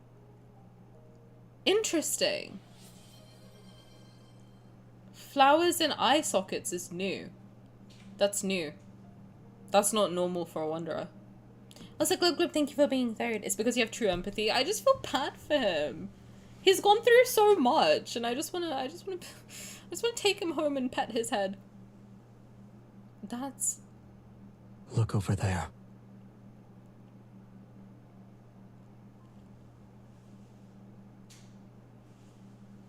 In the distance, a twisted tree looms. It isn't a real tree, but one formed by countless crystallized skeletons. Ew! They're stacked and entangled with one another. Their twisted forms are similar, for they step on those beneath them in a futile attempt to reach for something on high. Thin vines ensnare the crystallized remains. Together they form a thick, ew, trunk-like structure that's, ew, deeply embedded in the planet. You know what that reminds me of? You know in Harry Potter, wasn't there something about, there was something in Harry Potter where it was like a throne? There was something with like muggles? By the way, okay, the older I get, the more I think about the different parts of Harry Potter, I'm like, that's fucked. That's actually fucked. Like, the words that she used in there is actually genuinely fucked. Anyway, I swear in, like, one of the the statue in the Ministry after it got taken over. Yeah. I remember that scarred into my brain because I remember reading it and being like, ew, what the fuck? Because wasn't it a bunch of like dead muggles? Like all stacked, forming some sort of like throne or something. Nasty. Nasty business. This is pretty similar. There is a lot of body horror in this game. I mean, again, if you think about the fact that Wanderers are all just human beings, and like the type of situations you see them in, and the like forms you see them in, like torso up Wanderers, the ones with like their cunty heels are like, yeah, okay, fine, they're pretty slay or whatever. But if you think about like what a Wanderer is, nasty business. The Dementors always creep me out as well. The physical manifestation of depression is torture. Interesting. You know what? I haven't really. This is why I want to I want to watch Harry Potter again from a library, because like when I watched 1 and a little bit of 2 on the plane back from Canada, and looking at them again, I was like, there's a lot that's not quite right with this. There's a lot that's not quite right with this. And then like the more you think about different things, it gets worse and worse the more you think about it. The more you think about what it must be based on, the more fucked it gets. But I never thought about the Dementors as physical manifestation of depression as torture. I can't touch the series anymore, unfortunately, but I still know about it. No, I said that I want to watch it because it is part of my childhood, but I don't want to support J.K. Rowling in any way, shape, or form, so I will get the movies from my local library so that I don't support J.K. Rowling in any way, shape, or form, because I'm not trying to do all that. I don't like her. I don't like any of her business. I think she's fucked. I think she's got fucked takes. I'll say that to her face. I think she's a nasty piece of work. Some people, man. Some people. I can't do even that anymore. No, I get it. No, I totally get it. I think it is, it is sad. I mean, it's a lot of our childhoods, and knowing that it's written by someone who's just a piece of garbage it's sad. Like, and also it does, I want to watch it from a standpoint of, let's see how much is fucked. Because when I was watching it, the way that Hermione was talking about her parents being muggles, I was like, that's fucked. That's actually fucked. And also the word muggle is kind of fucked. Like, everything about it is fucked. And I'm like, I want to go through it and see how bad it actually is. Because when I saw the goblins in the bank, I was like, this is fucked. All of it's fucked. Like, the more you look at it, the more you're like, what the fuck is she on? I mean, the one Asian character being called Cho Chang is actually diabolical. All of the, like, stereotypical ass names she's got for all the characters in there, I'm just like, what the Dobby as a concept is fucked. I'm just like, what is going on in this woman's head? How bad does it get? Like, what the hell?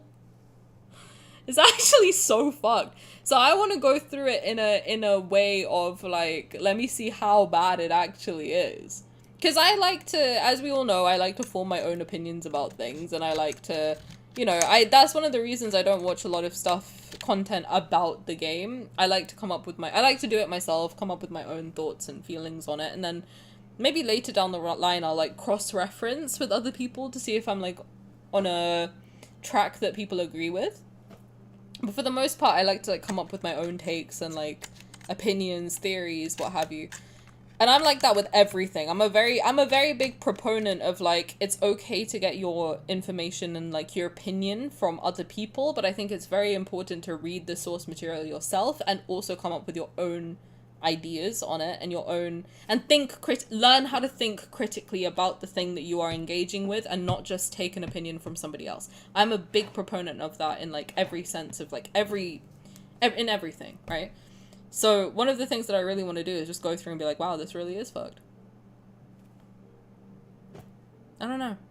But I also don't. I mean, I haven't watched it since I was probably like under 10. I don't think I ever watched the last movie. So part of me is like, I don't know, I probably could do without it. But part of me is like, I do kind of just want to see how bad it is. Not or wizards being pro-slavery, like normal wizards, not just the bad guys. Yeah, Harry Potter was fucking down with having a house elf. I'm like, the fuck are you on, bro? The Malfoys, okay, understandable, they're evil pieces of garbage, but like, Harry Potter, the chosen one, insane business. 1,000 horrified thoughts flood my mind. But to be clear, just so it's crystal fucking clear, I do not agree with J.K. Rowling. I do not want to support her in any way, shape, or form. I think she's a dastardly piece of work, and I think the black mold in her house has rotted her brain. So, allegedly in Minecraft. Don't sue me, I don't have anything. You can sue me for my plushies, and that's about it. This is the tree of life. It's a tree made from corpses. Well, that's fucking ironic, isn't it? Tree of life, and it's made of dead people. I've never seen these people before, yet I recognize their clothing as garments that belong to Philos. Each and every one of their expressions are filled with despair and terror. They're like souls in the depths of hell who are seeking salvation. Were these Philosians trapped here? Why? Philos is an artificial planet. Oh. Is this new information? I feel like this is new information. He suddenly speaks.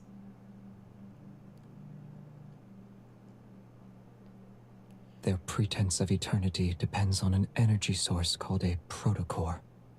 So is this where we get this information from then? From this myth? Protocore. Familiarity washes over me again, and for some reason a sadness surfaces. The planet found itself on the verge of collapse after its energy was depleted. However, the most scholarly elder in the royal capital had a solution. The royal family discovered an uninhabited area with a chaotic protofield in Starfall Forest. It was located in the southern region of the planet. Oh, so this is like where he's just spelling it out to us, basically. Okay. I see. Deep within that forest is a cave. It leads directly to the heart of the planet. So long as humans were thrown into that cave, the planet's energy would never be depleted. So does that mean that all humans also have a protocore in them? Because if the planet survives on protocores, and then they're throwing humans in to feed it, then that would mean that all humans also contain a protocore, right? Or did they get turned into a protocore somehow? I wonder if the southern region thing has relevance, like underworld vibes? Hard to say. I mean, yeah, it is weird that he points that out, that it's the southern region. I guess my question is then what's in the north? Is it that the royal family lives in the north and they're kind of like, don't go to the south? And it's like, well, that's why. I don't know. It is interesting that he points out the southern region. Like the people who thought this system was justified, the planet possessed an insatiable greed. I know it's not the time, but this is one of my favorite animations for Xavier. He looks great. He looks great. Sorry, listen, this is my defense mechanism popping up, okay? I'll be serious. Okay, I'll lock in, I'll be serious. Don't thirst after him. He looks at those crystals that can no longer be called human. They're the victims who were used as fuel. Did anyone escape and live to tell the tale? I look at Xavier, but I already know the answer in my heart. No.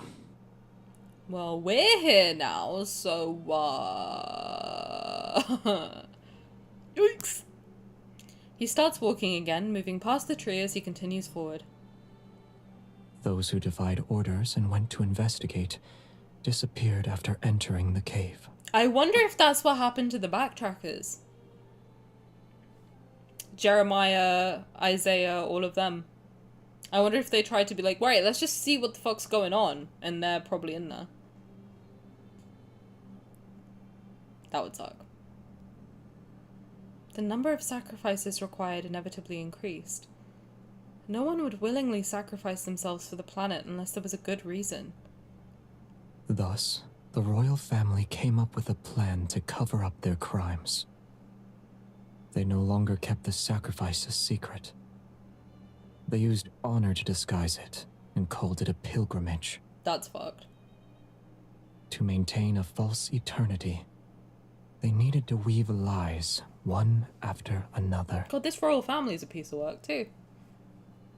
Every member of the royal family had to bear the burden of perpetuating these lies. You were the one who ended it. He shakes his head. Ironically, the one who did that wasn't even remembered. I did it! Well, I'm so cool. Such a good queen. Although our surroundings are quiet, I can almost hear everyone's desperate cries for help as they face death. Jesus. Now you know the truth. Do you still consider Philos your homeland? Chosen one, my lady! Please tell me I don't recognize that voice. I don't want to recognize that voice. My footsteps falter. I look down and I'm greeted by eyes filled with absolute terror. That outfit. He's a pilgrim from that day. Tiny crystals, seemingly alive, spread from the youth's palm. Ooh. Jesus. The pilgrimage is a lie. It will never lead us to Philos. It won't, because we're on Philos right now, right? That's what I've thought since the beginning. Are we not on Philos right now? Because this is the same shit. They're sacrificing someone in a cave. This is Philos. They're talking about getting back there, but it's like, we're there. We're literally here now. In the moment. We're a source of nourishment for the cinders. The waters, they grow without end. Canadian. Only then will it reveal the true path. You are the last one it needs, my lady. Not fucking likely. You can lead us back to Philos, yes? My lady? Yeah, so the thing about that is, no. No. You got me fucked up. Oh. No. No. Not me. I'm not that girl. I just saw a TikTok video mentioning that Xavier arrived 200 years ago from the... Yep, 214 years. It says 214th spring on Earth. So yeah, 2048 is when this game is set. So yeah, 1834 he would get there. Yeah. That's what I'm saying. I want to see a myth of him in the 1800s just fucking bopping around. You know? I would like to see it. I would like to see it. I would. I also considered them using the name Philos as Utopia Paradise. Is that what Philos means? Bro, he lived through everything that we're going through. He's here now. Xavier's literally currently bopping about the world. You ever see a tall blonde man with blue eyes? It might be Xavier. He's literally here. He's literally on the planet with us right now. He's the only one that's dateable. Just so we're all clear. He's the only one in this year, currently, 2026, that's dateable. Probably met MJ. Or Lady Diana, yeah, correct. Maybe met other people too. He's so tired of all our bullshit as well. No wonder he's always trying to nap. He's like, since 2019, this whole place has been a fucking write-off. I'm out, or wake me up when September ends. Am I right, brothers? Glub Glub, hello, what are you doing over on YouTube? How's it going? And we don't know if he traveled too, but just based off Chinese history, man lived through the Opium Wars. Sure did. You've seen one World War, you've seen them all. Yeah, he's seen 1, 2, Cold Wars, etc., what have you. All of them. He kneels before us and presses his forehead to the ground. Why won't you save us? You traitor! I don't know, man. That sounds like a you problem. I don't know what's going on. Watch out. Xavier wraps his arm around my waist and pulls me back. His sword draws a black and golden arc. It rushes forth and slices the figure's waist. The pilgrim, who transformed into a wanderer, falls to his knees. He prostrates towards the tree as if he's worshipping it. Josephine is dateable in 2026? Shut up, how old is she? No, if she's like 60, yo, she'd be like 40 something.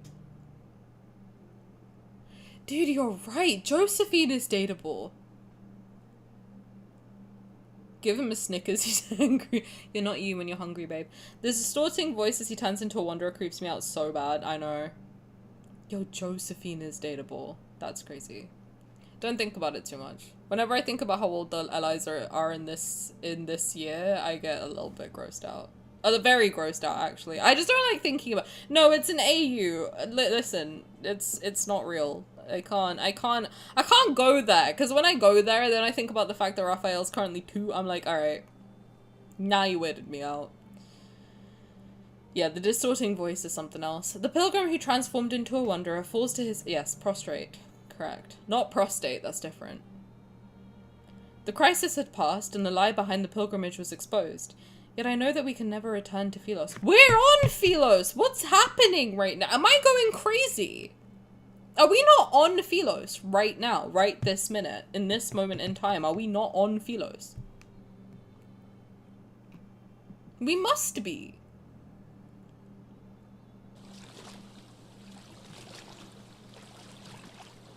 After we return, we seemingly have an unspoken agreement to not discuss that path of Wait, we got out and told the tale. We did the thing, the impossible thing. We did it, we're doing it.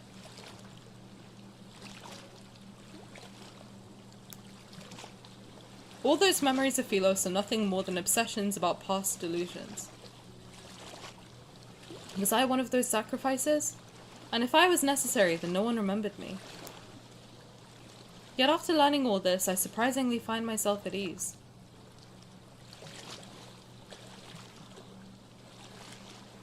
Have you thought about your plans for the future? Assuming you can't return to Philos. I'll stay here for now. Tomorrow's problems can wait until tomorrow. At least I'm free at the moment. The small boat sways gently on the river's surface. For some reason, tonight's moonlight seems especially bright. Here. He grabs my wrist and places a small object in my hand. Is this a gift? Yes. It's a special protocore. A trinket from Philos. It may be a fragment, but you'll find a use for it. Are you sure it's not a small stone or pebble? You're trying to make me feel better. You can see it like that if you like. Alright, the shiny pebble is mine now. Oh, he's so penguin-coded, he gave me a pebble. Although I want his flowers more, this is the first gift he's given me. I've decided to accept the rock after mulling over it. Oh, he gave me a rock! Put it on my finger.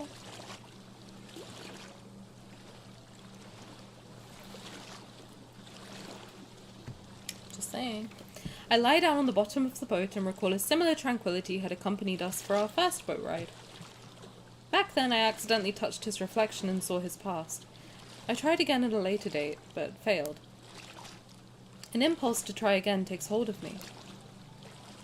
The moonrise's light pierces the slender tree trunks and illuminates his reflection on the water's surface.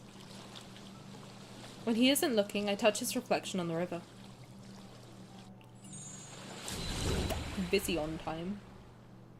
If you could gaze into the future, you might think life would be a dream. This time, I saw him standing with his back to me, surrounded by an endless sea of flowers. As darkness gradually covers the land and stars fill the sky, he places a cluster of light blue flowers before a tombstone.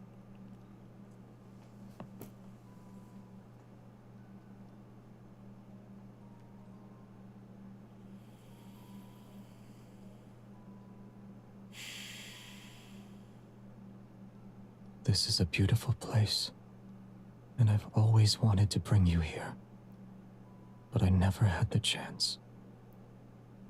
Are we on fucking Uluru?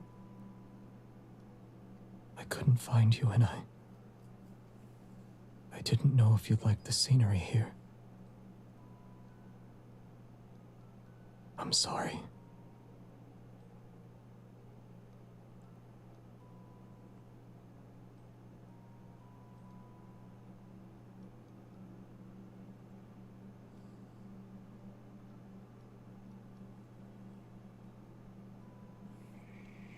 His voice softens as his fingers slowly trace over the engraved text on the tombstone.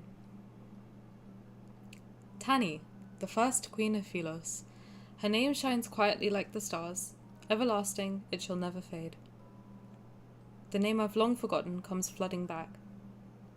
The forgotten queen was me this entire time.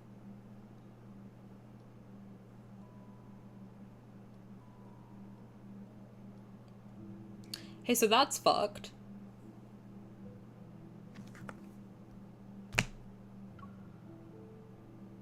The end! And they all lived happily ever after, God bless. I've seemingly grasped a crucial thread as forgotten memories begin to surface. Xavier is the king who succeeded me after I disappeared. The truth is, right before my eyes, this place isn't so different from Sylus, or rather places where humans exist are very similar to one another. But if I've been in the heart of the planet for years, then what did Xavier experience?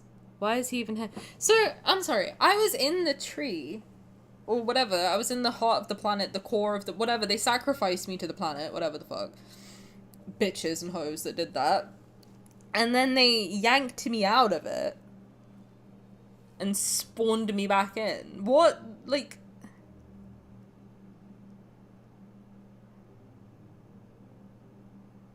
Are you redoing backshots? Zayne? Yeah, at some point we'll probably do Zayne's again. I mean, it is on YouTube. Like, if people just want to see me do it, like, it's on YouTube. But yeah, I don't understand it, so I would like to redo it. Whenever it reruns, I'll probably redo it. Because I don't really understand what the fuck was going on. At all. I have no... Like, at least this one I have some idea of what's going on. Zayne's myth, I think, broke my brain with the backshots, but, whoopsies, we took the battery out, now we need to put it back in. No, but, like, how did they yank me out of the tree?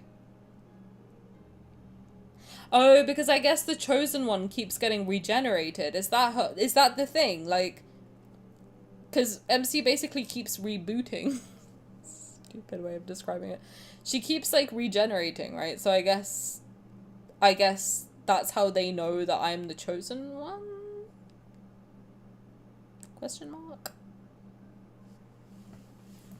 God. Because how did I die then come back to life? Like, it doesn't make sense. Confused, man. Little by little, I pieced together the truth from the forgotten tombstones scattered across Cindersfell. Okay, let's lock in. The story continues. While I was gone, my knight traversed the starry sea. My knight put on that dust-covered crown. My knight became their king. It's the most magnificent coronation ceremony in the history of Sylus. It's the one thing he didn't want to do, was become king.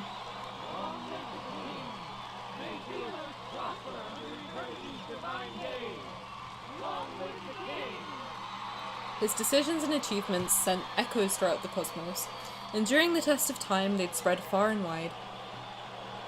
The people gathered in the square.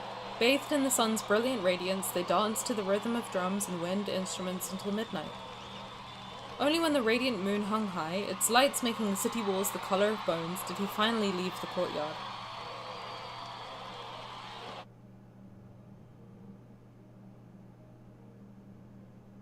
Still wearing white coronation robes, the king removed his crown. Akin to a god's merciful gaze, moonlight poured through the dome and washed over him. Did he sleep well? What happened in his dream?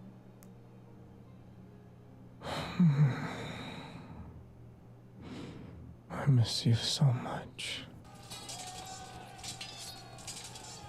That's fucked up, man. After that, my knight picked up his sword.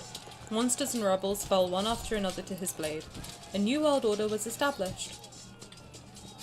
Following centuries of war and chaos, Phylos was ushered in a dreamy golden age. They adored and praised him. The ballads spoke of his wisdom and brilliance. All knights swore their loyalty to him. He was given the title Sentinel of the Stars. Yet in the end, they stormed his castle and held swords to his throat. Knowledge was lost, and the world order crumbled, and war raged endlessly. He sat on his throne as a prisoner. Alone, he bore the weight of his crown. This was the downfall of Sylus and the story of his life.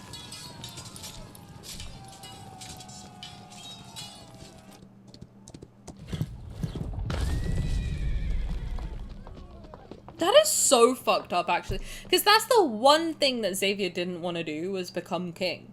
Right? That was like his one thing. He was like, I don't want to do it.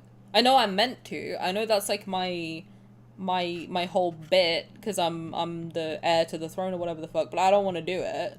I want to be a knight, and I want to do actual good. Bro, and then in the end, he's just like...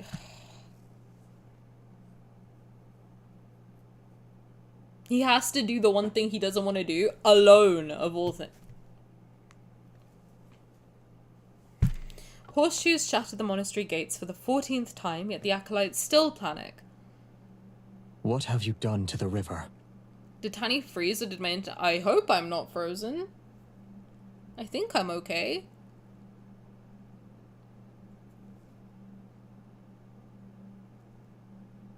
The bishop dismisses everyone and closes the door, his ashen face displaying anger. I think I'm alright. From my end, it looks okay.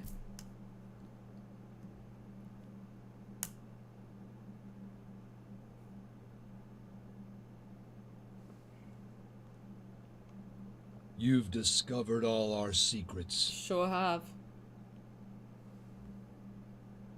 Royal blood flows through our veins. Our? You, of all people, should understand that the planet will perish once we lose the protocore. Sorry, he just said our veins. Who is you? The people of Phylos will be unable to achieve eternity. Is that Isaiah? Imagine. Is that fucking Isaiah? Whether it's in the Phylos of a bygone era or this city, the answer is still the same. The waters of the cinders and the planet's core can open the gateway to Phylos, so long as they're nourished, of course. God, my back. I've been sitting for 5 hours straight. Oh, everybody stretch your backs. I think we got like another hour left. Oh, God.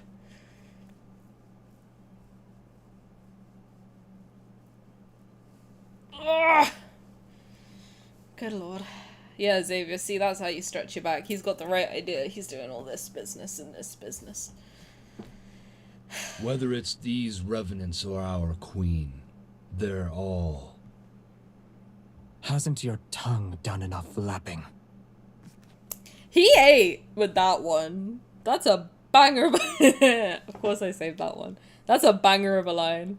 Hasn't your tongue done enough flapping? I'm gonna pull that one out, the ether, next time someone pisses me off. Hasn't your tongue done enough flapping? I fucking like that one.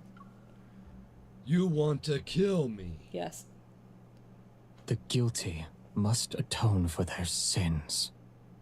The tip of a sword is pressed against the bishop's throat.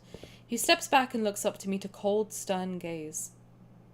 Have we truly sinned? You dare to claim the kings of Phylos were free of sin? Those moronic subjects were asleep. They were obedient, and they wouldn't scream a thing. But you woke them up and told them there were no deities to look up to and no roads forward. Don't you deserve death? Open your eyes. The chance to save Phylos is within our grasp, and yet you want to destroy it again. Another old dude fucking yapping his gums, bro. Shut up. The planet can die. Let it all return to naught. Period. A world that can only survive through sacrifice should have never existed in the first place. Tell him. You can't bear to see her die again. That queen you failed to protect. Okay, you're fucked for that. Kill him. Kill him. Her heart nourishes those poor revenants in the river, and it's our most precious sacrifice to the heart of the planet. Kill him. If we throw her into the cinders before the last full moon, we can return to Philos once more. Xavier, you'll get his ass, bro. So many have already been sacrificed. She's been sacrificed once before. What's wrong with sacrificing her again? I can think of several things, sir. Number one, I don't want to be sacrificed again. Why can't we sacrifice you? You were the crown prince of Philos. I'll let you be the king. Who is you to tell me what I can and can't be? Who are you? You're nothing. You're a bishop. Shut up. Your tired rhetoric never changes. Get his ass, bro. This time, we'll find out if it's your call or mine. Period. Get him. You. The planet needs nourishment if it is to survive. Let it die then. Both you and her are suitable for that role. Man, just kill the planet. Who cares? Everyone on it's dead anyway. If you want her to live, you know the price you must pay. I think the bishop has to crown and legalize the new monarch. Bro, if you're the king, change the rules. What the fuck is going on? Do they not have that power as, like, the king of everything? Xavier's the king of a galaxy. He can't just be like, actually... Bishop has no power. Signed, sealed, and delivered. Can't they do that? As the king? You're telling me the bishop is higher than the king? That makes sense. That makes sense.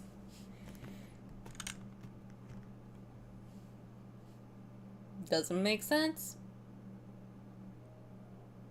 Moonlight bathes the forest in a silvery grey. Also, who decides who's the bishop?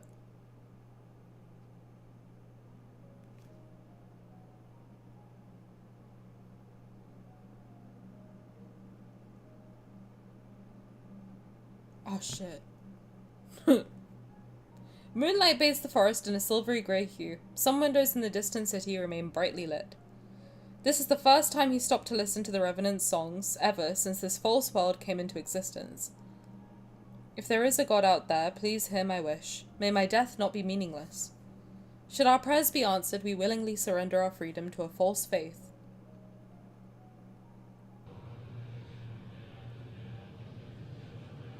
Night falls and the Revenant's hymns tremble with the rustling leaves.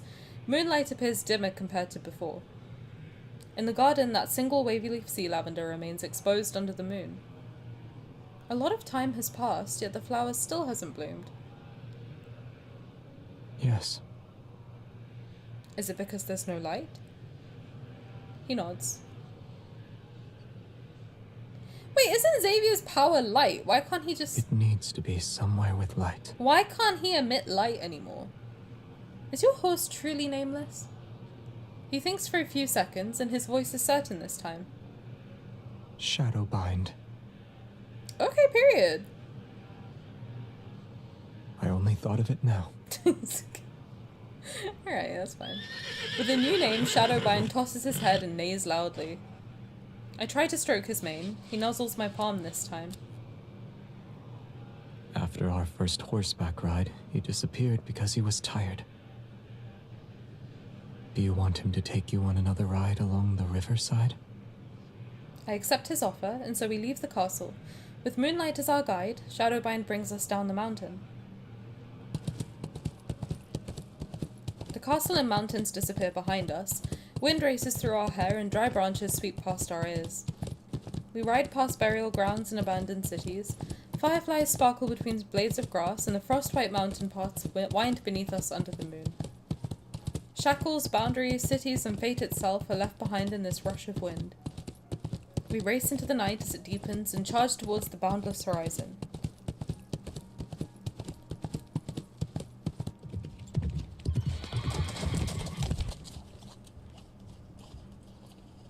We pull Shadowbine's reins as the moon rises. We sit side by side in a field of flowers near the riverside. I tear blades of grass into pieces and drop them into the water one by one. Some sink and others are blown away by the wind. When he notices I've entangled the ends of his hair around a flower stem, he doesn't get angry. He slowly untangles it instead. A moment later, he plucks a blade of grass and tickles my cheek with it as if to punish me. Aw, that's cute. Time passes. He takes my wrist and puts a small bracelet woven with lumen flora on it. It's tight. Are you afraid I'll get lost? Yes. It's like his heartfelt gift card. When they do the, like, bracelets of light. This mountain wind is cold. The stream's water and moonlight spread out to create a silvery grey glow that rests on his shoulders.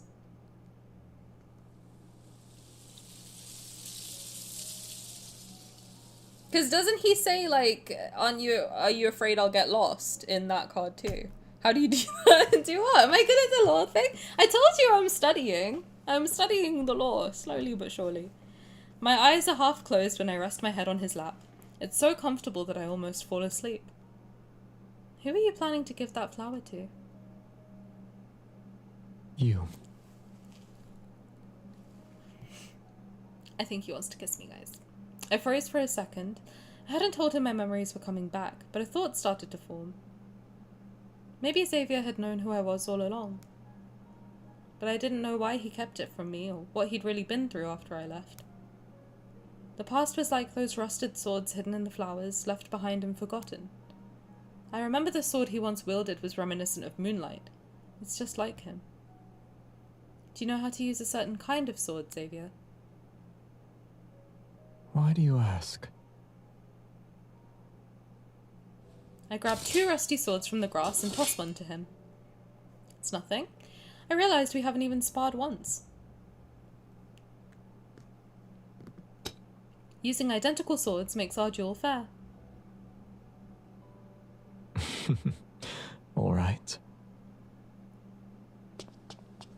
First move, second move. Your strikes are too slow. Yet I still managed to block your attack.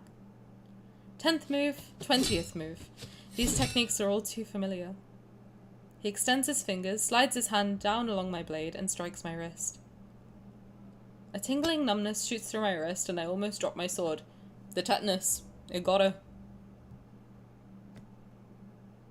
You... Stay focused when you spar. 21st, 25th. Who taught you that? He's distracted. His sword spins through the air after being knocked away. I press the advantage and rush forward. I ram my shoulder into him. Grass scatters and fireflies swirl into chaotic spirals of light as he stumbles. Unexpectedly, he falls onto a flower bed. The tip of my sword pierces the soil near his face. The duel ends with me as the victor. I suppose the prophecy was correct. Xavier, I truly am destined to defeat you. A deal is a deal. This city is now under my control. Instead of struggling, he calmly tilts his head to the side and places his palm over my sword hand. I remember you saying you'd stand by my side. If that's the case, then our swords should be pointing in the same direction. That's what Lightseeker says in his battle. In his Ardent Oath. It says our swords are always facing in the same direction. Well... You still haven't told me who taught you that move.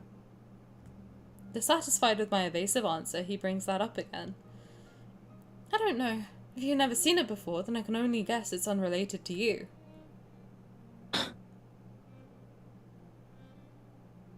He raises his hand and his fingertips almost touch the blade. He turns his wrist. Before I can react, he flips our positions. Holding my wrist, he pins me down. Good lord. Buy me dinner first. Good golly. Xavier, our duel already ended. You didn't say we should stop, so it wasn't over yet. Instead of backing away, he leans in. His nose almost brushes against my face. I taught you that move. You said our swords should be painting in the same direction. Pointing? I can't speak. You said our swords should be pointing in the same direction. I also said that soft-hearted individuals cannot become a ruler. I should have gone all out. Can I claim my prize now? Don't call me out. I push him away. I'm about to stand when a kiss suddenly lands on my forehead.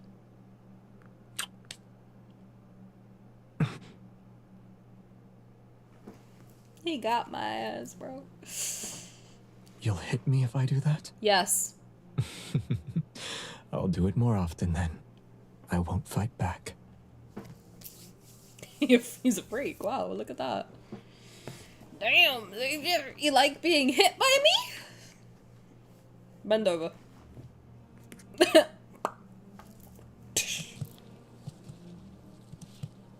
Well, we do peg him on the regular. Like, every single one of his cards, he's bending over and letting us spank his butt. Bite his ass. I did, in the idol card. On the way back, he carried me on his back in silence, his figure seeming to hold up the entire night around us. He's willing to tell me stories about his past this time. So how wonderful was this Forgotten Queen? Very. Maybe you're the only one who thinks so. Many of Philos's myths and stories exist because of her. She issued an order that forbade anyone from entering that man-eating forest.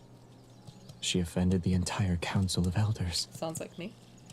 Sacrificing yourself is a simple matter. Bearing condemnation while walking into a darkness is not. Perhaps the Mad King who's condemned by all is the person who can save Philos. Remembering the rumors I'd heard from those little revenants, I gently tapped him on the shoulder. A book said he refused every marriage proposal sent his way. Is that true? What do you think? We got 5% battery in one whole chapter left. Holding back a smile, I run my fingers through his hair. I mess it up before slowly combing my fingers through it to make it neat again. If this tree of life doesn't exist, will all of us be unable to return? I catch a glimpse of fleeting sadness in his eyes this time. If everything must fade away, then I wish I could stay in this moment forever.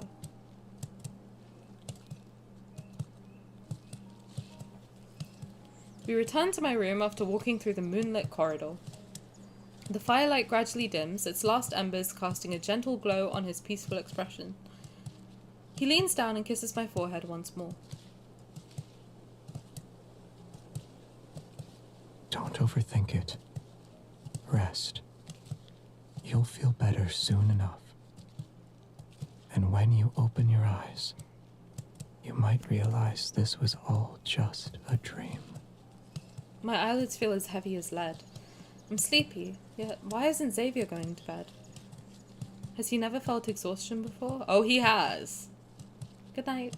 I'll see you tomorrow. Yes. We'll see each other tomorrow. I don't like how he said that. I didn't like his tone. I recognized you the moment I saw you. When you return to Philos and see I'm not there, will you be angry that I deceived you again? There's a spaceship docked at the northern edge of Starfall Forest. It should still be working. Coordinates have already been inputted into the navigation system. You can leave if you want. It'll take you to that beautiful little planet.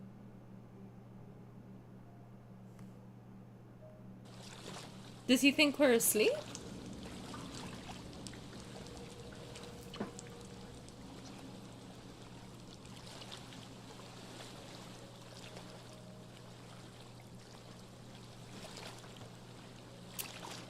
Hello? What did he do?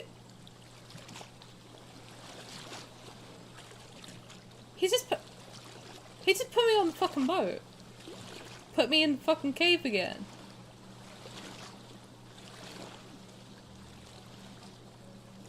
When I wake up again, I feel a boat swaying beneath me. I'm alone. An elderly ferryman sits at the stern. There's a dull ache in my heart and my memory is a blur. I don't know who I am or where I came from. Again? I look around. The river, cave, rocky shores. Everything's unfamiliar to me.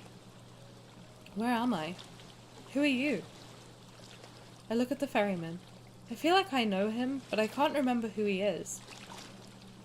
Once you cross the boundary between life and death, the rest of the journey is yours to walk alone. For some reason, I'm clutching an oddly shaped fragment. It emits a faint glow in response to the energy flowing from my heart. The boat enters a narrow cave passage. The sound of water droplets echoes and strikes my ears. Before long, the boat gently runs aground. It rests at the shore before a hazy halo of light. Everything is immersed in this soft, gentle radiance. Motionless, I stand where I am.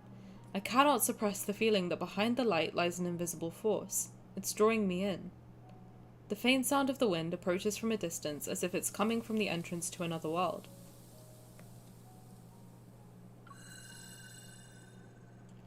When my palm touches that light, a blinding radiance surges like the tide to engulf me.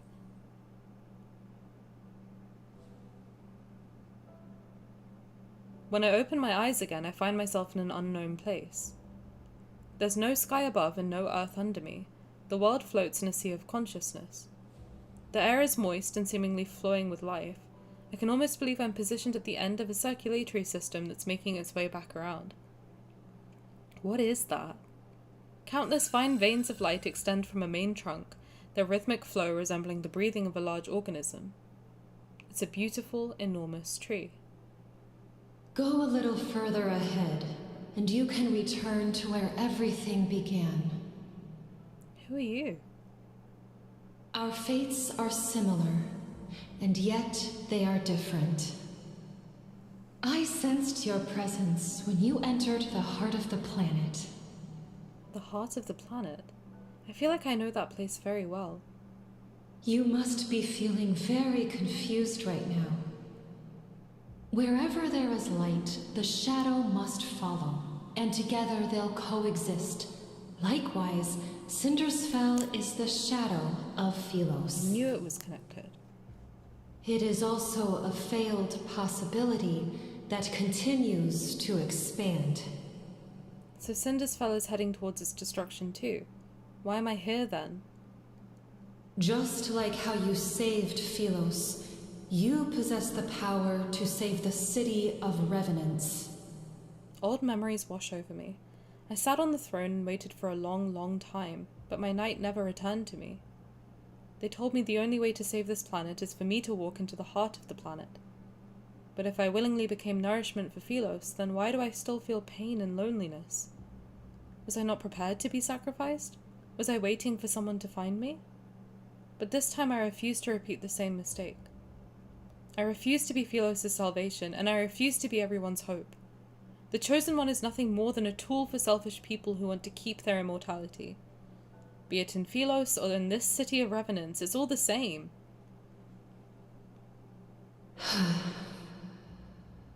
You are correct. Phylos' destruction cannot be prevented. There was once a king. When he was still a knight, he reached the same conclusion. To truly save those trapped in eternity, one must return to the correct divergence point and create new possibilities. The current Cindersfell is but a false branch. It's a tributary destined to run dry. Are you talking about going back in time? When's the correct divergence point? She lets out a soft sigh. The two of you chose different methods to save the planet. Neither was right nor wrong. But salvation should never be achieved through sacrifice. The path of backtracking is dangerous. Success is far from guaranteed. I remember him bidding me farewell in the empty palace. His lonely figure walked away from the royal court. From that moment, the two of us and the planet we inhabited created different tributaries of fate. The ether core within you shares the same origin as this planet. Its power is from the depths of the cosmos.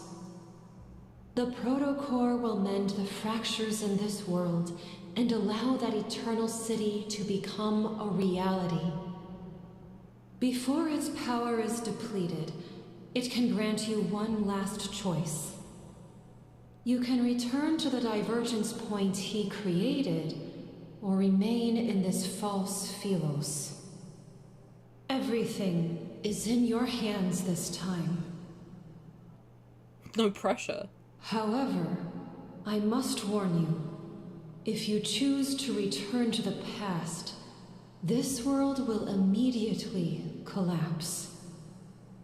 Philos' fate might find a new hope, or it will march toward irreversible destruction once more. Even you shall become an unknown variable. Have you decided? I want to go back. In the boundless passage of time, eternity is nothing but stagnation, and existing in such a state is meaningless. More importantly, Xavier shouldn't be trapped in that darkness. So where are we going back to? The light fades and I feel my body becoming solid again as I return to the entrance of the cave. I come to my senses and look at my hands. They're gradually becoming transparent. Does that mean this world is collapsing? The ferryman waits silently at the cave entrance. Only when he sees me emerge does he smile. Go. You've made your decision, and I'm certain it's the best one. My dear child. Teacher! I have always been proud of you, and you've been through so much. As your teacher, I owe you an apology. I stare at the old man's I'm gonna start crying. Familiar face, yet I can't remember who he is. He says nothing else. He hugs me before giving me his all. Wait. He doesn't stop. Nor does he look back as he walks into the river. The waters lap the shore and wash away his last footprints.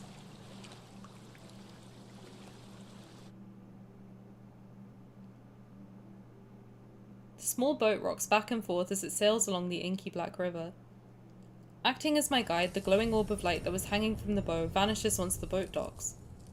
Shadowbind anxiously paces back and forth along the riverside. He calls out to me when he spots me. Are you going to take me to him? Shadowbind stomps his hooves before galloping off with me on his back. We're heading to Cindersfell. In these final moments, I must be by his side. No matter what happens, we'll stand together. Okay, I'm gonna have to charge my iPad because it's at 2%. But it's fine because I have a lot of thoughts about this section because I vividly remember. Also, first of all, the whole section with saying goodbye to the teacher has really rocked my shit. That is very sad. It's very bittersweet in a lot of ways. Because obviously, like, that is the beloved teacher. He's just kind of said his final goodbye. It's kind of a closing of that character of, like, this is how he dies. Is he manages to say, like, a final, I'm proud of you, and I'm sorry I couldn't help you more. And that's always very sad, right? Like, when someone who's basically, like, raised you is like, you did well. I do remember the first time I played this card and this myth. The scene with the fucking tree. I remember getting there and being like, what the hell is going on? And why am I talking to a sentient tree? What is this? Now it's making a little bit more sense, I think, that basically this tree is saying that she's trying to explain to us that the version of... Okay. It's the whole thing with, like, parallel universes, right? Where Xavier had an idea of how to save Philos, and we had an idea of how to save Philos. And when that you know how, like, they always say that when a choice is made, it's like, the plot of the game Life is Strange, if you've played it, which, by the way, another game that I want to play, because I haven't played it for a long time, and it's very good. But, the plot of Life is Strange is basically, like, every time you make a choice, you branch off into a new version of reality. And this version still exists, this version still exists, and they keep going on parallels until you like make another decision, and then it branches off even more into 4, and so on and so forth. So I think what the tree is saying is basically that when he made his decision to leave, and we made we didn't really make a decision, but we stayed, the current reality that's playing out in Cindersfell is the version of reality that happened when MC, the queen, decided to sacrifice herself. So when she decided to when she realized that Xavier wasn't coming back, or she thought that Xavier wasn't coming back, she was told by someone that the way to save Phylos is if you go into the forest and you die, everything will be saved. And so she chose to go into the forest and die, which is the very thing that Xavier didn't want. So I think that this is a version of our Xavier who goes back to Phylos and realizes that the queen is dead and was sacrificed. However, there is also a version, and this is what plays out. So this is what I've been saying about this game from the beginning, that when in normal Otome games you have a choice, like a branch, you can choose different things and get a bad ending, or you get a good ending. And I have been saying that I think this game specifically, their version of bad endings is the myths. So every time, because there's like a perfect ending, or like a best ending, good ending, neutral ending, and then multiple bad endings. That's what I've always, like in Mystic Messenger, that's what I saw, right? So there was like a great ending, good ending, and then I think 3 bad endings per character, and I think a neutral ending as well, or like a really bad ending, I can't remember, but there was 7 endings per character. So I think this game will also have 7 endings, 6 bad endings, which is all the myths, and then 1 good ending, which is the main story.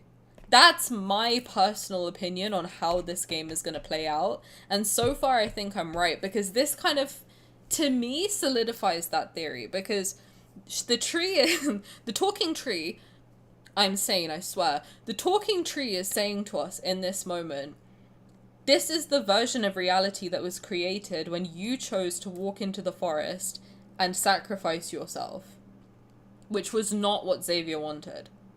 Xavier wanted to do his big one, go on his backtracking adventure, find the way to save her, an alternate way, come back, save her, and live with her on Phylos together. That was what he wanted to do. So there is a version of King of Darknight where the king and the queen are living together, and that is the good ending, and that's probably our main story ending, is that's what's gonna happen, is Xavier will go back to Phylos, find Queen MC still there, waiting. They will end up saving Phylos in the way that he wanted, his original plan. And that's my theory of how Xavier's story is gonna end. Is he goes back to, like, MC in this world passes, he doesn't age or whatever, like for whatever reason, he ends up going back, or he doesn't go back to Phylos, and that's just, the queen just lives alone, he lives in Lincoln with our MC, and that's just their ending. This is the version where, for whatever reason, he's gone back, she's sacrificed herself, and this is what plays out when he loses his mind. He kills everyone. This is the shadow of Phylos. So Cinderspell is Phylos. It's the flip. It's like the upside down, right? Like when you watch Stranger Things, it's the upside down version of Phylos. I think that's what she's saying, which makes a lot of sense to me. So that's my... On a second playthrough, that's my understanding of that sequence, because when I played it the first time, I just remember being like, why the fuck is a tree talking to me? What is going on? Have I lost my goddamn mind? And yes, I did. We're at 5%. I've told you my whole theory and we're at 5%. Good golly gosh. Do we think that I can do this with 5% in a dream? I don't think so. I think we managed to do the last one on like 15. And that had no... It had no, what do you call it? Kindled. Do we want a little break? Should we do like a 3-minute break? I can do a 3-minute break and I can put some music on. I can go wander around, find some water. And then we lock in. Hopefully that'll be enough time for it to charge a little bit more. Maybe 10%? It's on low power mode as well now. Should have had it on low power mode this whole time. Nuts. Maybe 20? 20 we're gonna be here all night waiting for it to charge. To be frank. With yous. Hopefully you guys approve of my theory though.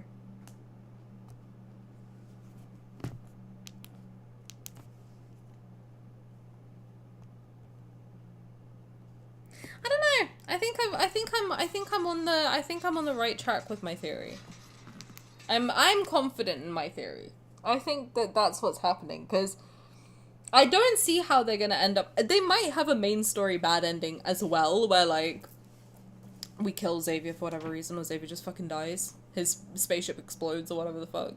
I don't know. They might end up doing a main story bad ending as well. But I personally think that's how their bad endings are gonna go. It's just because all of the myths are depressing as fuck. So I'm like, I think that is their bad ending.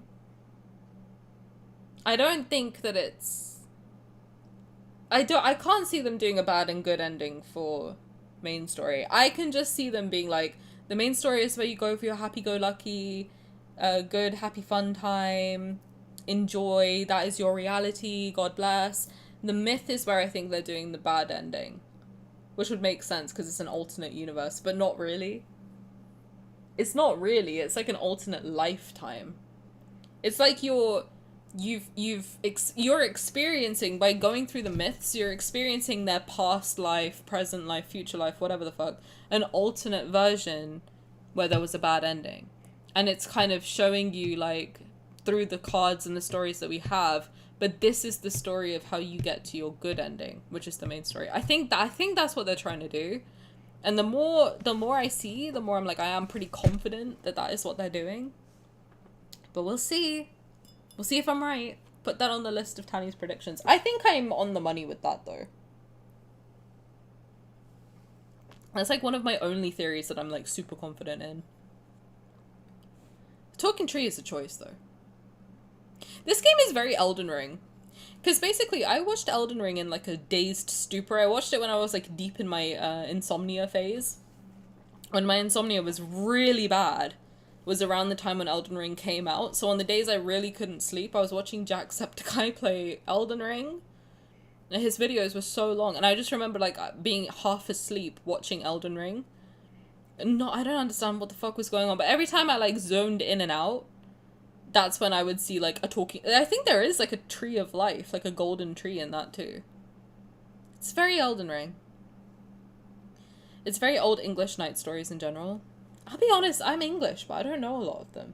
Like, you mentioned King Arthur, I don't really know. The only version of Arthur I know is from the BBC show Merlin.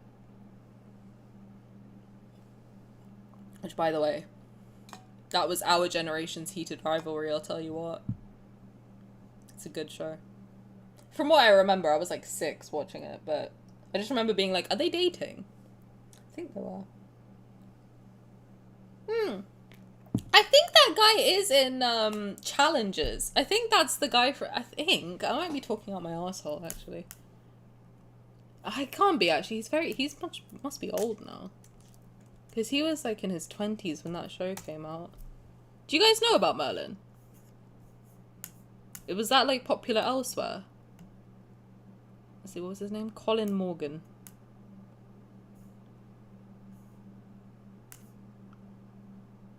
Yeah, he's 40. I don't know why he looks like the guy who was in Challenges, but he's not. I don't think he is. The Wizard with Mickey? I have no idea what we're talking about. Mickey, like Mickey Mouse? No, Merlin was an English TV show. Am I going crazy? There's someone in Challenges that looks exactly like him. Or like very similar. Josh O'Connor. Oh my god, this guy looks like a young version of, Oh, it's crazy. They look like they could be brothers. That's insane. They look very similar. Huh. Maybe that's why I thought they were the same person. The old guy in Kingdom Hearts, the wizard. Oh yeah, like Merlin is like a old school wizard from like stories, like kid stories. We're at 8%. I think it would take like 10% to do it. Okay, what I'm gonna do is I'm gonna go to the bathroom and I'm gonna go get some water, and I might get a little snack. So I'm gonna watch a. I'm gonna play a 3. We're gonna have a 3-minute break, okay? Just to charge the iPad. So, lock in, and then we'll finish this up. I think we can do it, gang. I think we can. Right, I'll be back.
I'm playing it nice, normal on display. So gentle and calm, that's what they say. Yeah. Inside, try to tame a storm, but every look from you makes it hard to control. In shadows, I'll wait when darkness falls. I'll show the flame I got inside the walls between us. Drag far from time and space to my world, wild and so dangerous. Myself untamed. Let's test the limits, 'cause my secret's out. Everything that's wrong suddenly feels right. Let me come closer, I'll show you.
Just dropped water all over my fucking foot.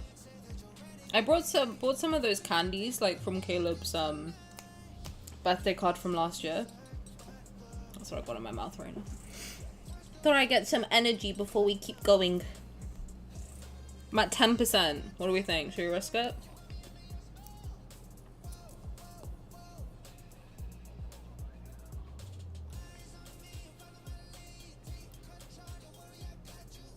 Oh my god, speaking of Caleb.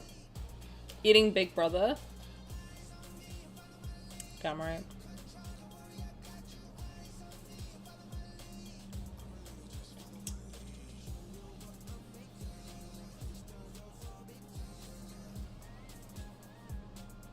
Are we excited for Monday? For Caleb's birthday? I'll be going to a Caleb birthday event as well in London, so I'll take lots of pictures for you guys. Did I send the Sylus birthday stuff? I don't think I posted any of the... I went on like a whole outing for Sylus's birthday. I don't think I posted anything. I'm so bad at the whole content creating thing. It's actually a joke. Like, what do you mean I do, like, I spend so much time doing stuff and then I, like, don't post it anywhere? I should be, like, actually posting the stuff that I go to. I swear I've got, like, Comic-Con stuff from last October to still post, and I'm, like, so bad at doing it.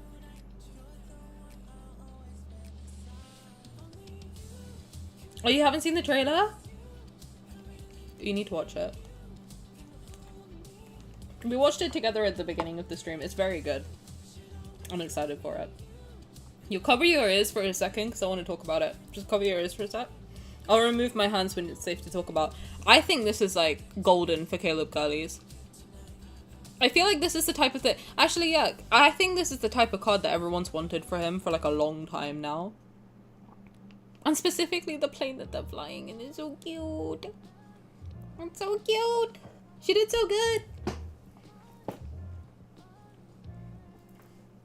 Can you guys hear me sucking on this thing? I feel bad if you can hear my mouth sounds while I'm like swishing this thing around my mouth. I'm not like... It's not as sexy as Caleb sounding, Caleb when he does it. I apologize if you can hear my wet mouth. You can hear it, I'll mute my mic.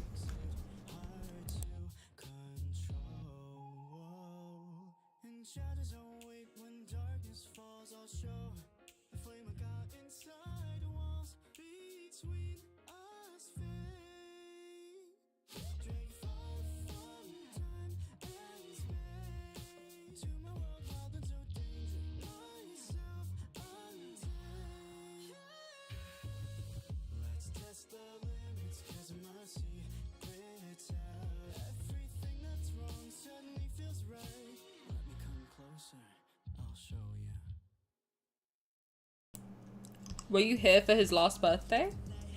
Here like a streamer or here like playing the game? Because yes to both. What did I do for Caleb's birthday last year? I think I streamed. I must have streamed it.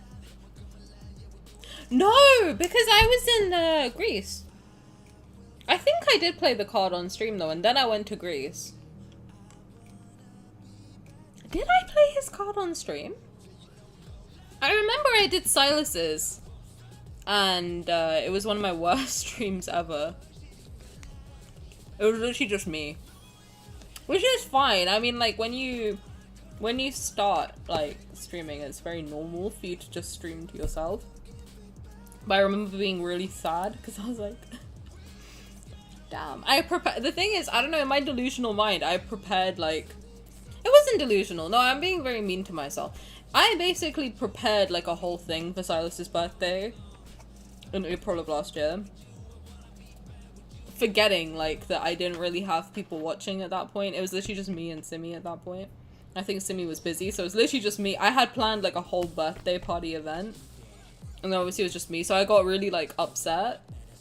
Which is normal, like, obviously you plan something and then it's a little bit disheartening. But I think because Caleb's birthday was the next one after that, I kind of didn't do anything. I think I must have streamed the card though. I don't know if I did anything special though. To be honest. What's Simi doing for Caleb's birthday? I have no idea. Probably driving his head through a wall. No idea. Oh no, on Monday. I think it'll be cute. God, my posture is fucking awful. I need to go to the gym. Right, what are we at? 14! We're at 14%. We're getting somewhere, gang. Now I gotta finish this. I'm not gonna be talking with this in my mouth. It's disgusting. It's too big. Gym stream? Not yet, man. Not yet. When I get jacked, I'll do a gym stream. Up until then, absolutely not. Beautiful. You just see me red in the face, huffing and puffing? I don't think so. I was talking to my colleague, one of the people I work with. We were talking about going to the gym, and I was like, you know what's crazy? When I was like in my 20s, well, I'm in my 20s. When I was in my early 20s, like late teens, when I was in uni, basically, I was a full athlete, and I thought that I was like sedentary. But I remember now, I used to go to the gym. Don't do this, by the way, because I wasn't healthy. But I used to, I'm not going to say what I did actually, because it could be potentially triggering, but I went to the gym a lot, and I danced a lot, and I walked a lot. I thought I was sedentary. Completely. But I used to do like a lot of exercise every single day. And then I haven't done that for a long, I don't think I've been to a gym or like really been that active for like 3-4 years now? 5 years now. 4 years. I feel it, bro. I really feel it. Being sedentary is not good for you. I've never felt back pain this bad in my entire life. I never had back. Obviously, I was younger as well, but I've never had back pain this bad. My posture was really good because I was working out all my muscles really well. I need to get back to it. I was like, I feel like an old lady. When I get up out of my chair, I feel it in my hips, dude. It's not good. The back of my hips hurts and I start walking around like this. I'm 26, so I shouldn't be walking around like that. I'm all like hunched over for the first 2 minutes. It's not good. So I do need to go back to the gym. Okay. Purely for my health. My spine's all fucked up. But once I get there, once I'm like back in it, then I can become a fitness coach. That's what you do, right? You get jacked and then you become a fitness coach on TikTok. That's my plan. I just work out at home. I should do that, but the thing is, I'm always psyched out by just lying down on my carpet. Because I've done it. Every time I've done it, I've seen a spider next to my head, and I'm like, I'm not fucking doing that again. Also, I like the machine. Okay, I don't like free weights. I like the machines at the gym. Because to me, it feels like I'm at a playground. I take it seriously and I do everything correctly. But it feels more fun, because it's like when you have like a lot of playground stuff when you're a kid. Like the swings, the slide, the climbing stuff. To me, the gym like workout machines are the equivalent for an adult. Like when I used to go to the gym back in 2021, I would literally just try a new machine every time I was there just to see what the fuck was up. And basically keep going until I could see like how heavy I would start with how heavy I can lift or like use the machine. Do that until my muscles got tired and then slowly reduce it until like the lowest and just keep going. That was my workout. It was very fun though. I had a lot of fun doing it. But now the gym is too far away, so I can't do it anymore. But I need to find a gym close by because I don't like using it as an excuse not to go. I miss being healthy. I don't know, a lot of people see going to the gym as like, I don't know, too like, I don't know. A lot of people are like, oh, you don't need to do all that, yada yada, whatever. I personally really enjoy it. I was a gym rat when I was younger. I really like it. It's just fun for me. Also because when you have ADHD, it's good to get your energy out. And I have no way to get my energy out anymore. Other than streaming. That's like basically, this is where I get my energy out. Because I just get it out through like talking and being silly for 3 hours. And then I'm like, alright, I'm done. But on the days when I don't stream, that's when I'm like What do I do? I need to do something. We're at... Still at 16? The hell? It's going really slow. Okay, I'm gonna crunch this and then we're gonna start. I think 16's enough.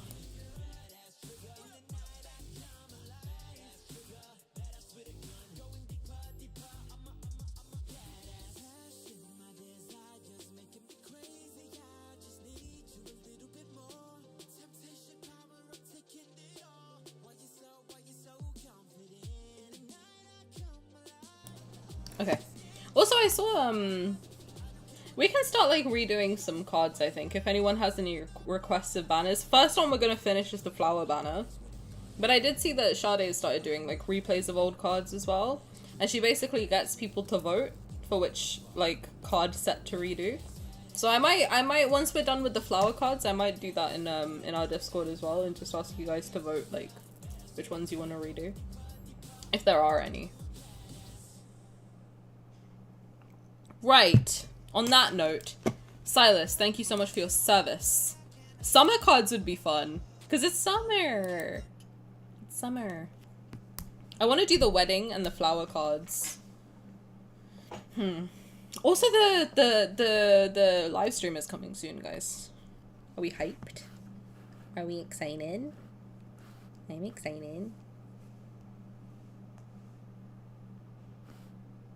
What's happening? I'm hyped. Do we know when it's gonna be? Do you have an idea of when it's gonna be? Because I need to take time off work. I'm gonna take the day of and the day after off. My wallet's terrified. It's gonna be a multi.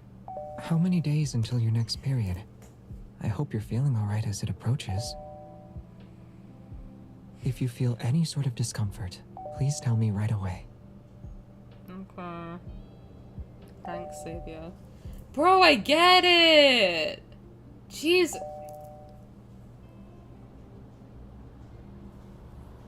Called out by the king. Oh, God. Right, well. Yeah, my period's due, guys. Maybe that's why I was so tired. Actually, that would make sense. But King Xavier taking care of you, I'd melt. That would be nice, to be honest.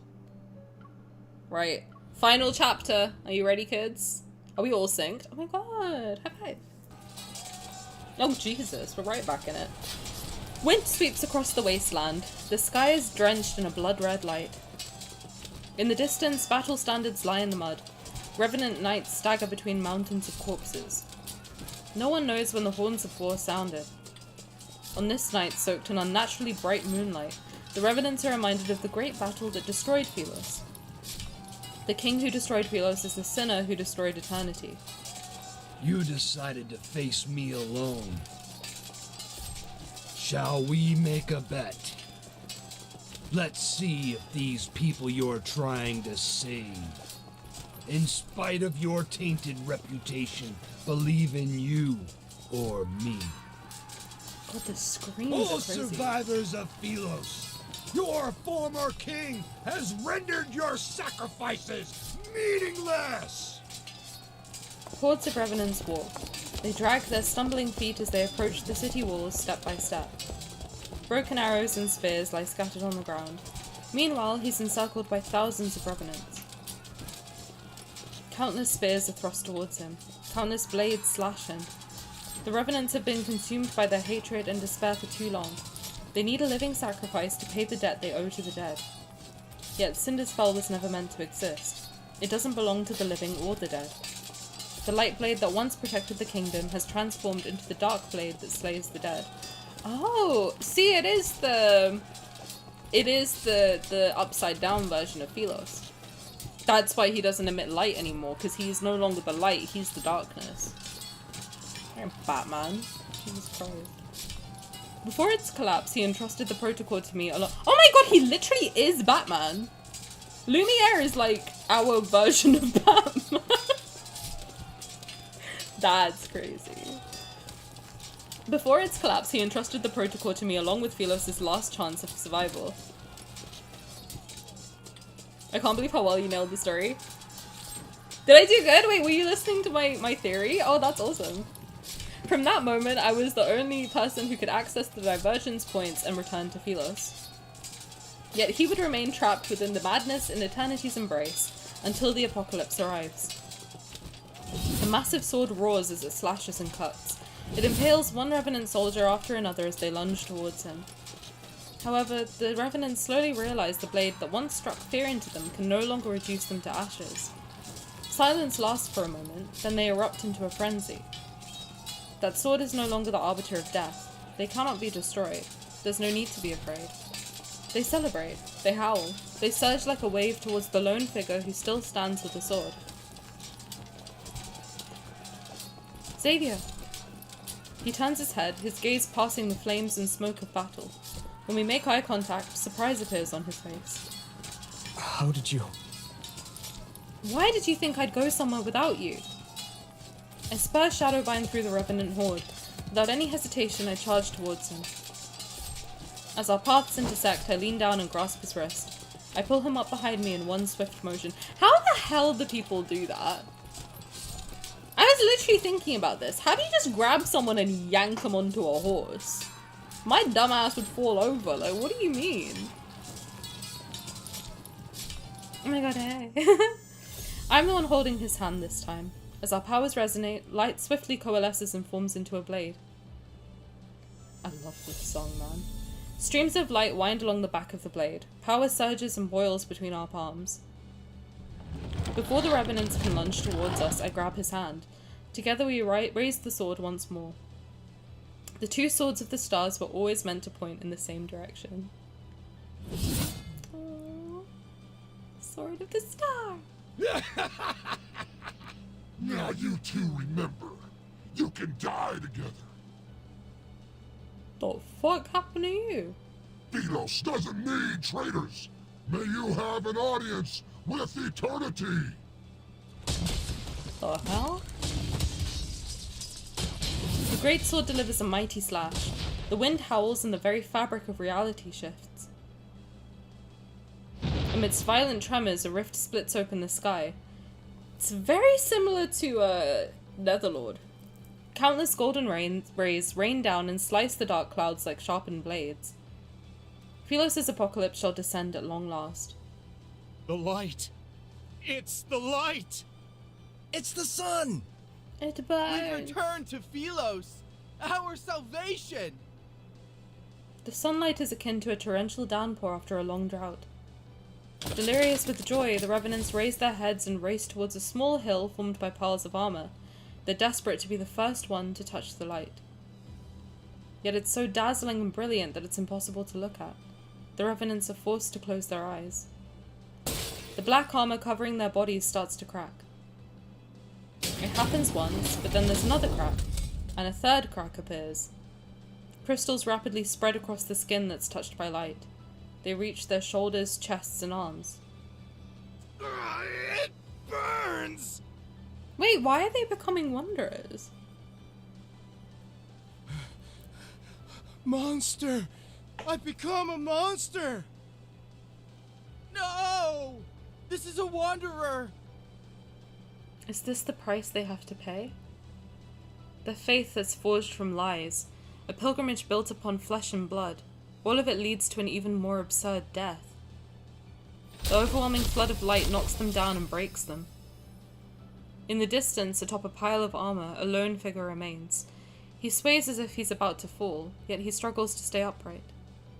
The eternity of Philos! It cannot! It cannot! That body, which channeled the power of countless revenants, is like an arrow at the end of its flight. However, it stubbornly maintains a massive spectral form. Do we think this is a crazy reach? But you know that huge dragon-like wanderer we see in like one of the first chapters with Xavier, where he's like kind of comforting the wanderer and then it turns into a protocol and then he like crushes it and then hoists us up upside down, breaks our leg, whole nine. Do we think that's the form that this bishop might take?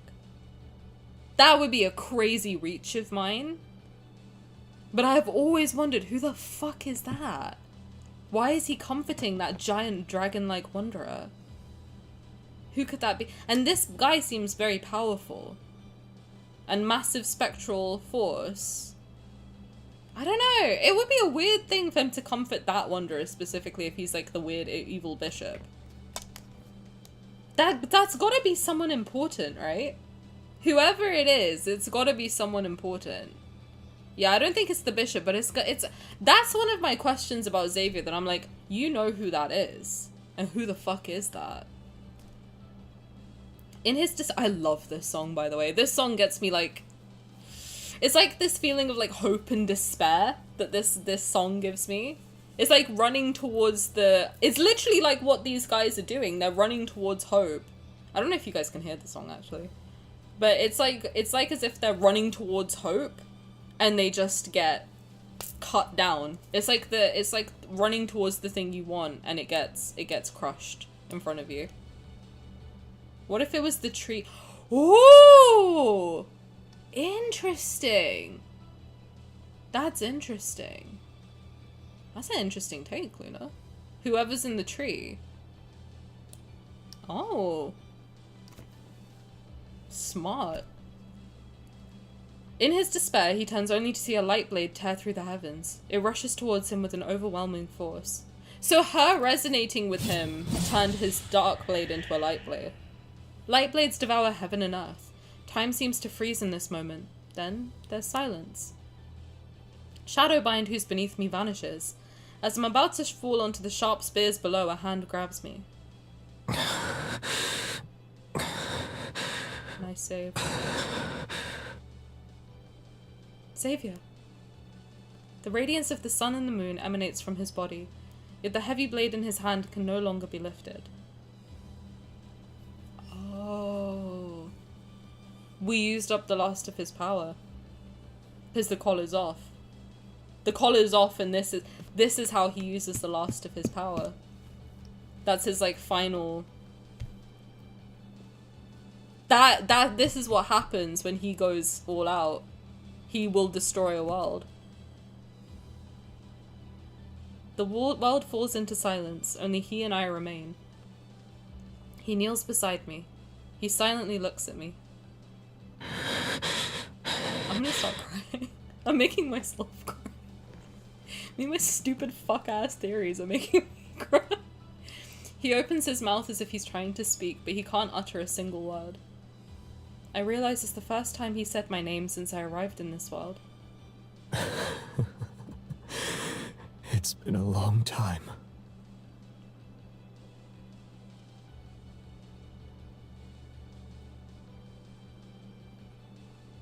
It's happening. He wipes away the tears from the corner of my eye, yet more replace them at a quickening rate. I don't understand how he can laugh while saying those words. The most important person in my life left me for a faraway place. I thought he would never return. The days- my iPad's gonna die before I can finish this. The days we spent apart grew longer than the days we stood side by side. Was this your choice? I shake my head, then I nod. He doesn't actually know my decision. Good. The choice you made must be the best one. Lumen flora petals mingle with ashes and float into the sky, dyed by twilight. Our story is coming to an end.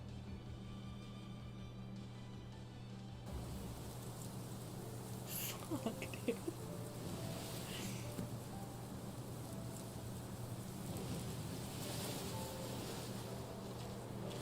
You said my shoulder was cold and a hard pillow, and yet you slept for so long. Do you like this one? Evie, it's your Fae theory. The hallucination. I do like it, but... On guard! You have a unique way of showing affection. I'm just testing how it feels in the moment.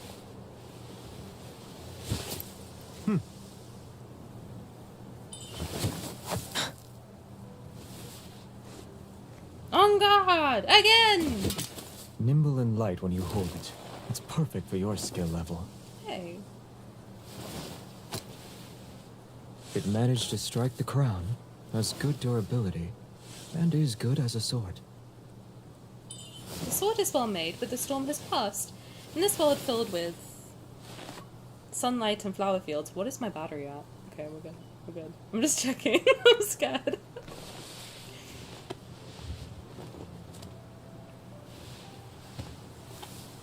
We don't need it. Looks like you've been enchanted. You miss it already? Is this their afterlife? Of course not.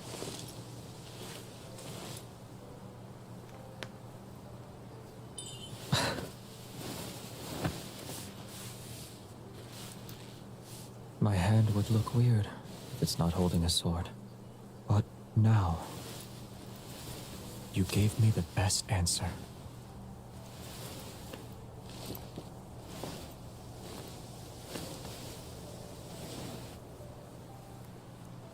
It looks like a little bird's tail. The sunlight and flowers are too peaceful.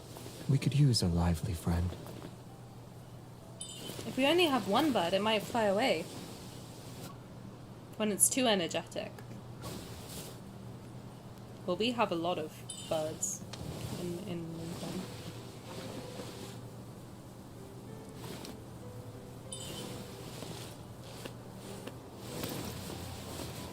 When there's two of them, they'll be too attached to each other. Once they're used to caring for each other, they'll never be apart.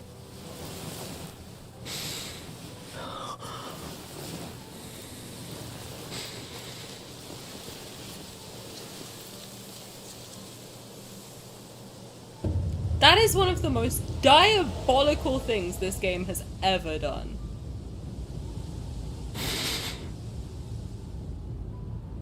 That cut is one of the most insane things this game has ever done.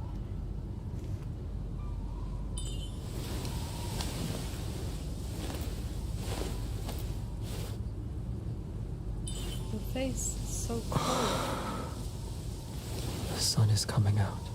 We won't be cold for much longer.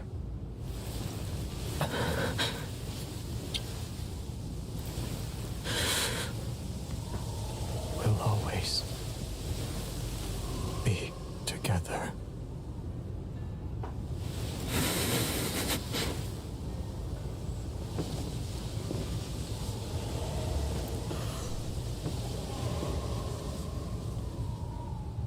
This game is fucked up. I need to stop playing it. I'm gonna become a full Genshin player at this point. I'm not doing this again. If there's a fourth myth coming out this year, I'm not fucking pulling for it. Fuck this game. I'm done. Why do the knights always say, "May Philos prosper under eternity's divine gaze"? Is this why you wanted me to replay these fucking myths? Is this what you wanted? Is it because we have very, very long lives? In Philos' oldest historical records, eternity doesn't refer to one's lifespan, but rather the stories of humanity. These tales are told by both the living and the dead. The living gather the embers left by those who have passed away. The footsteps of the dead echo in the dust. Their stories shall be recited by poets and told by travelers around a campfire. When their names are spoken once more, only then will their unfulfilled ambitions, unexpressed love, and unsolved mysteries transform into stories that are passed down for generations. And to endure the test of time can be seen as a divine miracle. Eternity has always been about stories that can immortalize humanity's joys and sorrows. He's right. As soon as I let go of his hand, the world is released from some kind of constraint. Everything begins to move backwards. My consciousness is plunged once more into that familiar darkness. So is this what happens every time MC dies? She just goes into some ether until she's called out again. But a beam of warm light gently lifts my body. In the rapidly flowing river of time, I witness many miracles I've never seen before. A tree learns to stand again from the scorched earth. A bird breaks free from the mud and takes flight. All the wilted flowers with faded colours return to the hands of knights rushing to meet their beloved. Tiny life regrows in the magnificent tapestry of fate. Time radiates outward with countless pathways leading back to the past. Until everything slows down once more. At the very last moment, I hear a gentle voice speak. Thank you for choosing him. This tree, man.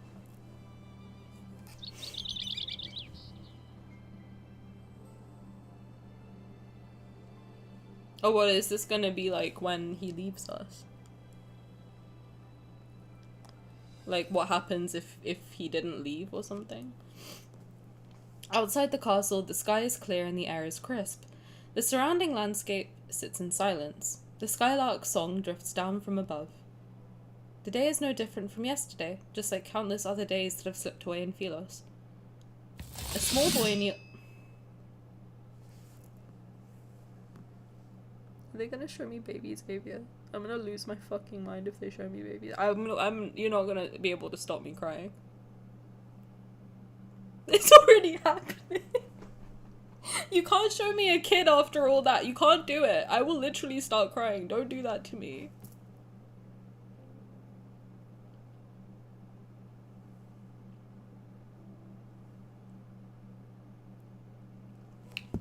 Dude, what the hell?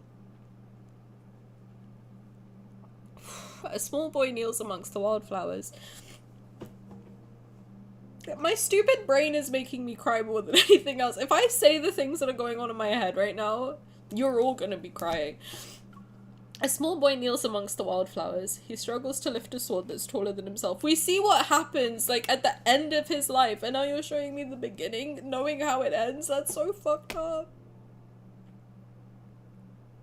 You had a selection of weapons presented before you. Why did you choose the sword? It suits me. Phylos' royal family has always upheld a tradition of honing martial prowess. Throughout all his training, he showed a strong aptitude for swordsmanship. It's as if he was born with those nimble, graceful techniques already ingrained in his heart. In less than a month, he surpassed the older students who were training for a year. They say that once a knight takes the sword, they must shoulder the responsibility of protecting Phylos. Wanna really cry? Listen to the tree's voice again? What are you doing? This is like psychological torture, bro. Thank you for choosing him. Oh, shut up. You had a selection of weapons presented before you. Why did you choose the sword? Thank you for choosing him. Is it the same voice?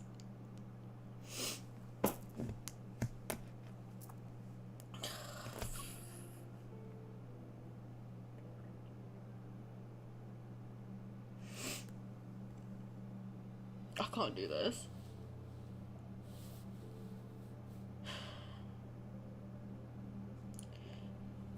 Why would you do that to me? What the fuck? She slightly bends down and looks into the child's somewhat bewildered eyes. She smiles while stroking his wind-tousled hair. Is that the kind of person you want to be?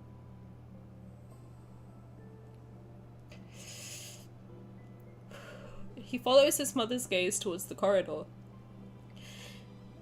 Is lined with shining golden portraits of past Philosian kings. Should I?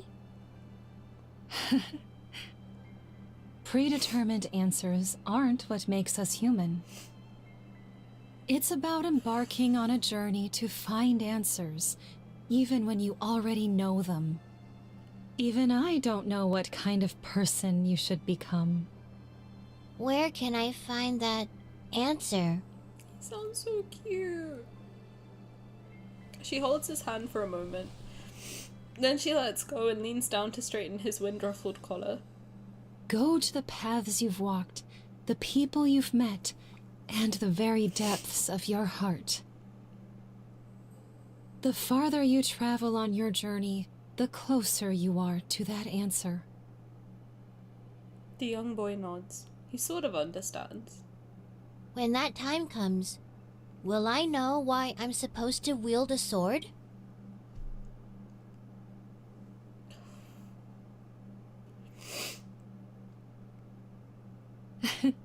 Yes.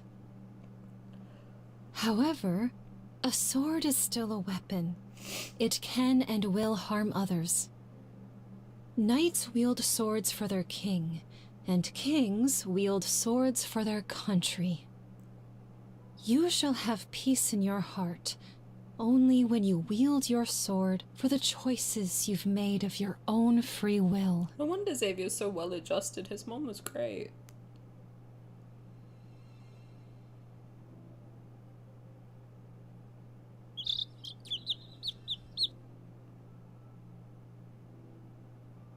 A field trip to a nearby star system? Who came up with that excuse? He did. I did. All of us did. I don't sense a hint of remorse from any of you. Face the wall and reflect on your actions. Xavier, come here. Yes, sir. Was Traceback 1 your idea? Yes. The backtrackers and the secret base under the library were also your doing. Yes. I must have committed terrible sins in my past life. How else could I have ended up teaching self-righteous fools like you?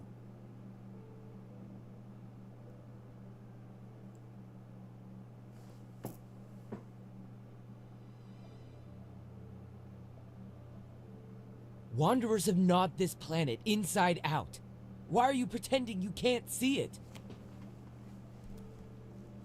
It's not your turn yet. Shut your mouth. Me when Isaiah speaks. Stubborn old fool. A kingdom will not capitulate to anyone, not even its crown prince. You will be abandoned by the royal family the moment you turn your back on them. Have you truly thought this through? I know what I need to do.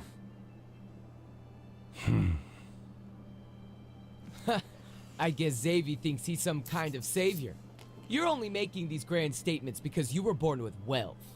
Yo, Isaiah, what did you say about dying being an option, bro? Shut up. This has nothing to do with you.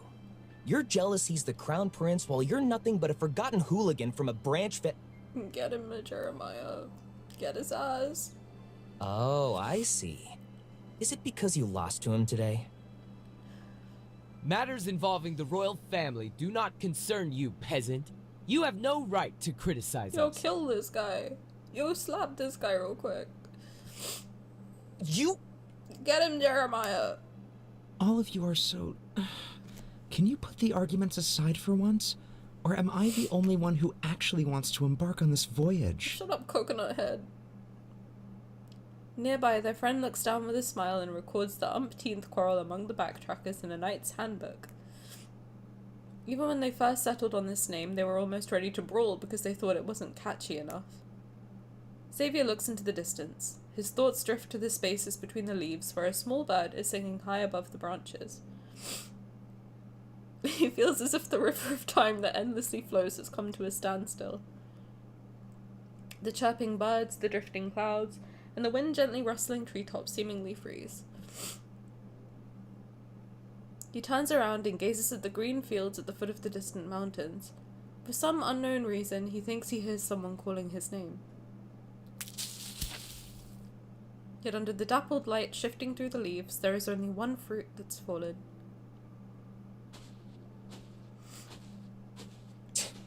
That brat hits too hard. Oh, I almost forgot. I won't tell her about the backtracking. Don't worry. What happens between us doesn't involve you. Dude, chill out. You... This is what I get for trying to be nice. God, dude, I can't do this. Boys, get along, what the hell? Oh my god. This is so... you know what? I'm not replaying any of the other myths. Fuck that. I can't do it. I can't. I'm not doing it. While I was resting in Silvercord, I heard them singing stories about you. I'm not fucking doing this again. My heart You always hurts, worry bro. that you aren't doing enough. But you're a good queen. You always will be. I'm literally in pain right now. I'm never doing this. I'm not doing God of Annihilation. I'm not doing Silverwing Fiend. I'm not doing Netherlord. I'm not doing any of them. That too is preparing for launch. I'm over it. We'll be traveling to a universe that I'm remains quitting. unknown to us.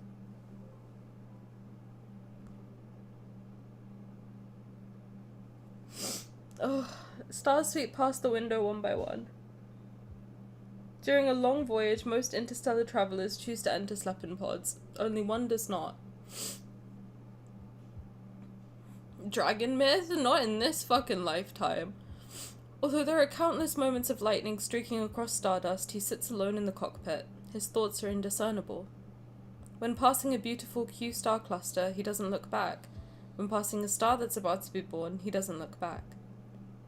When passing the floating, faintly glowing dust in the cosmos, he still doesn't look back. The spacecraft finally passes through the long, seemingly endless deep space tunnel that's akin to a river that flows forever. It carries him to an unknown destination. But in the universe where time still has an end, he must have gone to where I am.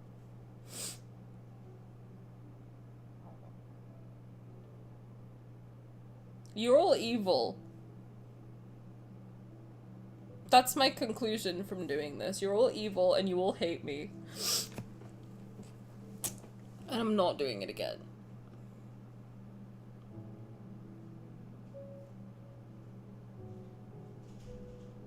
I feel like I just got punched in the face. So just the first set of myths then? Not fucking likely. I'll do Abyss Walker, maybe. And fucking oh god, Caleb's standard myth is gonna kill me. This is one of the more hopeful endings and they fucking die.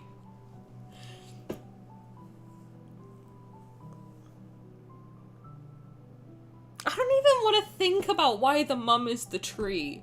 I don't even want to go there right now. Thank you for your daily thingamaboob, but can't get flashbanged. Luna, thank you for your daily thingamaboob, enjoy your blue lace agate crystal. It is 1:30 AM. I did warn my mother and she is fine with it. Thank God. Not gonna get my ass beat. I don't know. I don't want to go. I don't want to think about why the mum is the tree. I don't want to think about it. I don't want any of you to tell me. I don't want to ever think about that ever again for the rest of my life. For as long as I live, for as long as I walk this God-forbidden, forsaken earth, I don't want to think about it. It's the link on Chibi Dance if you want to give it to me. Show it to me, Rachel. Show me to me. Show me to me, Rachel. Wait, I need Edge. I can't do Chrome. Chrome's gonna fuck my shit up.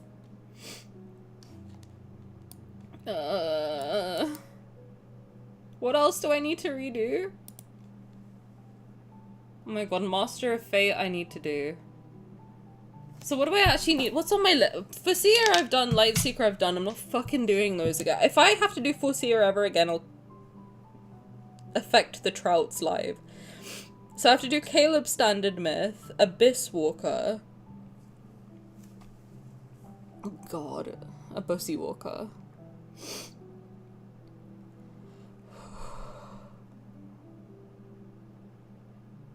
then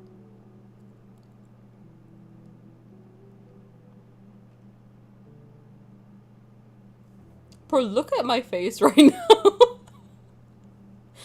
What else? So I have to do Abyss Walker, Lucid Dream.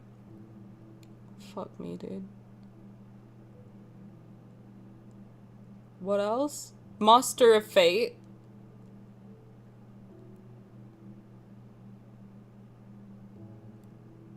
What's Silas's second one?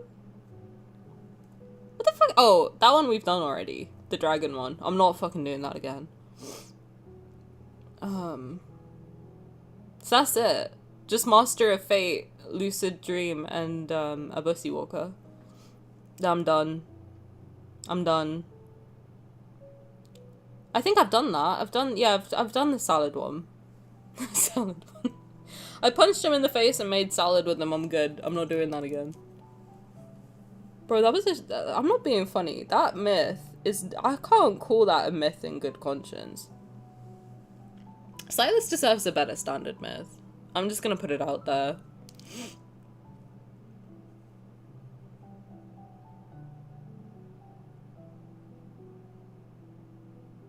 I will next replay these in 5 years.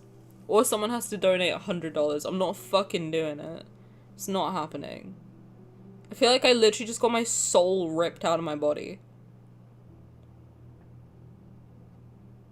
Why would you show me him as a kid? Why would you do that?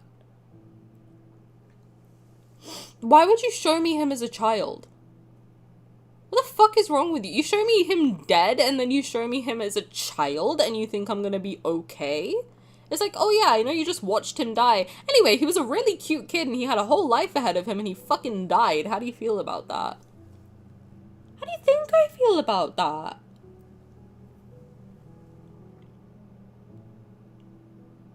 That'd be diabolical if you linked LSG and why would you do that to me? Is that what you did? No, you wouldn't. You wouldn't. I have enough faith that you're not that evil to me. Right? Right? Yeah, I need to do Homecoming. I need to do... Well, Zayne's technically next on my list.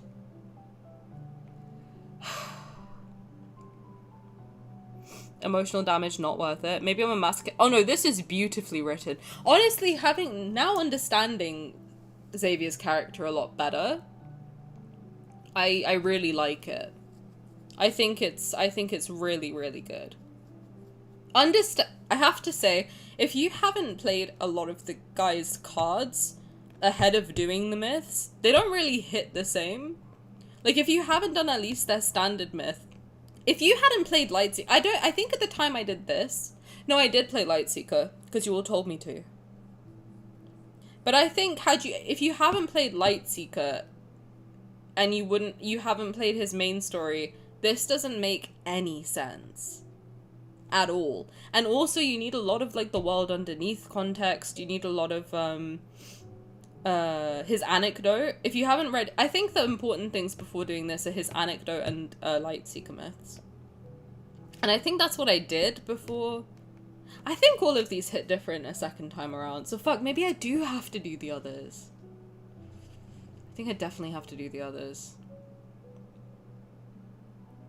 I think the more... if you've played all of their cards or a lot of their cards in order, that's when it hits you. Because you get more attached to them. That's when it hurts. That's when it hurts your feelings. God, this is good for me though. Because I'm going through the lore. I am studying the lore like in a heavy way at the moment. I'm getting into it, man. I'm about to become a demon. You watch. All these connections you saw me make. See, this is why I'm thinking it might be worth me redoing some of the other myths as well. Because the amount of connections I made here today, it's good for me. It's good for all the lore connections that I'm making. Fuck, I don't want to have to do them though. Silverwing Fiend is going to ruin my life if I do it again. Same with Netherlord. Alright, let's watch this video, then I'm gonna go. I can hear my mom getting ready for bed. So let me... I look like a mess, dude. What the fuck? Alright, let's play this and then I'm gonna go. All the content matters. I agree. You're really missing out on a lot of important context. Did you like my coconut head bit? Still pretty though? Oh my god, thank you. Yo, chill! Yo, chill! Yo, chill! Relax, brother. Hold on. Oh, I'm gonna sneeze. I can't sneeze yet.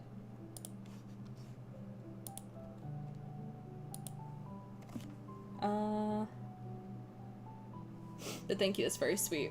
My home for 6.0 is fluffy Bond stories. I'm right there with you with the hope. I'm right there with you. Just get no more, honestly, if you're gonna give me a myth, I want them to get married at the end. I want to watch them bone. I don't care if my channel gets demonetized or whatever the fuck happened last time. I don't care. I don't want to see them die again. You can't do that to me. You can't do that to me. Hello. Why is Edge not edging me right now? Edge. Work. Edge. Okay. We're back. I'm holding my breath for 6.0. I feel like it's gonna be any day. I hope they tell me the announcement date in time so I can take time off work. I'm gonna take the day off and the day after off. Oh, if you want to hang out with us to do the live stream, and you haven't done it with us before, the way I do them usually is that I will react live with you guys in Discord. So we all get in a Discord call. You don't have to speak, but we all get in a Discord call. It's very nice. It's like more... I don't live stream it, so you can just hang out in Discord with me. We all watch it separately, but like together. I have my mic on just because, I don't know, I feel like if you want to hear me react to it live, it might be interesting. But it's a lot of me screaming in your ear hole, so if you don't want that, then like, you don't have to join. But it's fun. It's always a good time. People sing karaoke. It's like a whole fun time. But yeah, I'll take the day off. We'll all react to it together in the Discord call, and then I do at my usual stream time. I go through it again.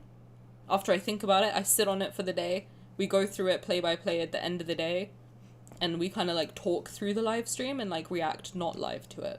So if you want to hang out with us, you're more than welcome to. Either on stream or off stream in Discord, you're more than welcome. I will post more in the announcements channel when all the dates and stuff are revealed. But yeah, it'll be a good time. It's always fun. I like it. The thing is, like, I like being able to just hang out as well as like streaming stuff. So if you want to come hang out with us, you are more than welcome. Always. Also, at some point, I think not next week because I'm going to London. At some point, I do want to do a movie night or anime watch night. We'll have to get that in the books. Right, let's watch this, and then we'll circle back. Alright. For aftercare, please God. Look at my baby in front. He's doing so good. Oh, they all have their little bunnies and stuff. I don't think I've seen this before. They're so cute. Raphael looks so cute.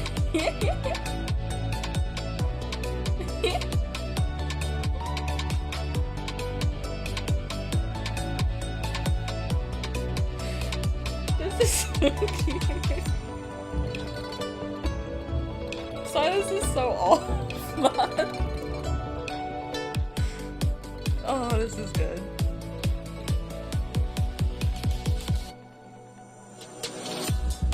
Yeah, get it, Lil Les. Let's go. Let's go, Lil Les. Don't hurt him. So off.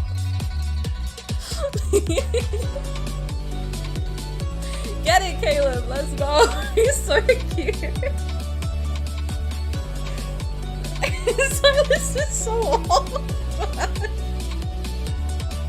He's just having a good time, bro. Oh, Rap's so cute. Oh, they're so precious. precious. Oh my god. I'm gonna cry harder, bro. What the fuck? That's so cute. Oh, I love that. How do I like tattoo that onto my eyelids? Oh god. If I didn't have to go, I'd make you all sit here and watch shiny performances with me. I'd make you sit here and watch that 8-minute video with me. But we can't do it. We can't do it. 6.5 hours, guys, we're back. The days of Tani full day streams. We are so back. Alright. Thank you guys so much for hanging out with me. I would watch it, but we cannot. Sadly, we cannot. One day I'm gonna make you all sit here with me and watch shiny stages. And I'm gonna convert you all into Star Wars. And that's gonna be my revenge for you making me cry on stream. Except you guys don't have to watch, and you could, in fact, leave. Thank you guys so much for hanging out with me. I'll let you see the result. This is what you did. You all did this. This is your fault. I cried off my wing, and it's your fault.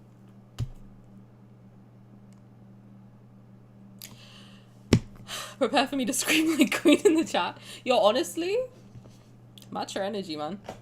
Match your energy. Listen, I love seeing that wall of pink. Educate us? Oh, I sure will. Don't you worry. One day I'm gonna make you all sit here and watch anime with me, and one day I'm gonna make you all sit here and watch shiny with me, and that's gonna be my revenge. That's gonna be my revenge. Alright, thank you guys so much for hanging out with me. I appreciate you all very, very much.